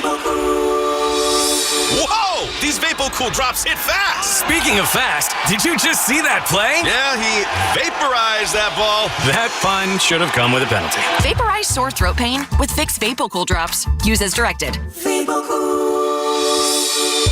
Life insurance. Why are you putting it off? Can't afford it? Too much hassle? Think you don't need it? There's lots of excuses for putting off life insurance. But if you weren't there, who would pay the mortgage and other bills? With Ethos, you could be covered in 10 minutes and boom, family protected. Ethos, fast and easy online term life insurance. Up to $2 million in coverage with no medical exam. Some policies as low as $1 a day. Answer a few health questions and get your free quote at ethos.com/play. That's ethos.com/play. Michelin Winter Tires offer confidence in all types of winter conditions, and Town Fair Tire offers every long-lasting, fuel-efficient Michelin tire at the guaranteed lowest price. Plus, Town Fair gives you the most free services for life with your purchase of Michelin Winter Tires to keep you going for years to come. With a guaranteed best deal on Michelin tires, nobody beats Town Fair Tire. And I mean nobody. Name brands at discount prices. Town Fair Tire. 4 distinct all-electric Cadillacs. Some drive them for performance. Others drive them for the range. And some drive them because it's the only way to make an entrance. 3 different ways to turn every drive into an occasion. Whatever your reason, there's never been a better time to say, let's take the Cadillac. The all-electric Cadillac family of vehicles. Escalade IQ, Vistic, Optic, and Lyric. Visit your Tri-State Cadillac dealer today. How can you free your team from time-consuming office tasks? Amazon Business. Smart business buying tools enable buyers to find and purchase items fast so they can focus on strategy and growth. Free up your teams and focus on your future. Learn more at amazonbusiness.com. Introducing the IHOP Value Menu, where all your breakfast faves are just $6 each every day. Where else can you get a big, filling, sit-down breakfast for only $6? Go to your happy place with the $6 IHOP Value Menu. Available every day at IHOP. $7 in some locations. Ooma. What was that? That is business phone bliss with the Ooma cloud phone system. It handles all our voice, video, and messaging needs. You sound very calm. I am. Ooma has everything I need to run my business more efficiently, like virtual receptionist, call routing, and video conferencing. And it starts at just $19.95 per month per user, plus taxes and fees. Ooma. Nice. Find your business comm at ooma.com/radio. This is an important notice to all U.S. taxpayers. The IRS is giving away billions of dollars in tax savings through a federal program called the Fresh Start Initiative to aid delinquent taxpayers. This initiative was established for anyone facing financial hardship and unable to pay their back taxes. Qualifying and enrolling in this program will stop all collections, settle your delinquent tax problem, and even reduce what you owe by thousands of dollars. Call the hotline at People's Tax Relief to see if you qualify and get this free information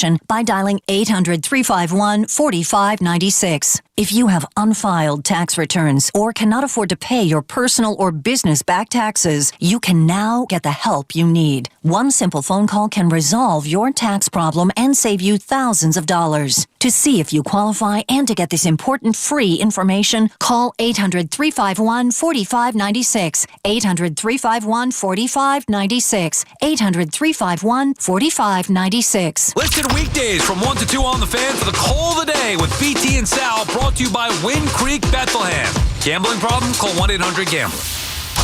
New York sports is more than a game. It's a lifestyle.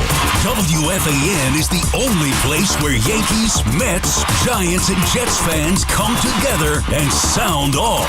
The Fan, 101.9 FM, and always streaming on the Odyssey, iHeartRadio, and TuneIn apps. BT out back on The Fan. 888-808-1019 is the number to call. Back to your calls in just a second. Yeah, real fast, just to follow up on this. So you and I talked a little bit about Boldface Lie, Boldface Truth. How fast is the question about will Giannis be a Knick at the end of the year?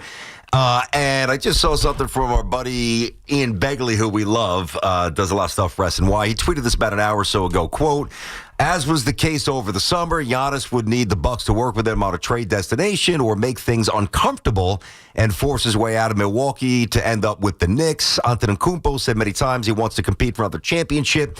Knicks believe that doing so in New York is something that appeals to Giannis, and that is one reason why New York is a desired destination for him.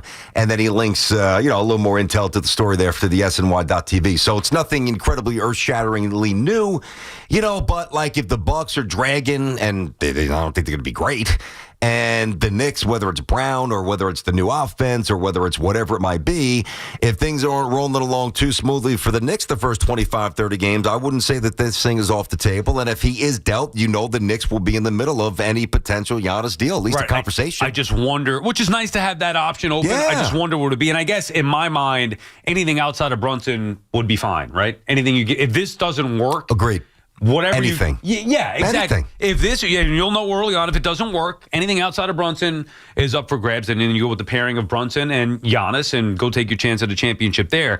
The odd thing for me is that the Knicks, with the window that they have now, because of the Celtics being banged up and everybody being hurt, whatever it may be, you feel pretty good about this team's chances, as opposed to blowing it up and trying a different version with a different star right now. At least for me, that would be the initial thought process. I mean, Knicks should win 60 games this year, and if they're not a top 2 seed, then they hired the wrong coach or something went really wrong. Knicks are going to win a ton of games this year. Whether they get it done in the postseason or not is a different question, but yes, they should be a dominant team. All right, speaking of trades here, so the Browns traded Joe Flacco and a 6th-round pick to the Bengals for 5th-round pick, so it's a pick swap there, 6th, 5th rounds, and then they get Joe Flacco. Now, I don't know if that means Joe Flacco is going to start instead of Jake Browning, but at least they have a serviceable backup. I saw them cut Mike White, so that would make sense this morning. He can still spin it. So it's intrigue there with Flacco going to the Bengals as they're trying to save their season until Burrow comes back eventually. But also the idea of that we might be seeing maybe Shedeur Sanders getting closer to taking the field. Well, Dylan Gabriel played and he played well, but right now, Sanders is going to be the backup there. Yeah. As of now, that's the case. Schefter tweeted, Flacco to the Bengals. Yep. Dylan Gabriel and Shedeur Sanders are the only 2 quarterbacks remaining on the roster. They don't have a third? Billy Zappi is there on their practice squad. No, well, the third was Flacco. And they might have had another one that they moved on from. Well, what's his name? The kid from Pitt, right? They did have 4. Pickett. They had Pickett, yeah. But they got rid of him early on. Yeah, that's true. And this is also interesting because the Giants have a couple of quarterbacks that you might think, well, maybe why couldn't we do a pick swap? Apparently the Bengals never called, this according to Diana Rossini, Bengals never called the Giants about trading for Russell Wilson or Jameis Winston. I wouldn't call for either one. I think that if you really need a quarterback to stabilize something here, number one, Flacco's played on so many different teams and systems, backup starters, borderline star, borderline not entity. If I had to place a value on which of the 3, my order of preference would be Flacco 1, probably Russ 2, and Winston 3, but Flacco's definitely 1 for me. But think about what that says, Joe Flacco. He's still going. Dude, but he's Jets should have kept him. We'd be good. It's another thing we don't even talk about. Yeah, we forgot about that too. I know. Well, because it was too bad for us. Like nobody wants to watch Joe Flacco. No, we didn't. Yet here he is, getting starts with the Browns and now getting traded to the Bengals. And he's a coveted trade target. And you'd rather have him than you would Russell Wilson and Jameis Winston. You too? You agree with that? No, I don't. You don't? If I'm the Bengals, I would not want Russell Wilson. I would probably want Jameis more than I would Joe Flacco. Now, I'm going to be honest with you here, and I know I'm not alone. My primary concern as it comes to the Bengals is getting Jamar Chase going because I have him on my fantasy team. So, that's the angle that a lot of sports fans would have. If it's not their team, then it's, well, how am I going to benefit from this? And to me, they just haven't moved the football. He actually had a big game last week, but that came in garbage time at the end of the game. Browning has been god-awful, dude. Stinks, He's throwing picks all over the place. It's terrible. Flacco to me is not much better. At least with Jameis, while the picks are going to be there, I do think he's going to light up the offense a little, just from a fantasy perspective. How's your fantasy team looking? You need a push? What's the record? 3-2? Yeah, actually 3-2. I scored 167 points this week and I lost. Yeah, I was the opposite. I had nothing going. This fantasy is just I hear you. Such a crapshoot. I can't stand it. Alex is calling from Southampton. What's up, Alex? Hey, you guys hear me? What's going on, boys? Yes, how are you? We got you. I'm good. Talk about a little bit of Yanks. Yeah, I can't even talk about the Jets. It's so miserable saying anything about that Jet team. But talking about this Yankee team, I feel like looking at this lineup, there's no timely hitting. It's all feast or famine. I'm basically sitting here on my knees praying for someone to get hot. The Judge is not Manny Ramirez, I'll tell you that. Maybe in the season, but not in the postseason. And if Stan's not hot and Judge isn't hitting and Jazz is feast or famine, Trent, he can't get a hit for save his effing life. Yeah.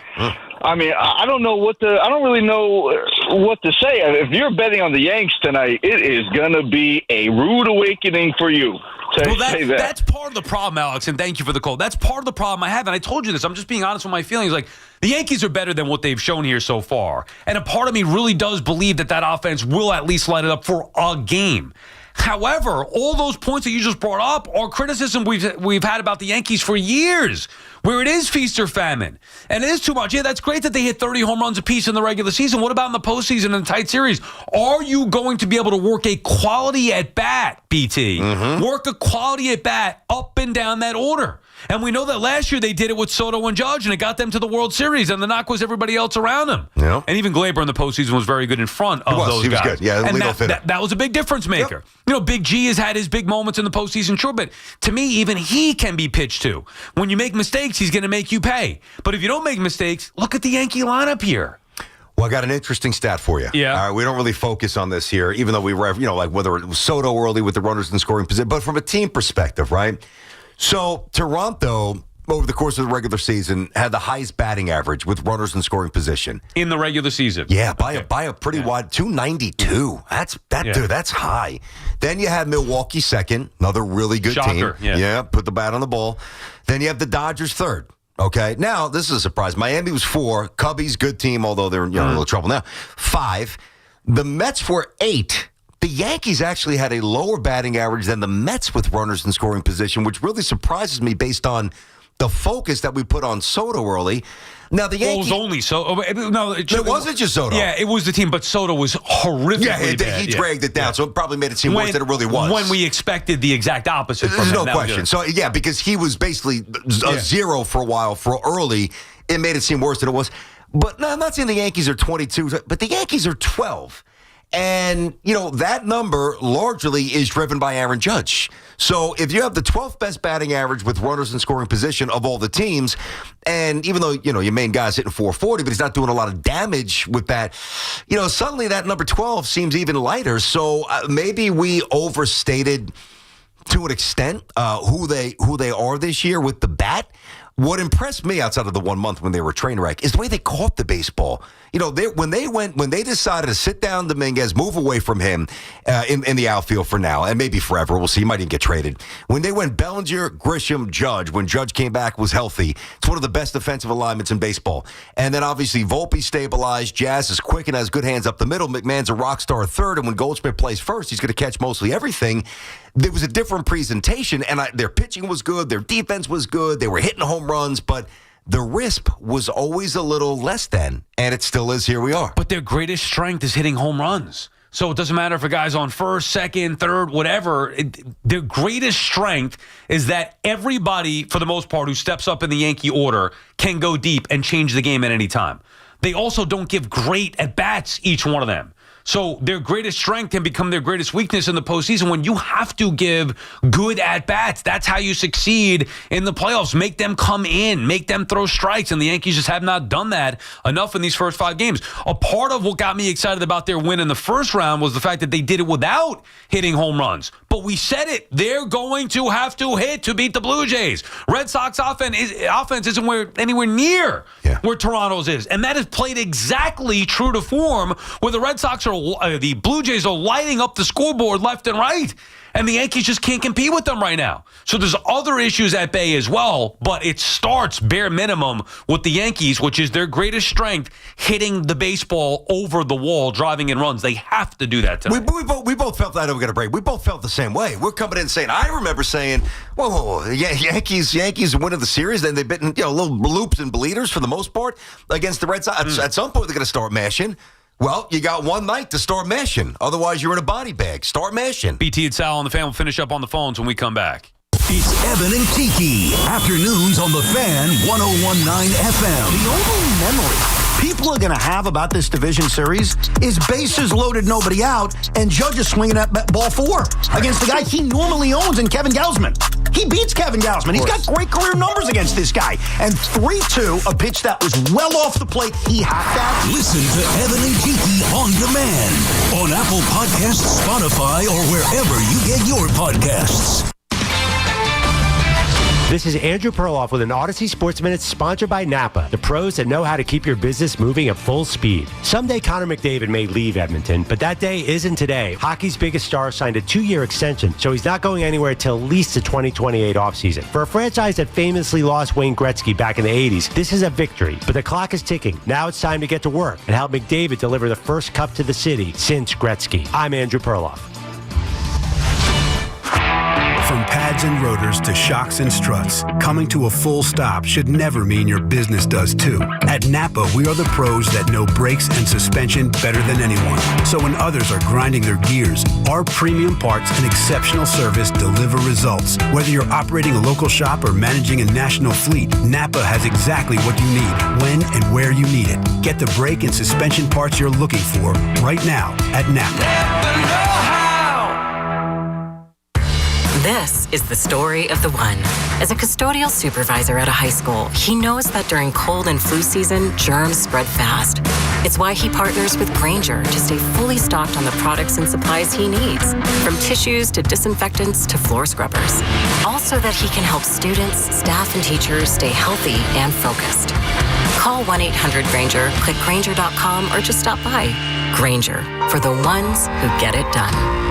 Think Verizon, the best 5G network, is expensive? Think again. Bring in your AT&T or T-Mobile bill to a Verizon store and we'll give you a better deal. Now, what to do with your unwanted bills? Maybe turn them into paper airplanes headed to See Ya Never AT&T and T-Mobile. Jokes aside, the best 5G network has you covered with the most ways to save on plans, streaming, and phone deals. So bring in your bill to your local Verizon store and we'll give you a better deal. Rankings based on Root Metrics Root Score report dated 1H2025. Your results may vary. Must provide a postpaid consumer mobile bill dated within the past 45 days. Bill must be in the same name as the person making the deal. Additional terms apply. Life can change suddenly without any warning whatsoever. When you're sidelined due to a debilitating personal injury, it's crucial to have a trusted team on your side. The Rothenberg Law Firm has over 50 years of spectacular courtroom experience, ensuring that you're not facing those obstacles alone. Winning and collecting billions for our clients, we are committed to helping you recover whatever you deserve. The Rothenberg Law Firm, 1-800-624-8888. Be a lawyer for injured ones. InjuryLawyer.com. Rock and roll will never die, and neither will the low prices. It's the Rocktober Savings Event at Nielsen Dodge. We've turned up the volume on Rocktober Savings on any new Jeep, Chrysler, Dodge, or Ram. Lease a new 2025 Jeep Grand Cherokee Limited 4x4, just $199 a month. Or lease a new 2025 Jeep Grand Cherokee L Altitude X 4x4, just $224 a month. We're rocking out the deals with 0 down payment available. $1,500 overbook value for any trade. If you need credit help, we're here to make it happen. And of course, great deals. On Route 10 in East Hanover, online at NielsenDodge.com, a proud member of the Nielsen Auto Group. So for head-banging deals that are music to your ears, at Nielsen, fun is in the driver's seat. Drive into fall event. With approval term 24 months due. Signed Cherokee 5794, Cherokee L 5819, ag tax type 498, docket DMV. Nobody beats a Town Fair tire deal. And I mean nobody. So if you're looking for Michelin tires at the guaranteed lowest price, get to Town Fair today. Michelin winter tires offer a shorter stopping distance on ice and snow, along with predictable handling in cold, dry, and wet wintry conditions. For the guaranteed lowest price and free services for life on Michelin tires, nobody beats Town Fair Tire. And I mean nobody. Name brands at discount prices. Town Fair Tire. Dunkin's $6 meal deal is kind of wild. You get a bacon, egg, and cheese sandwich, 6-piece hash browns, and a medium iced or hot coffee, all for $6. That's the main character meal energy you need this fall. Get it now in Dunkin' stores or order ahead on the Dunkin' app. No substitutions, participation and times may vary. Offer price varies in California and Hawaii. Limited time offer cannot be combined with other offers. Exclusions and terms apply. If you're 55 or older and into that whole saving money thing, T-Mobile has an exclusive phone and internet bundle just for you. Right now, get 2 unlimited phone lines plus 5G home internet for just $30 each per month with autopay, plus taxes and fees. And with 5G home internet, setup is easy with just 1 cord and no technician needed, which is great if you're also into that whole keeping it simple thing. Switch now and experience the best mobile network in the U.S. Visit your local store to start saving. T-Mobile, it's better over here. Based on analysis by Ookla of Speed Test Intelligence data Q4 2024 to Q1 2025. Ookla trademarks used under license. Unlimited on our network. Customers on voice plan may notice speeds lower than other customers and further reduction if using more than 50 gigs a month due to data prioritization. Video streams and SD on this plan. Home internet pricing after $20 a monthly bill credit plus $5 per line without autopay. Debit or bank account required. See 5G device coverage and access details at T-Mobile.com. Put WFAN in your contact list. 888-808-1019. Powered by Paramount Plus. Count on Sundays all season long with the NFL on CBS and Paramount Plus. Call of the Day with Brendan Tierney and Sal Licata on The Fan. Today's Call of the Day brought to you by Edison Heating and Cooling, New Jersey's heating experts. Joey Clams is in Brooklyn. What's up, Joey Clams? Beansy, veal color Parmesan hero, screw you. Richie Aprile was the best character on The Sopranos. Remember when he cracked him with the coffee pot? Yeah. That was a good scene. And the chair, that was great. The way he dressed, he had the old patent leather shoes on when he came out of the can. The members only jacket? Yes. Yeah, old school. Yeah. Hey, listen. You know what that's about, Joey. Am I right, Joey Clams? You know what that's about. Of course. I'm from, I was at Positano's in Bay Ridge Saturday afternoon having lunch over there. Nice. Tanny. Hello, how you doing? Good. We went said to hi the over there. Salty Dog and watched the Yankee game and we got destroyed. There you go. But what do you call it? The Toronto had a great game plan against Fried, led by Don Mattingly. They attacked the first and second pitches on him. And A-Rod brought it up yesterday, if you read between the lines. He's putting down this Yankee coaching staff. It's been 8 years. All they ever beat was the American League Central Puss. Anybody else they can't beat. They're getting out-coached. It's been 8 years. Let's see if that changes tonight. Always fun talking to Joey Clams. In case you missed anything from the show, check it out on the free Odyssey app. Couple things around the league, BT, that we were just talking about during the break. So this Jacob Mizorowski, last night you heard about him. He was on the All-Star team with Milwaukee, Fireballer. 31 of his pitches were either 100 miles per hour or more. I mean, that is incredible. And then when I was asking you, I was like, did Schlittler have more than that? I wasn't sure the total. I know we went over it. And Schlittler had how many in his brilliant... So he threw 107 pitches total. He had 64 pitches that were 98 or more. He had 11 of the 107 that were 100 or more. And in the first inning, he had 6 over 100, which was more than any other Yankee pitcher since they counted this 08 combined. All right, so that was 11 in his 100-plus pitches. Correct. And a dominant performance. Back on 20 more. 31! What was my reaction? I'm like, what? I didn't realize that. I know. I had to read it 3 different times. Sick, I saw man. Sarah Lang's tweeting about it. I mean, that is unbelievable. The other thing from last night was the Phillies. Dude, first of all, there's a bigger picture thing here. Once the Dodgers do eliminate the Phillies, think about the Phillies season. Dominate the regular season, blow the Mets out, celebrate, party, win the division, and they're going to be bounced possibly in 3 games in the division round. That's a disaster that can match, actually, the Mets' disaster pound for pound, where, it's an embarrassment the Mets didn't make the postseason. It's just as big as an embarrassment when you get in and win the division and go out weekly the way that the Phillies have, losing 2 games in a row at home. Did you see how that 9th inning played out? Phillies got the Dodgers on the ropes. They got Castellanos in scoring position with nobody out, and those idiots bunt him to third. What are you doing? Nice play. I'd say that's a well-coached team, though. They had the wheel play on, where the shortstop's banging to third, pitcher makes the play, he's covered. So you got first baseman covering, you got the pitcher coming in, you got the third baseman coming, and then you've got the shortstop going to third base, who's there, that the whistle spinning around. It's great. Robert said apparently, I didn't see this, but Robert said apparently they didn't even practice that, and that was the thing. Is that what he said? Yes, and he said the players came up with it basically before the play. Here's the thing, though. Whether they executed that properly or not, that's one thing. You had a runner in Castellanos who can't run. He can't run. Rob Thompson is sleeping at the wheel. He's asleep at the wheel in a postseason game, life on the line. So not only is it a stupid decision to bunt, where a base hit should score the runner from scoring position, how do you not pinch run for Castellanos? Either way, you have to pinch run, number 1. Then number 2, I'd be swinging away. But at the very least, if you are going to bunt, you'd have a better chance with the guy who could actually run.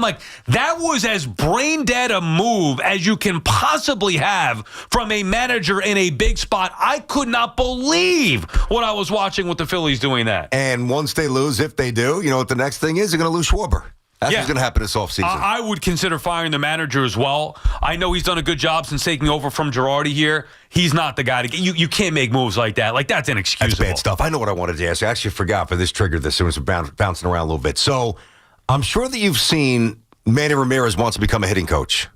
I have. Yeah, Hector in Washington Heights brought that up to me last night. I got to be honest. We talked to Alex yesterday on the show. Free Odyssey app. Check it out. I think that Manny, while he's quirkier and goofier, I think that Manny's hitting brain and baseball genius is on par with Alex's.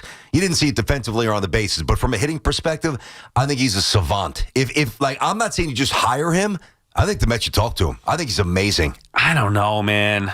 I loved Manny the player.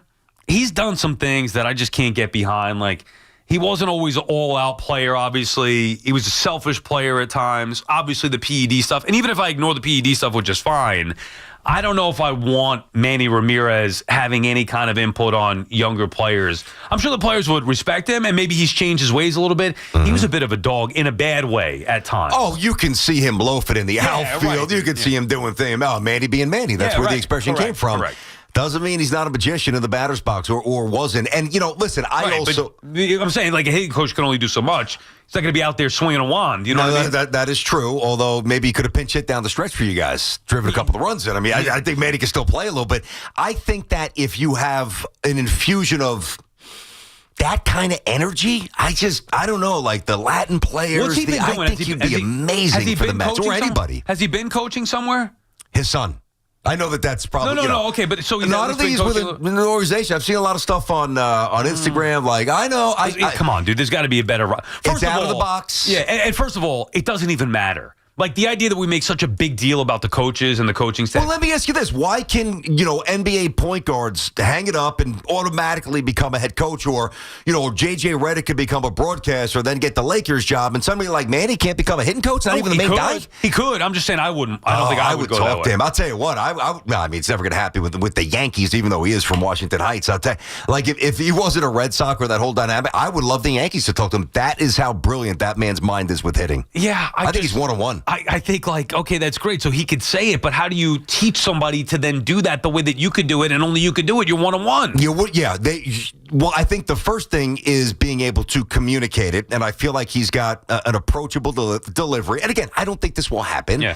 I think that what you have to do is, you've got to be able to point. I don't even think some of these hitting coaches can really point things out because they didn't stand in the batter's box against, even though we played with Pedro, but like a Pedro type or a Clemens type or a Big Unit type or a Schilling. Man, he did, and he mashed them. So again, he's not going to hit for the Mets, but that philosophy, that calmness, that recognition, that approach, I think he's amazing. Yeah, I also just think it's overrated. Like, it sounds great. Who wouldn't want to see the entertaining Manny Ramirez in a Mets uniform or a Yankees uniform, whatever, as the hitting coach? I don't even care about that. Yeah. Well, I'm just just saying the batting cage stuff. I think a lot of fans would want it for that reason. I don't know the first thing about Manny Ramirez as a coach. I know him as a hitter. Yeah, I take him as a DH. I don't know about him as a coach. All right, that does it for us. What do you think tonight? What's your gut? 6-3 Yanks. Rodon good, not great. I think Belly's cranking one tonight. 2-run little smoke shot down the line for Belly. A little liner. And I think Goldschmidt's starting at first base. I don't know, man. Something tells me we might be breaking out the brooms tomorrow morning at 10 a.m. All right, that does it for us. Thanks to Ray Jarvis helping us out filling in for Dove. Thanks to Hoff, as always. Hoffy. Thanks to everybody who listened.